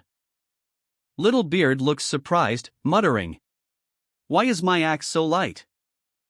Lazy in her familiar laugh, "Bahahaha. So stupid." Little Beard, undeterred by his previous defeat, glared at Lazy. "Nice one, snob. Let's go again," he declared, his eyes burning with fierce determination. He unleashed his Demon Fist 2, a powerful blow aimed at Lazy. But Lazy, anticipating the attack, reacted swiftly. The impact echoed with a resounding bang. Lazy anxiously wondered, did it work? He was relieved to find that his opponent was still standing, albeit shaken. "He's still okay." Little Beard, despite the blow, was not finished. "Your punch is too soft," he sneered. "If I don't have my axes, I'll use my body as an axe," he declared, readying a devastating new attack. With a powerful, swirling motion, Little Beard launched his secret skill, Hand Blade Axe Blow. The aftermath of Lazy's attack is shown. Little Beard's axes lie shattered on the ground. The fragments of the weapon dispersing as Lazy stands triumphantly over Little Beard, who is now defeated. The caption "Lazy's deadly combat skill" appears below the panel, and the word "shatter" is written in the panel itself. Above Lazy, the caption "Bear Hunt" appears. Little Beard, his face contorted in exertion, unleashed a flurry of blows from his multiple arms.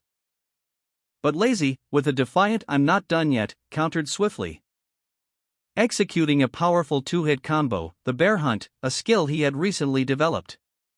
The impact sent Littlebeard sprawling. With a triumphant "I got him," Lazy stood victorious over his fallen opponent.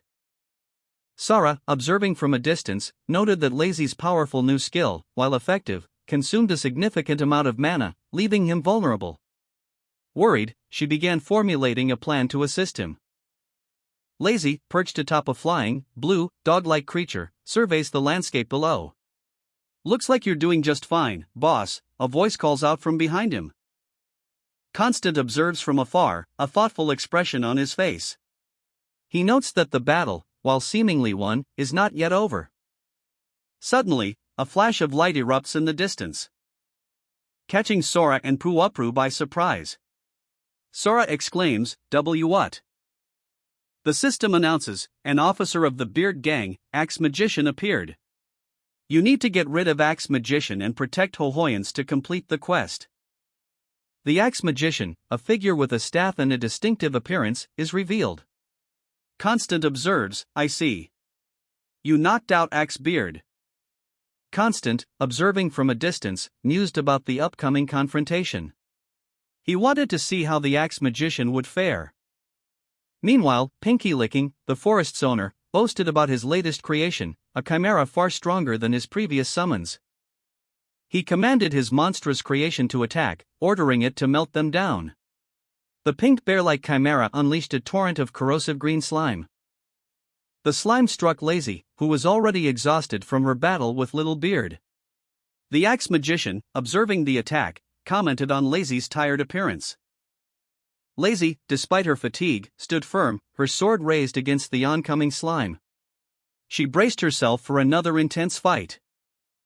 The Axe Magician, low on mana, decided to retreat, knowing that he needed to recharge.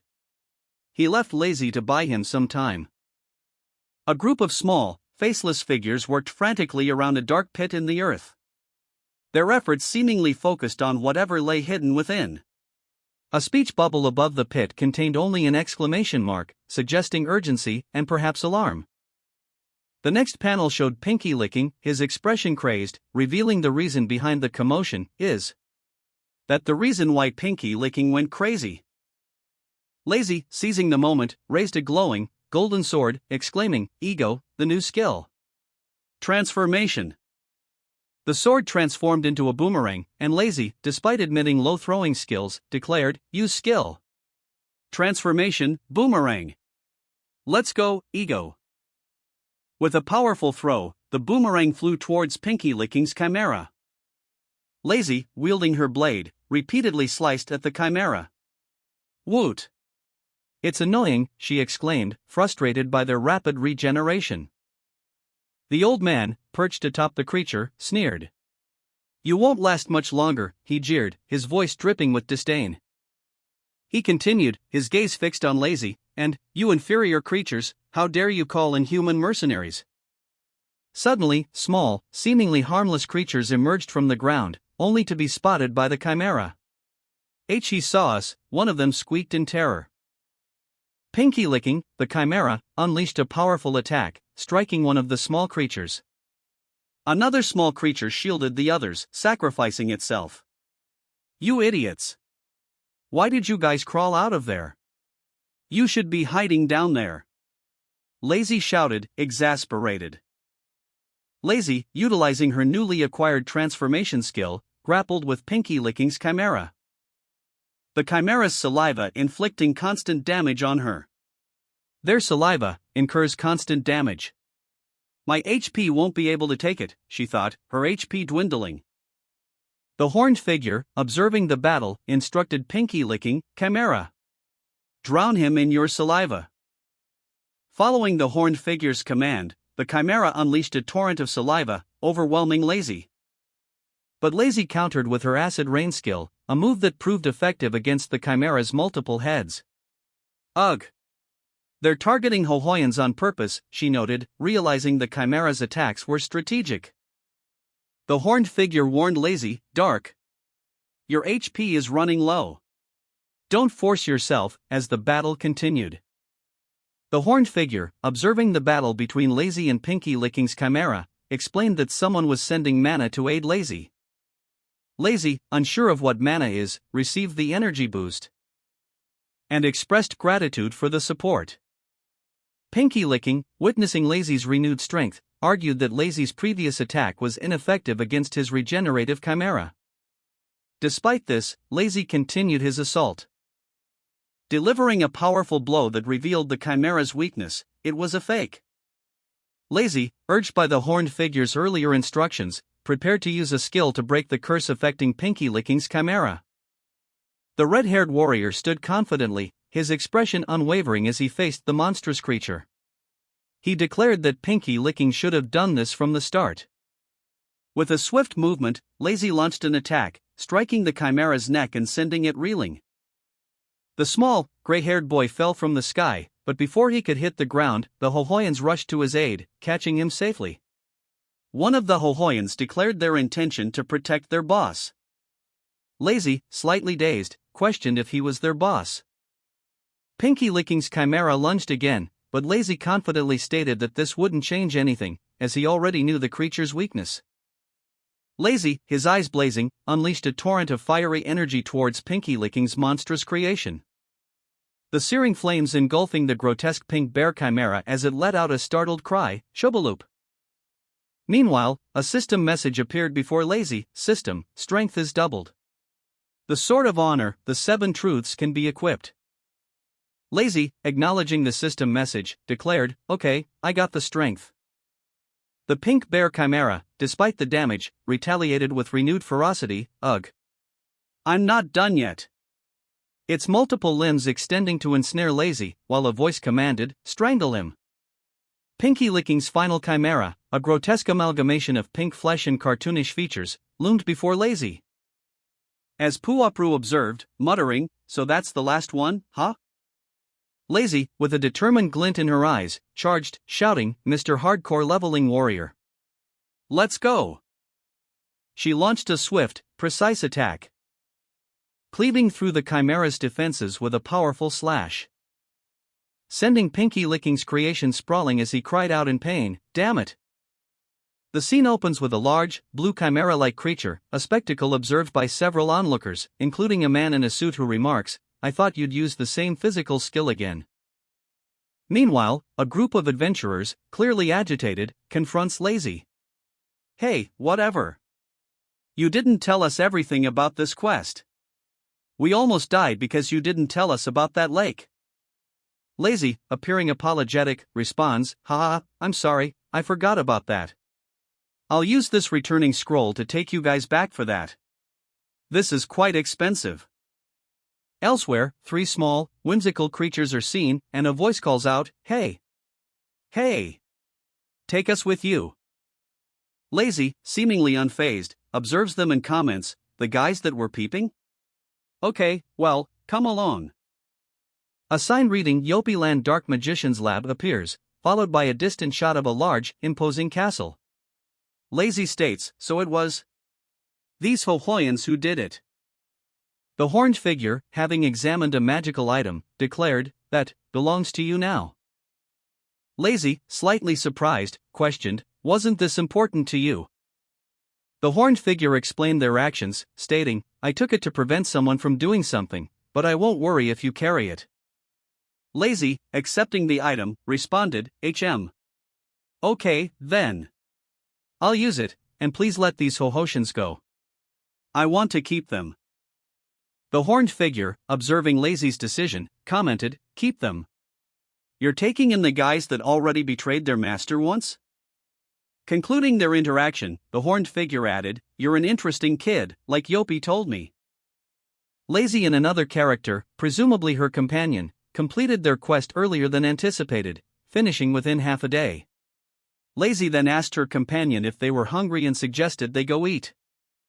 The companion, observing Lazy from behind, mused that she didn't seem like the typical explorer type. And then, in a separate scene, Lazy cheerfully asked her companion what they wanted to eat.